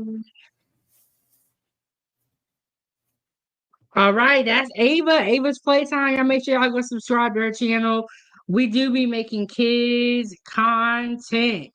But we finna get back into what the son said. There was a couple of things that he said that I thought were very questionable. And this is the part I thought was questionable. When he said, your son a hustler just like you. Yeah. Now, I don't know what he was referring to, and it may not have been drugs. It may not be anything bad. But it's just the way he worded it, it was like, well, what are you going to do? Pick up a brick? Like, you know what I'm saying? I mean, some of it is just the vernacular, what we use. You know, hustler, you know, I'm a hustler. You know, I don't know his father rap, probably do a little music. So, you know, he did use those type of words. I don't see anything bad based on it. I just hope that this doesn't turn him into actually living that lifestyle, the worst of lifestyles. You know, this could make or break him as a young man. You know, this could make or break him as a young man. These moments right here. And these are those moments I was talking about earlier when somebody say, F it, I give up. When things like this, you lose your best friend, your grandma, your uncle, your mom, your father. You lose those people at a critical time in your life. You know, but he can't continue to go down this deviant behavior with the law.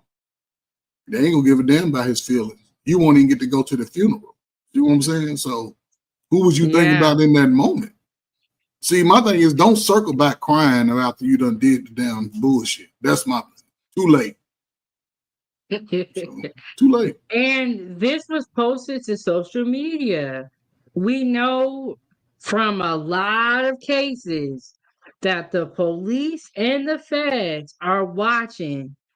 And I'm not saying that behind the scenes you cannot feel like F the police, but I'm just saying once you post it, they're going to see it. It's public. It's going all around. Now, the rest of the video, he was getting into the story, and I kind of didn't understand where he was going with it. I was like kind of confused. But there are some more good points. Or I think he was talking about the baby mamas or something. Trey, everybody got a whole bunch of baby mamas, it seemed like. It's not a lot. No, 907. You know, you really listen. It's not a lot of brothers that have a lot of baby mamas, but you see examples of where one guy could have 4 or 5 baby mamas. But it's not a lot of those guys that do that. It's more guys who don't have children, especially at that age. About 35 years old, you can say 90% of Black people probably have a child, whether it's the woman having a child or a man having a child. But in them early 20s, most brothers don't have children. A lot of those, like these two probably got 2 or 3 baby mamas, right? It's less of guys like that having the children by more mothers. The women are having, it's the women that are having multiple baby daddies, but that multiple group is a small group. It's like 30%, you know, when you break it down, the numbers. But most women have children early. Most young women have children before age 25. They're working on number 2 by 25, but most of them have it as teenagers by other teenagers. But it's not a lot of guys that move like that. Okay, so you're saying it's not everybody. It's just the people that are probably we're seeing highlighted, you know. Well, I do think the rappers. But again, it's a small number of rappers. 907. It's a small number of rappers, but they got multiple baby mamas because they got more access to women. It's the women who know that, you know what I'm saying? So, like I said, 2 rappers. Everybody ain't a rapper. A lot of guys ain't rapping. But the guys that do can have access to those women. And the women like it. They spend money on them. They don't value money. See how that money had laid out on the bed, chain, they don't value that. And they give it to the woman. They have sex. A lot of them paying for sex, for real. Because these dudes is ugly as hell. Can't nobody tell me them dudes they know they with the money. That's why the girl talk to them, because it's the money. These dudes be ugly as hell. Hey cousin, how are you doing? I got a whole bunch of cousins, Trey, and I didn't realize this That's how I started showing them my 907 goodies. Hey, that's good. I got a We whole might lot be of cousins. cousins. Yeah, we might be cousins down the road, somewhere down the line.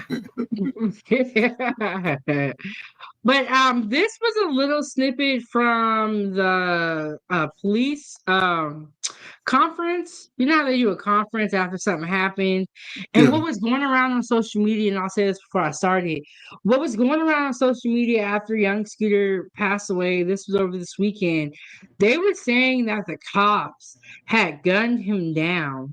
And before that story had caught too much steam, they came out and they clarified that, hey, we did not shoot him. It was not on us. He tried to run, hopped a fence, broke his leg, and severed an artery and bled out. Was the story that they told everybody. So let's get back into it. Let's see what they got to say. William Nye Drive. In Zone 3, officers responded to a dispute with a weapon. It was advised in the call remarks that shots were fired and a female was dragged back into the location. Once officers arrived, they knocked on the door. A male opened the door and immediately shut the door on the officers. The officers then established a perimeter. During the process of establishing the perimeter, 2 males fled out of the rear of the house. 1 male returned back into the house. The other male jumped 2 fences as he was fleeing. When officers located him on the other side of the fence, he appeared to have suffered an injury to his leg. Officers rendered aid, and he was transported to Grady Hospital, where he was pronounced deceased. That male is going to be a 39-year-old male out of Atlanta. Just to be very clear, the injury that was sustained was not via the officers on scene. It was when the male was fleeing. The second incident happened at Lucky Street and Mill Street. This call came up around 6:35 p.m. Where we had a group of individuals standing on a sidewalk. Our victim in this case approached the males. Some words were exchanged, which led to gunfire. The male that was shot is a 42-year-old male out of Charlotte, North Carolina. That male was transported to Grady Memorial. These 2 incidents are not related in any shape or form, and that's what we have for you. Can we confirm that it's a known rapper that goes by the name of Young Scooter, the 39-year-old male? We cannot at this point. That's a function of the Fulton County Medical Examiner's Office once they notify the next of kin, so that we were premature on that. And on the 42-year-old, you guys sent out a release originally saying that the man was deceased. He was not deceased? Correct. Grady was able to bring him back in the trauma room, where he was taken to the operating room and is now in ICU. So what was the discussion? What led to the 39-year-old having to flee from police? Can you give us a little bit more detail? Because it just seems, what exactly led to him running away? So again, there was a 911 call of dispute with shots fired and a female being dragged back into the residence. When officers arrived, a male initially opened the door, closed the door on the officer's face without communicating completely. That's when the officers established a perimeter and the 2 males fled. Why they fled, obviously, we can't speak for them. So it's still an active investigation. Was the woman injured at all? So we were not able to locate a female. We ended up with 2 males and the decedent. Was you said a dispute started in a car, a moving car? No, outside of the residence. Outside of the residence, and then a woman was drugged back into the. That's what was reported. We have not been able to substantiate any of that, which is also a part of our investigation. And then when he jumped over the fence, when one victim, what wound was? I guess did he shoot himself? No, there was no indication of anyone being shot. This appears that there was when he fell, some type of fracture, injuries to the leg, which caused the bleeding. And to clarify, this wasn't any involvement with the Atlanta police as far as shooting. Correct. There's no, in neither one of these cases were officers involved in shooting at all. Will your agency be investigating everything internally, or do you guys? So we do have, just because of the confusion, we have the GBI that's going to come out to the 39, location. So GBI will come out and they'll independently look into what exactly. Correct. Okay. Yeah, just to confirm. But that one started with a 911 call of a dispute. Correct. That's why you guys got there, and then Dispute, shots fired, woman being drugged back into the residence. And not to add confusion to it, but let's switching back to Lucky Street and Mill Street. 42-year-old from. So being held accountable is what I do, always will do. So Trey, what do you think so far about the story that we're hearing? I mean, police have weapons, they have bullets. All of that stuff is accounted for. You can't just fire a weapon and not have evidence that you fired a weapon. You can't do that. It's against protocol. You go to jail for that. Every weapon has a shell. Those shells are collected at the scene. Like I said earlier, I believe he jumped and busted his main artery. The bone probably broke on it. Or it could have been pushed. It doesn't matter. You know, my thing is, why would y'all? Okay. Now, they didn't find the girl, so somebody was obviously lying. Somebody's lying. There wasn't a girl. He opened the door and slammed the girl, then ran. That makes no sense. What are you running for? So you might have had gun and maybe some weed, some little drugs in the house. Okay. You doing that shit, but then you run. Both of y'all run out the back. Your father and the son. Who said run? The father or the son? I want to know who said run. I mean, do you think the son was in the house? It kind of sounded like he was. Yeah, he was in the house. They both ran out the back. Yeah, he was in the house. He ran. They ran together. They was both in the house. That's what I'm saying. A lot of fishy. This story is just fishy. It ain't I'll be fishy. curious when they do the autopsy. Yeah, and it's going to be a main artery break. But no, listen, they said two people in the house. They ran and one of them came back, and they was chased the other one. So somebody came back, which was stupid. Why would you run? That was early in the video. Why would you run, though? That's what I'm saying. The police come to your door. We ain't doing, say me and you in the house chilling, smoking a little weed, drinking a little drink. You know what I'm saying? Maybe we ain't doing nothing. Police knock on the door. Only thing they can do, like, man, y'all here smoking weed? Yeah, man, we at the crib. All right, what y'all doing? We heard about a woman, man. There ain't no woman in here but my lady. You know what I'm saying? Me and my buddy playing PlayStation. I mean, man, y'all got, no, man, well, listen, we gonna write you a little ticket. But we in our own house, okay? Come on in, check out the place. Ain't no woman in here. I ain't gonna, that'll say what I'm not gonna do is ruin my day by trying to run and jump over nothing. I'm not gonna do that shit. I'm not gonna do that. You gonna come here and give me this little ticket, you gonna go on about my business. That's it. Only thing they would have did was gave him a ticket for smoking weed, but they in their own premises, so you really can't arrest them. Be like, man, y'all got how much y'all weed, man? We ain't got no little bag right here. Ain't no woman in here. It's me and my son. All right, well, let me go. What? The whole story is just weird. Yeah, the whole story is just very weird, and that's kind of why I brought it up to the forefront. But in the next video I'm going to play, we're going to hear from an orthopedic surgeon. Yeah, about his reactions. And this happened over the weekend, so I'm sure as time goes on, we're gonna see more twists and turns. And when you do lose a parent, you be grieving for a long time. Mm-hmm. Yeah. So I imagine that this we'll be hearing a lot.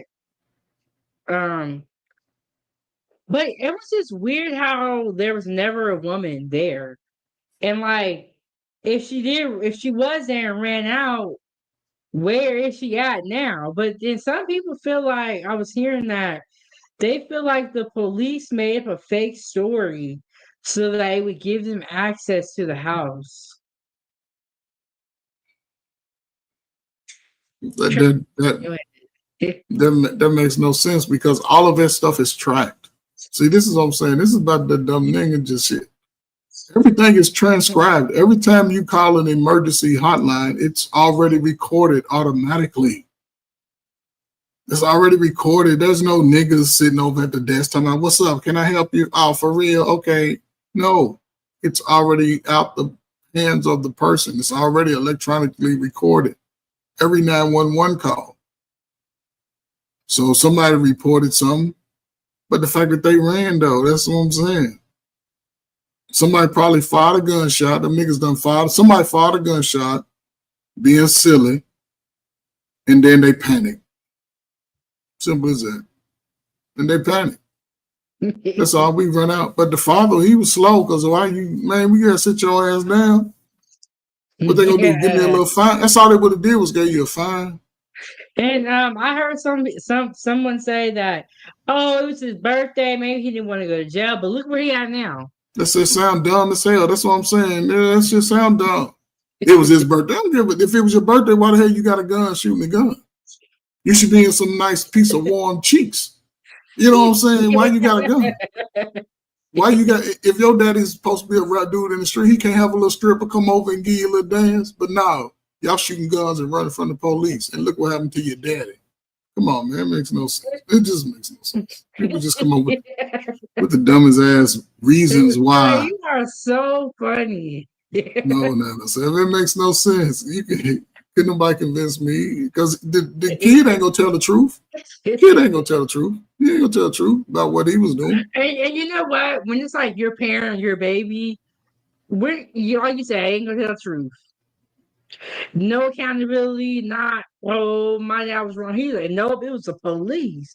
Not saying that it wasn't. Because I wasn't there and we don't know. Everything here is purely speculation and our opinions. But it's just looking like it's sad because it's like, dang. And what a sad way to go out, allegedly, if that's the way it really happened. A lot of people already don't trust Atlanta Police Department because of some of the high profile cases that we've seen out of Atlanta. But you know what? I feel like the criminals and the people that's breaking the law never trust the police because they're breaking the law at the same time. But it's crazy. Of course, they would say don't trust the police because they're trying to commit the crime and get you not to call the police. You commit a crime around me, damn it, I'm calling the police. Makes no sense. Listen, and I'm smooth. I might not do it in your face. I know how to move out the way and go be like, look, this nigga right here in this green t-shirt right here, he did all that shit. Anonymously. Come get him. Anonymously. You're not, listen, 907, you're not going to ruin my day. I ain't gonna be out with my, you know what I'm saying, man, my baby out trying to enjoy. You want to act the fool? No, there he is right there. I'm gonna tell you, he got on the green shirt. And tell him I snitched. No, don't tell him that shit, but anonymously. You know what I'm saying? People are stupid. I like to go and come. I mean, I got kids outside. You know what I'm saying? Kids out there having a good time, eating their little chicken nuggets. You want to come acting a fool. Man, take that shit on somewhere. I was watching this video on TikTok and I'm mad I can't find it because I was gonna save it and show it to y'all one day. He said, "You so tough. You sitting up here with all these guns, all these Uzis. When are they gonna join the army? Why Leave not? us alone." And get paid to shoot. Yes. Crazy. But it's sad you want to act like you too cool, you too hard to be with us. Go join the army then. Get trained in guns since you love it so much. Yes. I went to weapons school in the military. They shot, I know how to break down 45s and 16s, a couple of Glocks, a couple of little, nice little weapons. They teach you that it's like a class you can go to for about 2 weeks. And you just sitting in there breaking down guns, cleaning it, going through the functions, check, all that. Shit was cool too. But if you like guns, you're already doing that. Just go to the military. You don't have to do this. But if they go to the military, they know they got to be sober. Yeah, but they be doing all them drugs. No, you can't be can't. smoking. No, you can't. You gotta, and then this is that give and take, you know what I'm saying? Like, you can't do everything you want to do and be a law-abiding citizen if what you want to do is breaking the law. But you can break the law if you want to. Just don't be crying when you're in jail. That part. Don't be crying. Because Coach Berg ain't gonna listen to that shit. You should have thought about that shit. Because you knew you had an opportunity to do right. You just listened to your slow ass friends. That's who you listen to. You let somebody dumber than you talk you into doing some dumb shit. That's when you went wrong. Trey, you're so funny. So this is the orthopedic surgeon that we're gonna hear from next. Cause so he's gonna tell us if this was possible. And so this was another video Seti Nash posted that young Scooter died in police custody, in Atlanta police custody, which is gonna get people that title is gonna get them like triggered. But think about it. If he had already jumped from 2 fences and his leg was wounded and then he bled out, of course he was gonna be in their custody at that point. What do you want them to do? Leave him there on the sidewalk? Then y'all would have been mad about that.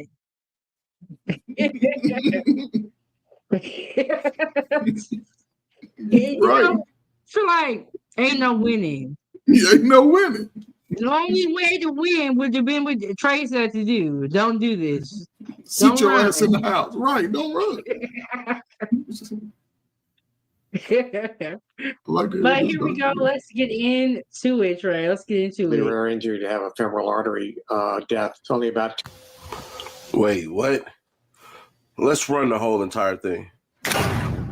Well, tonight, the GBI is labeling the death of Atlanta rapper Young Scooter as an in-custody death. His real name is Kenneth Edward Bailey, originally from Walterboro, South Carolina, but making a name for himself in the music industry in Atlanta. Condolences from some of the biggest artists continue to pour in. Rapper Meek Mill posting on X, RIP Young Scooter, an ATL generational leader that helped keep a lot of energy pumping out and into ATL. Prayers for your kids, family, and whole Free Bands family. As many continue to remember him, there are some questions still. How Young Scooter ended up dying after being pursued by Atlanta police last night. 11 Alive's Cody Alcorn is live outside APD headquarters. And Cody, despite initial unconfirmed reports that spread like wildfire, APD says their officers never fired a shot. That's right, Angelina. Now, what I can tell you is the only injury mentioned by APD was to Young Scooter's leg. They say he fell after jumping over a couple of fences. Now, just hours ago, I spoke to an orthopedic surgeon to get some context to how a leg injury could possibly lead to death. This was the scene on Friday night in the 200 block of William Nye Drive in the Lakewood neighborhood in Southeast Atlanta. Police responding to a 911 call. APD Homicide Commander Lieutenant Andrew Smith. Officers responded to a dispute with a weapon. It was advised in the call remarks that shots were fired and a female was dragged back into the location. As officers tried to make contact with anyone in the home, 2 males fled out of the rear of the house. APD says one of those men was Kenneth Bailey, better known as rapper Young Scooter. Lieutenant Smith says Bailey jumped 2 fences before officers caught up to him. When officers located him on the other side of the fence, he appeared to have suffered an injury to his leg. There was no indication of anyone being shot. This appears that there was, when he fell, some type of fracture injury to the leg, which caused the bleeding. Possibly fracturing or breaking his femur, which orthopedic surgeon Dr. Craig Weil says isn't impossible. Well, the femoral artery is quite large, and it could, if you broke your femur and it broke badly enough, the ends of the femur fracture could be sharp enough to cut the artery. As for the fall, it'd have to be a very hard fall. Something you don't often see. No, you don't. It's a relatively rare injury to have a femoral artery death. It's only about 10 to 15% of traumas, so it's not very high. About 10 to 15% of traumas, so it's not very high. The Fulton County Medical Examiner says right now the cause and manner of death for a young Scooter is listed as undetermined. Of course, an autopsy is planned if it's not already been conducted. Now, the GBI is investigating this in custody death, Angelina, and of course, the autopsy results will hinge a lot on how they rule this investigation. Live in downtown Atlanta, Cody Alcorn, 11 Alive News. Still a lot for us to learn. I know you stay on top of that, Cody. Thank you. Hey, yo, can you subscribe and turn on that bell too? Because when you do, you're helping unbiased, independent news. I want y'all to look at the mannerisms of the chief. And I ain't gonna lie, shout out to the visionaries, because y'all was like, he looked like he was sneaking and geeking.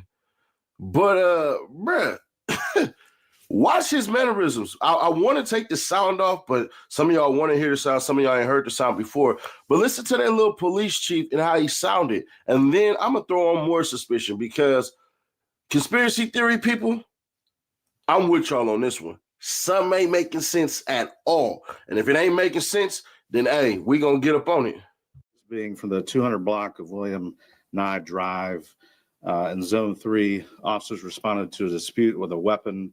It was advised in the call remarks that shots were fired and a female was dragged back into the location. Once officers arrived, they knocked on the door. A male opened the door and immediately shut the door on the officers. The officers then established a perimeter. During the process of establishing the perimeter, 2 males fled out of the rear of the house. 1 male returned back into the house. So you see how he's like doing that thing with his nose, and they say he was like sniffling. I think they're trying to they're trying to discredit him. That's all they're trying to do. That's all they're trying to do, discredit. You know, he could have some snot running out his nose. You know, this is allergy season. You know what I'm saying? He ain't no, you know, even if he's doing drugs, you know what I'm saying? You don't want nobody to have no snot coming out. You know, you're on TV news. You got a big snot bubble dribbling down your lip. That shit ain't cool. So I can understand that. But the truth, I mean, the evidence is what it is when it comes to these 2 individuals. Why would y'all run out of the house? I still don't know. And there are rare cases, like you said. There are rare cases like your main artery can get punctured and you bleed out. And the fact that he jumped, I would like to see the height of these fences. And if you come down a certain way on your legs, like you did it back to back, it's sort of like, I don't know. There can be cases, you know. If they didn't fire a shot, what they do, hit them with something? You know what I'm saying? But the indication would show also, there's a different type of break that if I was to smash it with a brick and you jump and your leg break from a jump or something, I guess. It'll be a different type of angle of break. So, you know, he just probably had weak bones and shit, you know? He could have had, you know?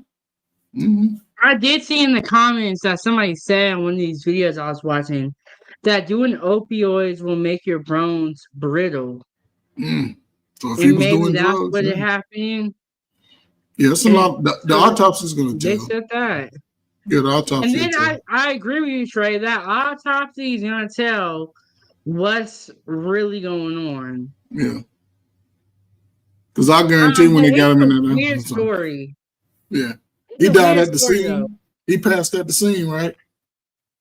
They took him to the hospital and they he died on It's not he died on the table.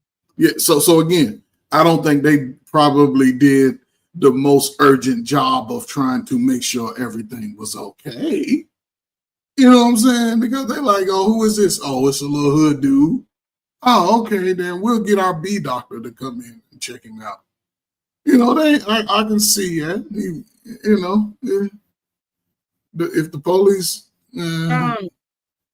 we got to keep in mind we this color, Trey, and this guy was. I always keep that in mind. I always keep that in mind. How hard are they gonna work your body?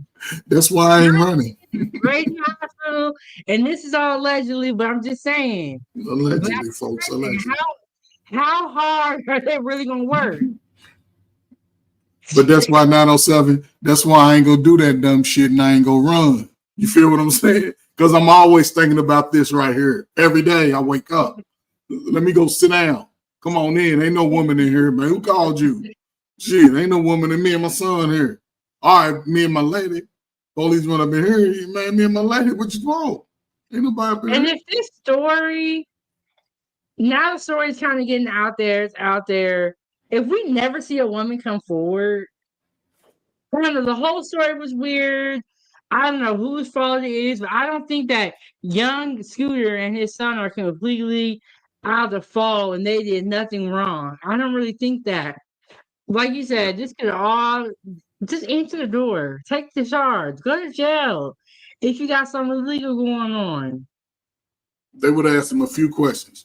You got drugs in the house, you have guns in the house. Is there a woman in here? Nope. Now, you got guns? Hey, man, I got my little, my little something that's already over. Now, I can see where they may have fired the gun, right? Because the gun will still be warm. It take a while for a fired gun to cool off. It be warm for a while. And I can see them feeling it. And then they'll smell it to see if that carbon, I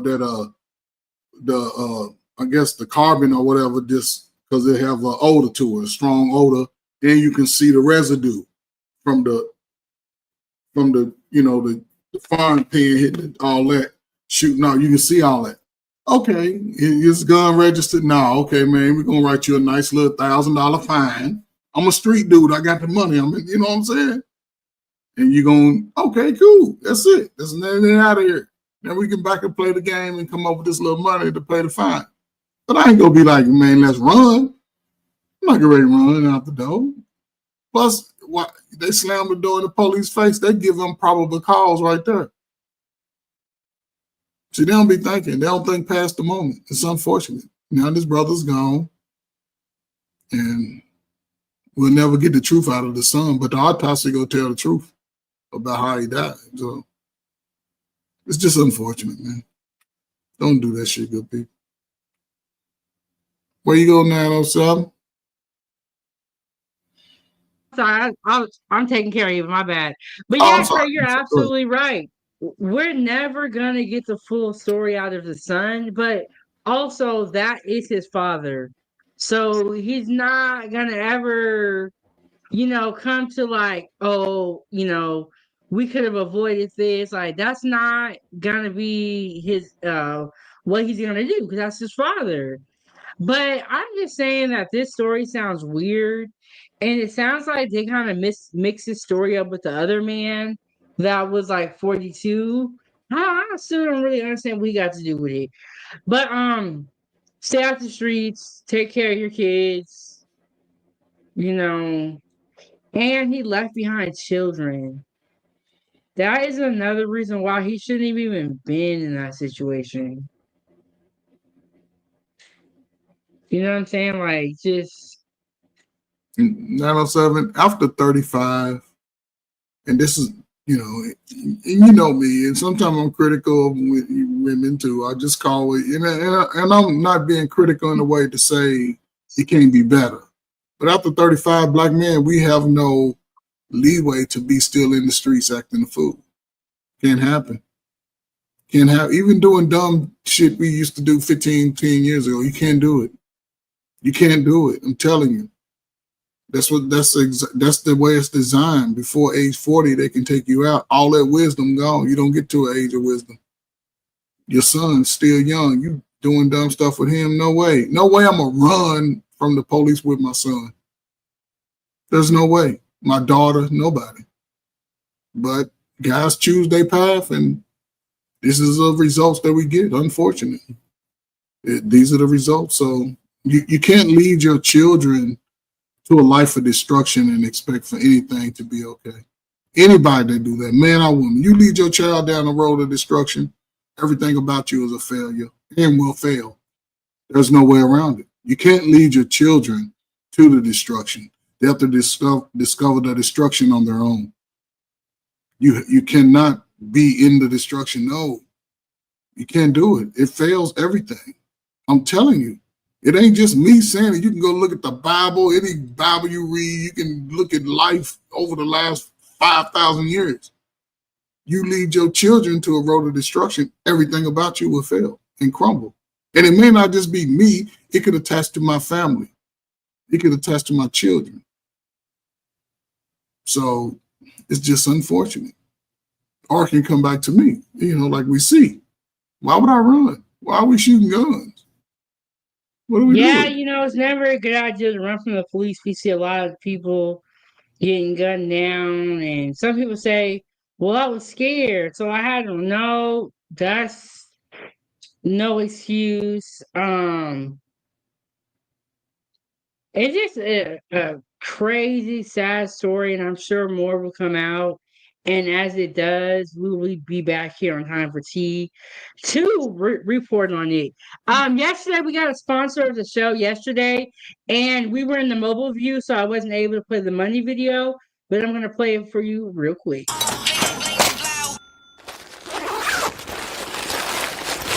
Foodiegang, gang, gang.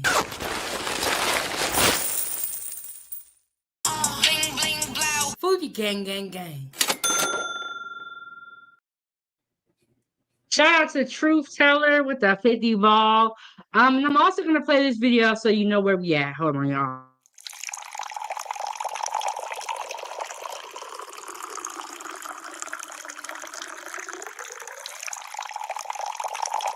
Please hold for a very important message. You heard it. Trey, what's the important message? Now, 7, you give the important message, you know what I'm saying? Respect people, places, and things. Raise your children to be the best that they can be. Look at your life for what it is and make a decision at some point to make it better. Other than that, nobody cares about your feelings. Nobody cares about your feelings. Bring your feelings to mama, daddy, brother, sister, people like that. Those are the only people in the world who are obligated to care about your feelings. And even at some point, they don't give a damn about your feelings either. So just always be in tune with yourself. Stay away from the BS. And come get some 907 Good Eats food recipes and make a good meal and sit your old ass down. Don't be out here teaching your kids to be dumb. And no, it's not going to end well. So, Yeah, keyword, sit down. Some of y'all think y'all want to be out in the street forever, but that ain't the way it works. Trey, it was great seeing you, and every time we get up here, we be talking. It just feel like a regular conversation, We always have a good time here on 907 Dudes, whether I'm in the kitchen doing Time for Tea or I'm eating. But Trey, do you have any final thoughts about all the stuff that we talked about? Marvin Sapp, Sheff G, Yella Beezy, Young Scooter. We went through it today. Yeah. And I didn't even catch the whole show. I just happened to look up and notice that you was on when I looked at him. I said, let me go holler at my girl, 907. But you know what, Trey? The important one was the last man standing. Yeah, I mean, just, with the videos, it's unfortunate that, people in our modern time era are supposed to be the smartest, supposed to be all this, but we still making the worst mistakes in our history. The dumbest mistakes in our history. And that's unfortunate because there's a lot of opportunity for young people, a lot of opportunity, but it always shows an element of how broken we are as a nation of people. And I'm very concerning about our future, So, I don't know what to say. Right now, I just worry about what's close to me, what's important to me. And I'll say this listen, I don't have all the answers. I don't claim to have all the answers. I was a dirtbag too. I was a womanizer. I did what I wanted to do, but I wasn't going to be disrespectful. I wasn't going to do that. I wasn't going to put myself in a position to do what I had to do first and then have the fun on the back end. I knew if I broke a law, my yellow ass could go to jail. If I did some dumb stuff, I could jeopardize my life and my family's life. So I didn't want to be those type of guys. And I don't have a lot of pity for guys who continue to do that in their 30s and 40s. Because now you're affecting the children. But, I don't try to live everybody's life. I'm not an angel. I've done some dumb stuff, but I don't allow it to be an excuse for my life to be better. So 907 is real cool. I appreciate everything that you do. I want to ask you a question. You put all your little stuff together, don't you? Yeah, I make all these little graphics and all that stuff. If you need some, Trey, send me an email. So listen, you're even showing a greater side of you, even more creativity. And that's the thing that I wish young people like you could understand. Just do what you can do. Just do it. Yeah. And the fact that you know, that's why I appreciate, you know, I wish I could bottle you up and sprinkle you around over in the States. You know what I'm saying? But, you know, again, that's the way I live. That's the way I've always tried to live, and I'm gonna keep doing it. Can't nobody tell me no different today. You know, I respect people. I respect things that people do, and I'm just gonna comment on the bullshit as I see it, and it is what it is. Because if I do some shit, call me out. You know what I'm saying? So I can get better at it. And, that's what I'm saying. If you know the way, let me know. And Trey, you know, I see that the world is going to a digital era. I see that the people that know how to work the computers and know how to create graphics are going to be what is necessary. So what I did probably like 2 years ago, and before I started Ava's Playtime, I didn't even know how to make a video. I got Canva. I watched how-to videos on YouTube, and all of this stuff, I am self-taught because I see the way the world is going. And I was like, look, y'all not finna leave me behind with my baby. I'm gonna go and put my time in and learn this. Y'all out in the club celebrating. What are you celebrating? Exactly. In my mind, and the way I feel, there's like a war out here. Like, y'all don't see what's happening? It's getting harder to be poor. So go learn a skill, go learn a trade. You know what I'm saying? Canva is free. A lot of these programs have a free version. All of this, I'm self-taught. And as far as the cooking, I've always cooked. Then I went to culinary school when I was 19.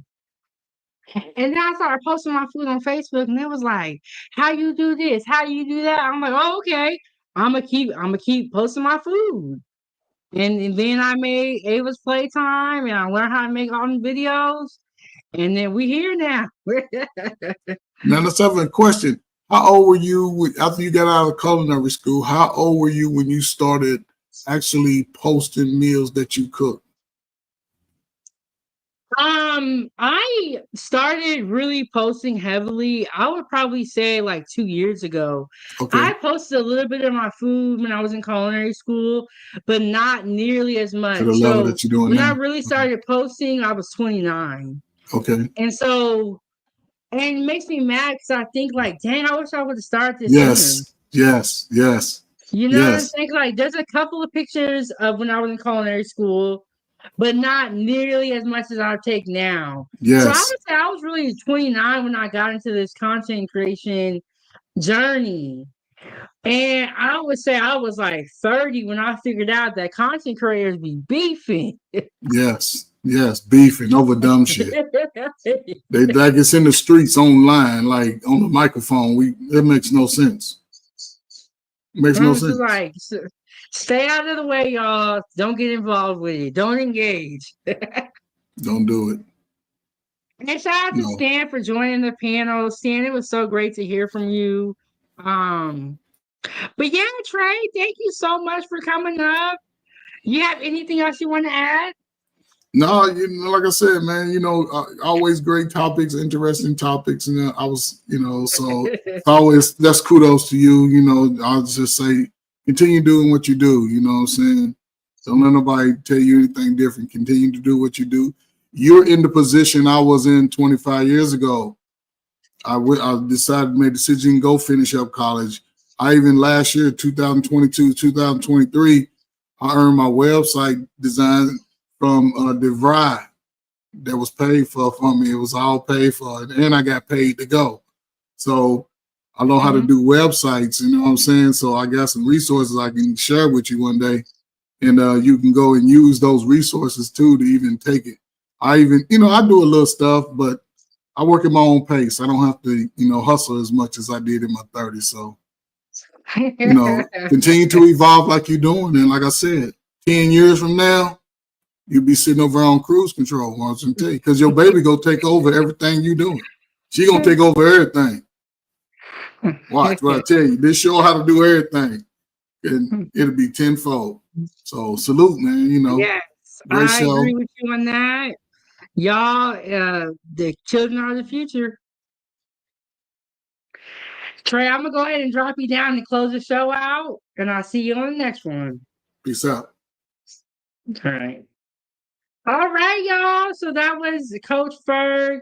We had the Empty Stomach podcast up here. We had Stan, and we had a great, great show. Okay. I'll see you guys tomorrow on another episode of Time for Tea. And we're going to talk about Elon Musk giving out $1 million checks. I don't know why I didn't get one. But yeah, we're going to talk tomorrow. Have some more subjects lined up. I'll see you guys in the next one. Hit the like button if you're watching on the replay. Leave a comment down below and let me know what you think about any of the subjects that we talked about, whether it's Marvin Sapp, Sheff G, Yella Beezy, or Young Scooter. I want to know what your thoughts are. And shout out to Angela. She said, thanks for watching this live. Everybody have a great night. Yes, we will see y'all on the next one, Foodiegang. Subscribe to my YouTube channel for my live cooking sessions. I do post content on Facebook, but if you want the complete library of 907 Good Eats, Kitchen Talk with Chef Big Bang. Tap into the YouTube channel and turn the notifications on so you never miss a cooking session or you never miss Time for Tea. And shout out to my co-host, the Empty Stomach Podcast, where we do a show every Sunday. Shout out to the moderators. Shout out to Casey for being a part of the gang, or Case for being a part of the gang. Thank you all so much. I will see you in the next one. And I am your host. This is Kitchen Talk with Chef Big Bang. I'll see you on the next one. I'm out of here. Foodiegang, gang, gang.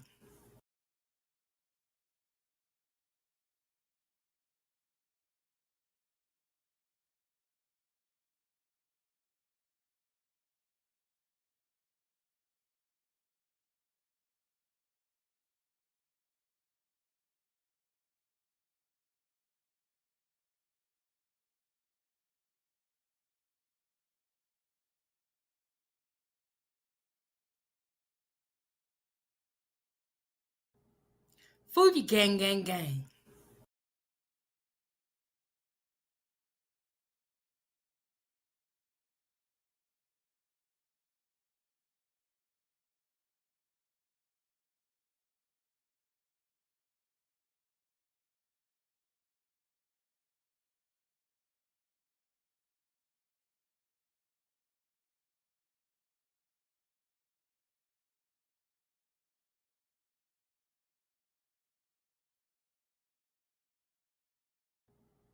Foodiegang, gang, gang.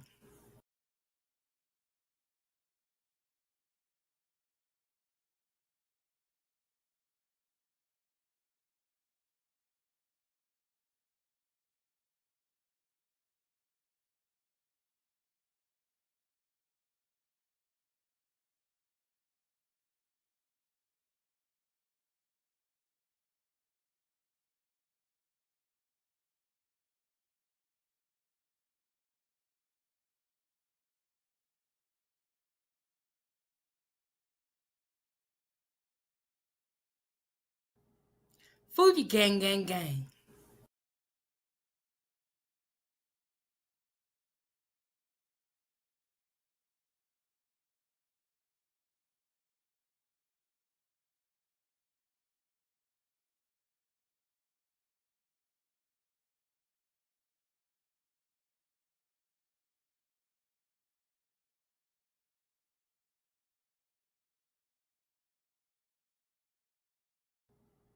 Foodiegang, gang, gang.